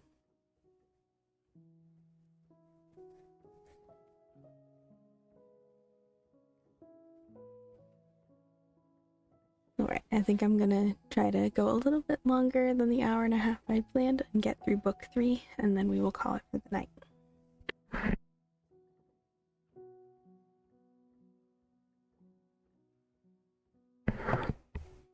Need just a minute to refill my water, because I've gone through quite a bit.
Book 3. Telemachus and his crew reach Pylos and are welcomed by Nestor. Nestor describes events at Troy and on the voyage home. Nestor gives an account of Aegisthus' plan to seduce Clytemnestra and murder Agamemnon. Nestor sacrifices to Poseidon, then invites Athena and Telemachus to stay the night with him. Athena declines, but Telemachus goes with Nestor. Nestor and his sons offer a sacrifice to Athena. Polycaste gives Telemachus a bath. Nestor orders a chariot. Telemachus and Praesestris leave Pylos, spending the night in Phaerae, then continue their journey. When the sun had left the splendid sea and risen up to an all-bronze heaven, giving light to gods and mortal creatures and grain to farmers' fields, The ship and crew reached Pylos, a well-built city ruled by Nestor. There by the sea, the city folk were preparing black bulls as holy offerings to Lord Poseidon, dark-haired shaker of the earth. There were 9 groups of them, each one 500 strong, and 9 offerings of bulls ready for sacrifice. As they were sampling some of the inner organs and cooking thigh parts for the god, the ship and crew were heading straight for shore. The crew hauled in and furled the sails on their trim ship, moored it, and disembarked. With Athena showing the way, Telemachus stepped from the ship. The bright-eyed goddess spoke to him. Telemachus, no need to feel ashamed, not in the least, for this is why you've sailed across the sea, to get information about your father, where he is buried and what fate has befallen him. Come now, go directly to horse-taming Nestor. Let's find out what advice his heart contains. You yourself must beg him to tell the truth. He will not lie, for he is truly wise. Prudent Telemachus then answered her and said, Mentor, how shall I go there and greet him? I have no practice with such formal speech. And then, when a young man seeks to question an older one, his words could bring him shame. Athena, goddess with the gleaming eyes, then said, Telemachus, your heart will think of something, and power from heaven will provide the rest. For I don't think you were born and raised without being favored by the gods. She spoke. Pallas Athena quickly led them along the shore. Telemachus followed in the goddess's footsteps. They reached to the group of Pylians assembled there, where Nestor sat among his sons. All around them, his companions were getting ready for the feast, cooking meat and setting other pieces into spits. When they observed the strangers, they came thronging round, clasping them by their hands, inviting them to sit. Pisistratus, son of Nestor, approached them first, took Athena and Telemachus both by the hand, and invited them to sit on cushions by the beach and to eat beside his brother Thrasymedes and his father. He gave them portions of the innards, and then into a cup of gold he poured some wine, making a toast to Pallas Athena, daughter of age-sparing Zeus. He spoke to her and said, Stranger, you must pray to Lord Poseidon. This celebration you have chanced upon is in his honor. When you have offered your libation and have prayed, it is right. Hand your comrade the cup of honey wine so he can pour out his libation too, for he looks like someone who offers prayers to the immortals. All men need the gods. Since he's a younger man of my own age, I'll start by giving you this golden cup. Saying this, he set the cup of sweet wine in her hand. Athena rejoiced at such a wise and righteous man, because he had offered the gold cup to her first. At once she made a solemn prayer to the Lord Poseidon. Hear me, Poseidon, you who enfold the earth. Do not hold back from bringing to fulfillment those events we pray for. And to begin with, give Nestor and his sons a glorious name, and then grant all other men of Pylos a pleasing recompense in answer to these lovely offerings. And in addition, grant that Telemachus and I get back once we have accomplished all those things for which we came here in our swift black ship. That is the prayer Athena uttered, while she herself was taking care that everything would work out well. She gave Telemachus the fine two-handled cup. Odysseus's brave son then made a prayer like hers. Once they finished roasting the upper cuts of meat and had pulled them off the spits, they served out portions and had a sumptuous feast. When every one of them had taken food and drink to his own heart's content, Nestor, the Gerenian horseman, began to speak. It seems to me that it's a good time now to ask our guests to tell us who they are. Now you've enjoyed our food, and so, strangers, who are you? What country did you sail from when you set your course across the water? Are you on business, or are you roaming on the seas at random, like those pirates who sail here and there, risking their own lives, posing a threat to men from other lands?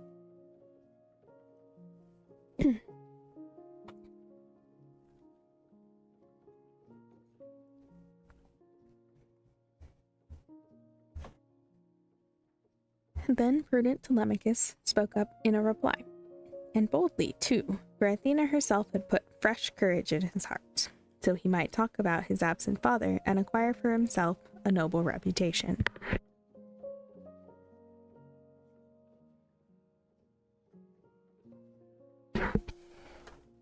Just a second, guys.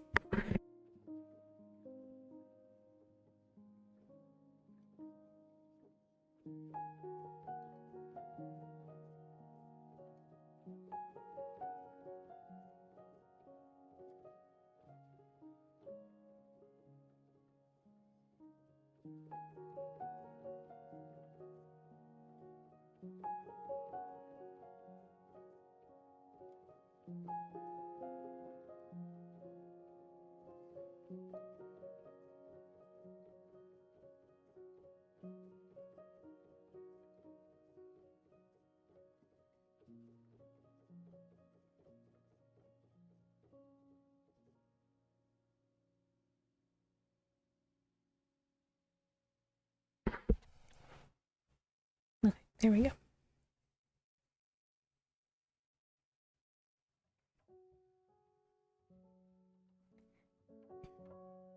Nestor, son of Neleus, great glory of Asians, you asked us the land we come from, so I will tell you. We are from Ithaca, below Mount Nion. My business, which I'll mention is private, not a public matter. I am pursuing widespread rumors of the brave Odysseus, my father, who, they say, fought at your side and utterly destroyed the Trojan city. We have heard reports about the others, those who went to war against the Trojans, where each met his pietous fate. But Zeus, son of Cronos, has made Odysseus' death something unknown. For none of us can say with any confidence where he was killed, whether he was overwhelmed by enemies on land or killed at sea by waves stirred up by Amphitrite. That's why I have come to sit now in your home, for there's a chance you could provide some news of how he died. Something you may have seen with your own eyes. Or perhaps you've heard about his wanderings from someone else, for his mother bore him to go through trouble more than other men. Do not pity me, or from compassion just offer me kind words of consolation, but tell me truly how you chanced to see him. If in word or deed my father Odysseus ever made a promise and kept his word, when you two were there among the Trojans, where the Asians suffered such distress, I ask you now, remember what he did, and give me the truth. Responding to Telemachus, Gerenian horseman Nestor said, my friend, you make me call to mind the suffering and boundless courage of Asia's sons in all they went through over there. The things we had to endure while on board the ships, as we roamed across the misty waters in search of loot with Achilles in the lead, all the fights around great Priam's city, where so many of our finest men were killed, where warlike Ajax and Achilles lie, and Patroclus too, a man whose counsel was like the gods. My own dear son fell there, Antilochus, as strong as he was noble, outstanding for his speed and fighting skill. And we endured countless other hardships, apart from these. Who could possibly describe every detail of the men who perished? If you were to spend 5 or 6 years here questioning me about the brave Asians and the troubles they went through, you'd grow tired and sail back home well before I'd finished.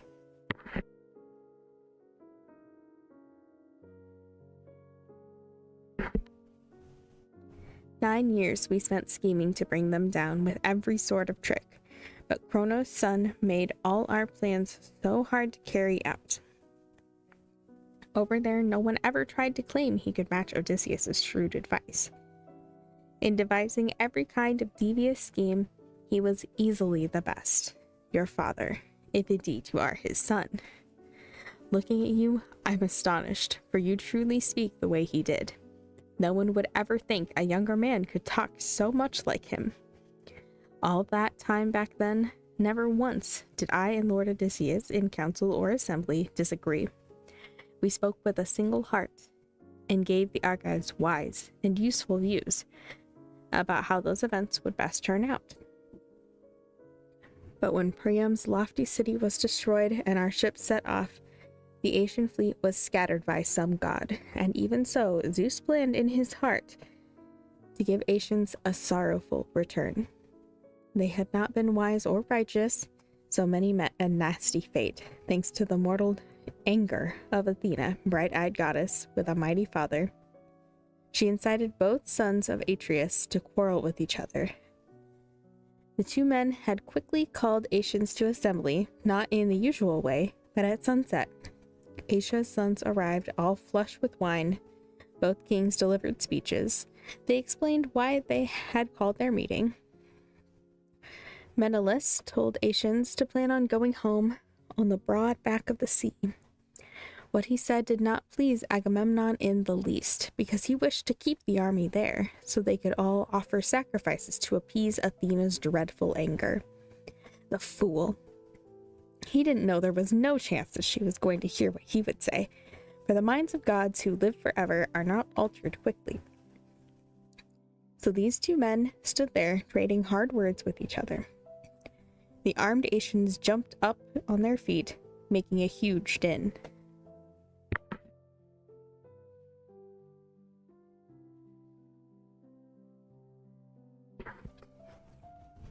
No, here, I'm not joking, just reaching the end of what my voice can handle. Normally I get a little bit of break between speaking, but obviously if I'm reading, there's no breaks while gaming.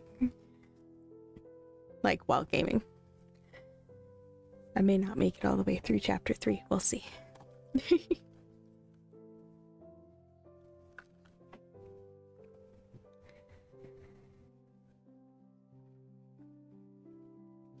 Two different plans were popular among them, and that night no one slept as both sides kept arguing, each one with harsh opinions of the other, for Zeus was bringing us a wretched fate.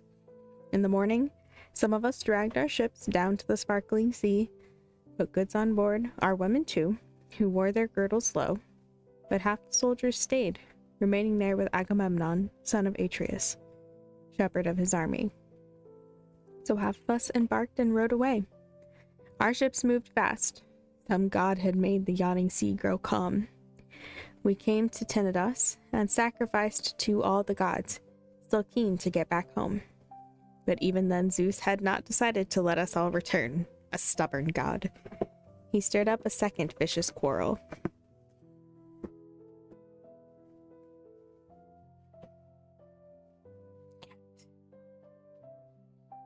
Please refrain from making lots of ridiculous noises. Thank you. Goodbye. So, some men turned their curving ships around and sailed back, among them Lord Odysseus, the wise and cunning man, with his soldiers. Once again he favored Agamemnon, son of Atreus. Then I fled away with the remaining ships which followed me. I knew a god was planning something bad, and Diomedes, son of Titus, urged his comrades on to act as we did. But fair-haired Menelaus and his ships sailed later and caught up with us at Lesbos. We had been arguing about the major stretch. Should we sail to the north of rugged Chios towards the island of Pisidia, keeping Chios on our left, or take the southern route below Chios and past stormy Mimas?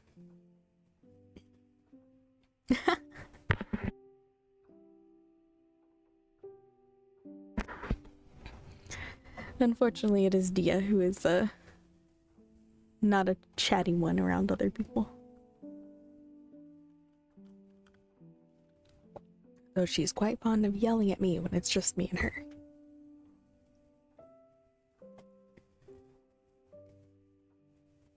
So we asked a god to give us a sign.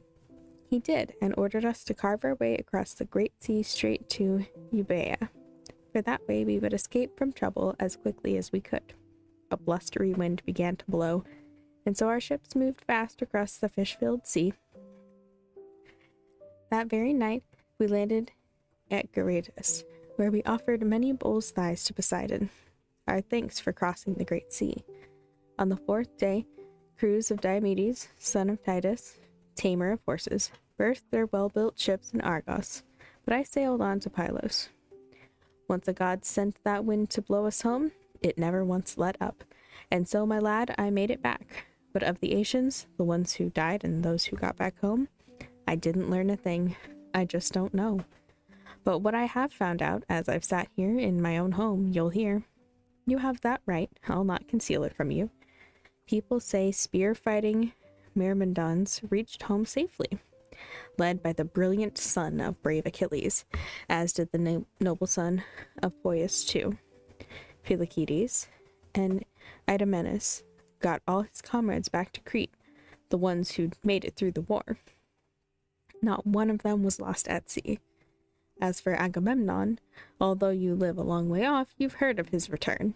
How he came home and how Aegisthus planned his vicious slaughter, and later paid a terrible reckoning. Stop your ridiculousness.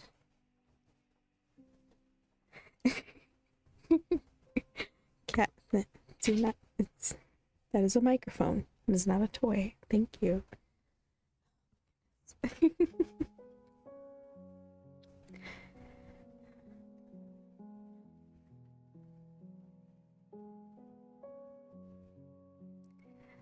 That's why it's good for any murdered man to leave a worthy son. For Orestes got his revenge against his father's killer, sly Aegisthus, who'd slain Agamemnon, that splendid man. And you, my friend, I see that you're a powerful, fine-looking man, but you must act with courage, so those born in future years will say good things of you. Shrewd Telemachus then said in reply, Nestor, son of Neleus, great glory of Asians, yes, indeed, Orestes got his revenge. Asians all will celebrate his fame and sing of it to men in years to come. If gods would only give me strength like that, so I could pay these haughty suitors back. They bring me such distress. In all their pride, they keep on plotting evil things for me, and happiness like that the gods deny me and my father. But in spite of that, I must keep going. Iranian horseman Nestor then said to Telemachus, My friend, you mentioned this and made me think of it. They say that many suitors in your home seeking to become your mother's husband keep devising hostile schemes against you over your objections. So tell me this, are you being oppressed with your consent, or in response to what some god has said? Have the people turned against you? Who knows whether Odysseus will return someday to pay them back for all their violence, either alone or with a combined force of Asian warriors. How I wish Athena with her bright eyes were willing to cherish you the way she cared back then for fine Odysseus in the land of Troy, where we Asians had to undergo such grievous times. For I have never seen the gods display their love so openly as Pallas Athena did supporting him. If she was keen to love you in that way and to take you to her heart, those suitors would soon forget about being married. Shrewd Telemachus then answered Nestor, saying, Old man, I do not think what you've described will ever come to pass. What you have said is too much to expect. I am surprised you mentioned it. I entertain no hopes that it could happen to me, even if the gods themselves were willing. Then Athena, bright-eyed goddess, answered him. Telemachus, what words just passed the barrier of your teeth? A god could easily bring someone home from a long way off if he wanted to, but I'd prefer to suffer many hardships than see the day when I got back again and reached my home, than complete my trip only to be butchered by my own hearth, the way that Agamemnon was cut down, tricked by his own wife, by Aegisthus. But the gods cannot protect a man from death, which comes to all, even to ones they love, once the destroying fate of harsh doom has him in its grip. Prudent Telemachus then said in answer to Athena, Mentor, though we are sad, let's not discuss this further. For him there will be no more returning home. No, for by this time the immortal gods have planned some dismal fate for him. I'd like to change the subject in question, Nestor. He's a righteous and intelligent man. More so than others. He's been king, they say, over 3 generations of mortal men. As I look at him, he seems immortal. Oh, Nestor, son of Neleus, tell me this. How did wide-ruling Agamemnon, son of Atreus, meet his death? And where was Menelaus? As for Aegisthus, what deceitful man! What did he devise to kill a man much finer than himself? Was Menelaus not in ancient Argos, but wandering around some foreign land? What? Oh my goodness, that's a weird sentence. Was that what made Aegisthus brave enough to carry out the killing?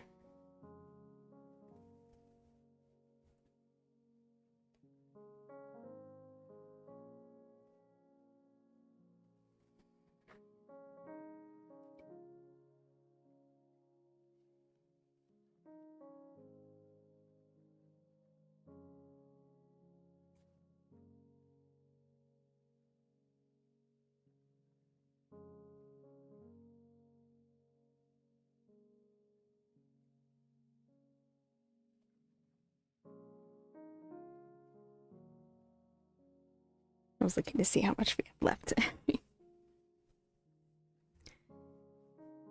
Geranian horseman Nestor then answered Telemachus and said, "My lad, I'll tell you all this and speak frankly too. You yourself obviously understand what would have happened if Menelaus, Atreus' fair-haired son, had reached his home from Troy and found Aegisthus living there, in his own house. He would have killed the man. No one would have stepped up.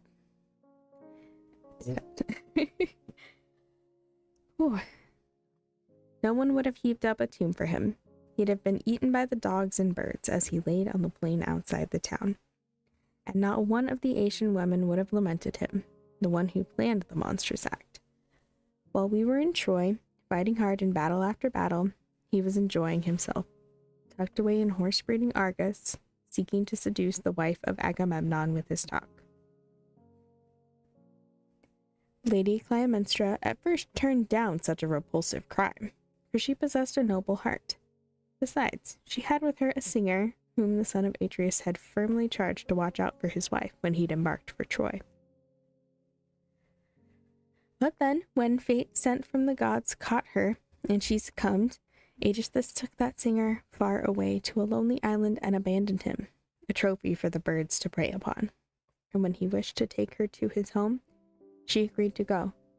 Then Aegisthus burned many thigh cuts on the holy altars dedicated to the gods, and offered all sorts of treasure, woven goods and gold, for he had managed a tremendous act and found success beyond his fondest dreams. Well, once we'd left Troy, we sailed together, Menelaus and myself.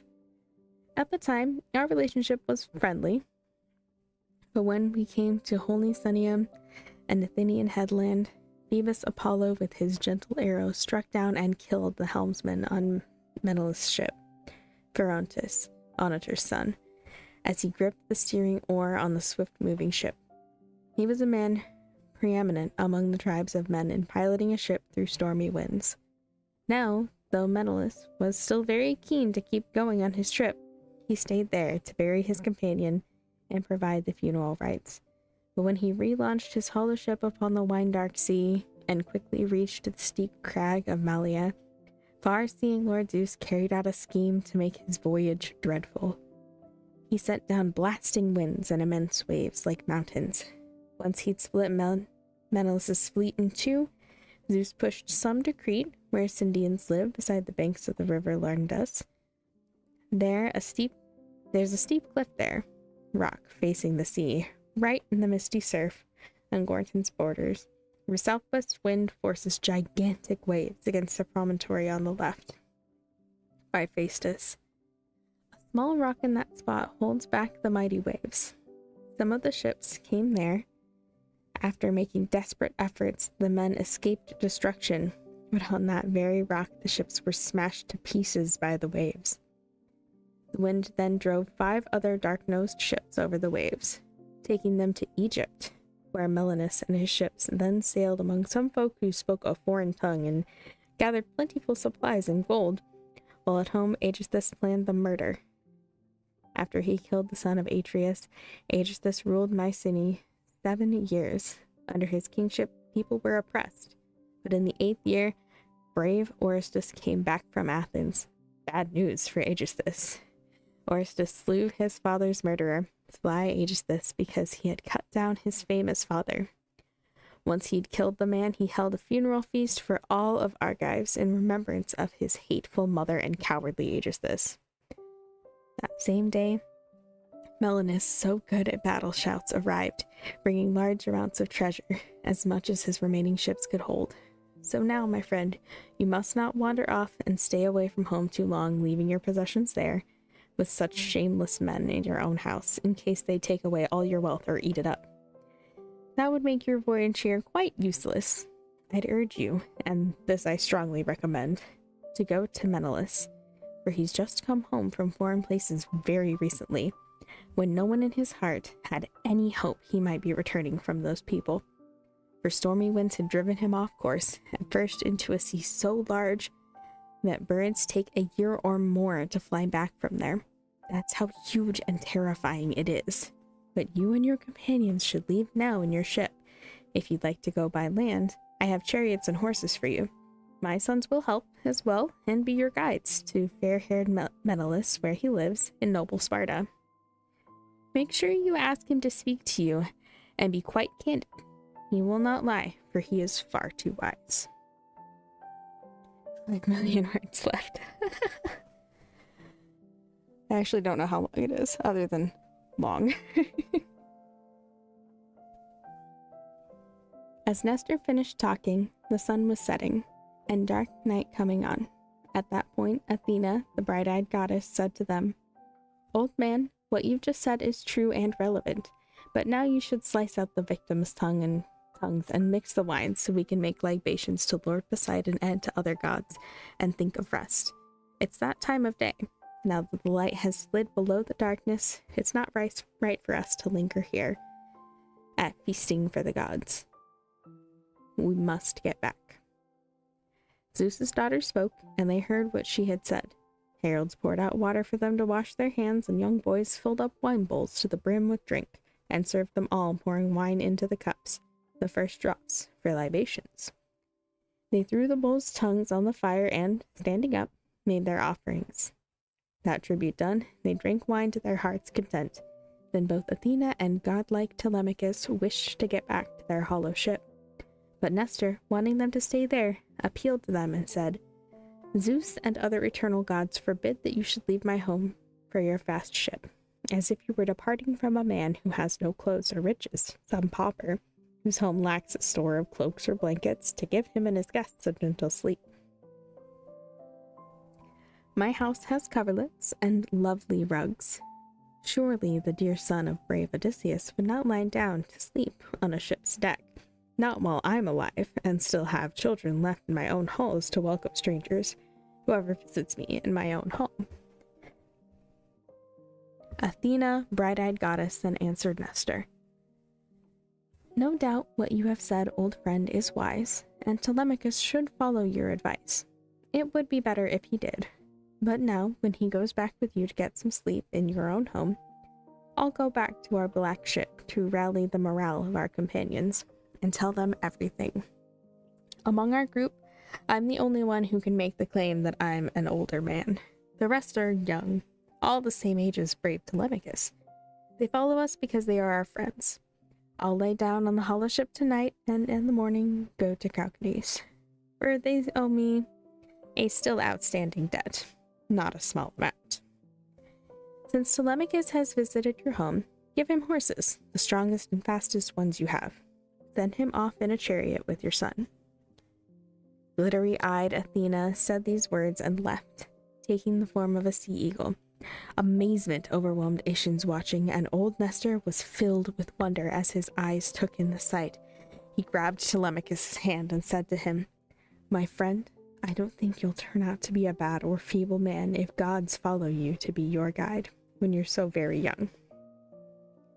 Of all those who live on Mount Olympus, that is none other than Zeus's daughter, the glorious Tritogenia, the god who held your splendid father in such honor among the Argives.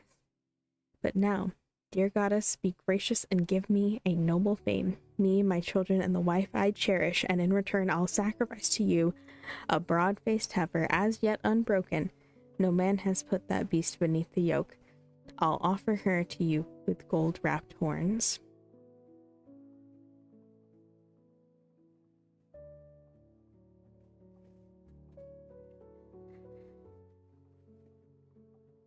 Nestor spoke this prayer, and Pallas Athena heard him.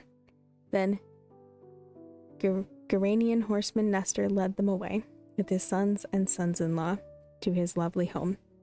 Once they had reached the splendid palace of the king, they sat down in rows on high-backed chairs and couches. When all of them came in, the old man mixed for them a bowl of sweet wine 10 years old, which his steward opened after loosening the lid. The old man had some of it mixed in a bowl, then poured out libations as he prayed in earnest to Athena, daughter of aegis-bearing Zeus. Others did the same. Then they drank the wine to their heart's content and left each one to his own home to get some sleep. Nestor, the Geranian horseman, told Telemachus, godlike Odysseus's dear son, to sleep right there on a corded bed in the echoing corridor, with spear fighter Hystraces, leader of men, there beside him in the palace. Of all his sons, he was the only one who was not yet married.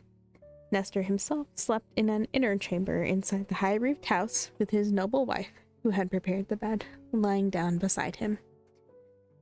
As soon as rose-fingered early dawn appeared, Geranian horseman Nestor got out of bed, went outside, and sat down before his high white doors on polished stones, which glistened as if rubbed with oil.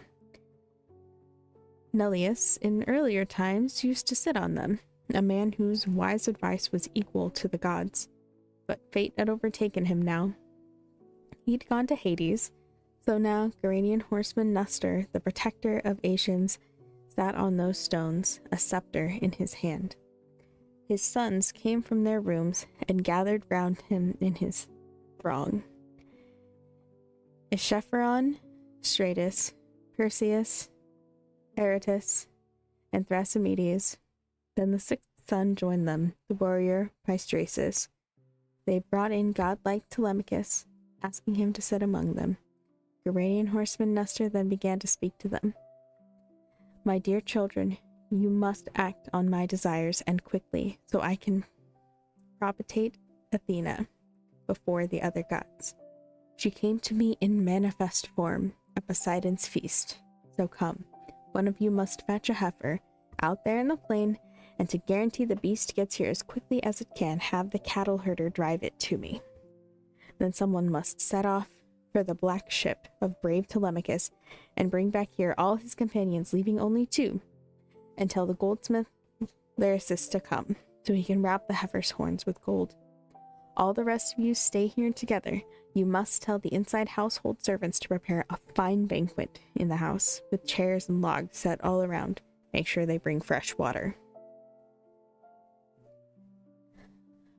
Once Nestor finished speaking, the men all set to work.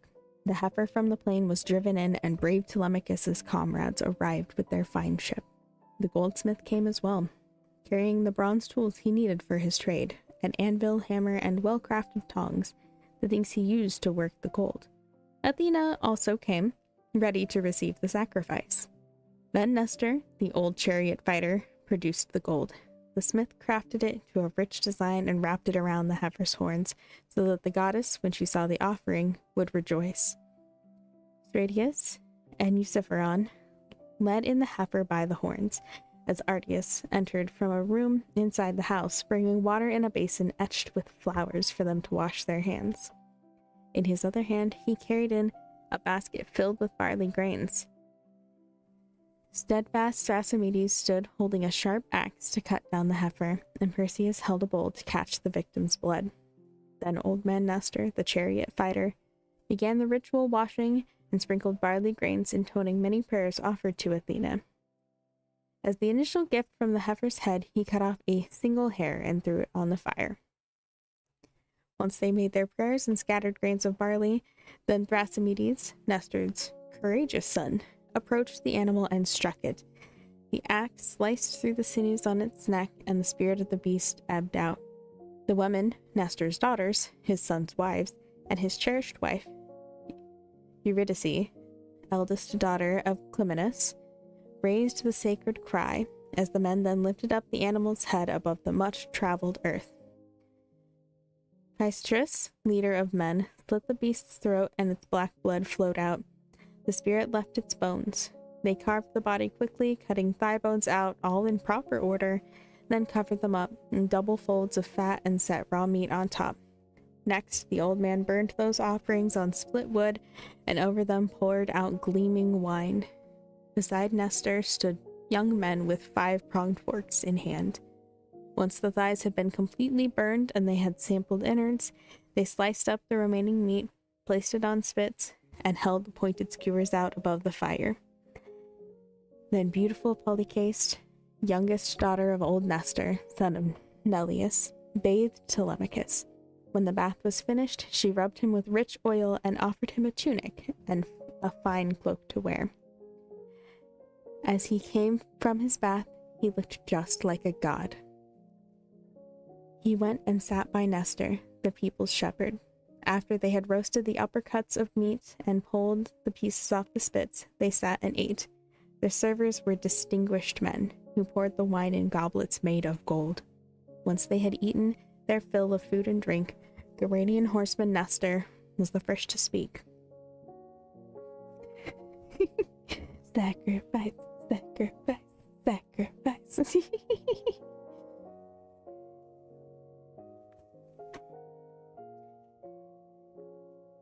He said, "Come now, my sons. Hitch up some fine-maned horses to chariots so Telemachus can start his journey." Nestor spoke. They heard and carried out his orders, eagerly and quickly harnessing swift horses onto the chariot. In it, a servant woman stored bread and wine and special delicacies too, various assortments that those King Zeus cherishes to eat with such delight. Then Telemachus climbed up inside the splendid chariot, and Nestor's son, Hystris, leader of men, stepped up as well, beside him in the chariot, grabbing the reins and cracking the whip. The chariot team of horses raced willingly across the plains, leaving behind the steep citadel of Pylos, and all day long they rattled the yoke and harness across their necks. Then the sun set, and darkness covered all the roads. The two men reached the home of Diocles in Phaerae. He was the son of Ortiolicus, whose father was Alpheus. They spent the night in Phaerae.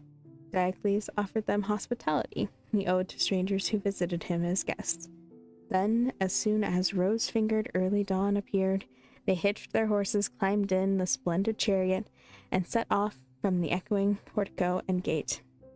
With a touch of the whip, the horses raced along, eager to run. The two men reached plains full of wheat in a hurry to complete their trip.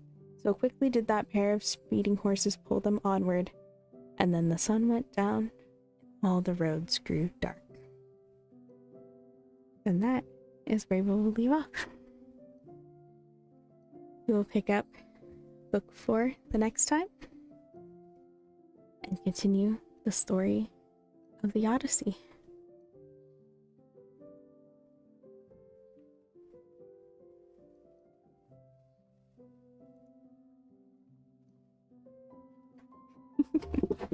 I will also be editing it down, obviously, all the drinks of water and such, little comments, and redeem. And this will be posted on YouTube so that you guys can have it again if you ever want to listen to me read you a story to bed. I will eventually have all of it in a playlist on YouTube so you guys can go through the whole thing if you feel so inclined to listen to the Odyssey again, and any future stories that we do as well. I will have the whole story done at some point. I would like to keep doing this at least once a week if possible.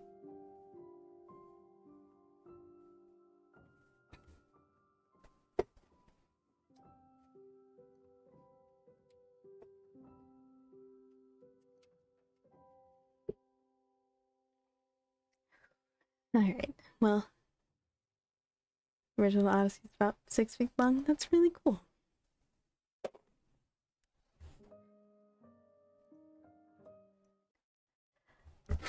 Alright. Well, I am very tired and worn out. My voice has about reached its limit, so I am going to call it there for the night. That is going to be it for me today, everybody. I really appreciate everyone sticking around, hanging out, and being here in general. We will be back again on Tuesday for some more DBD shenanigans. I love you all so very much.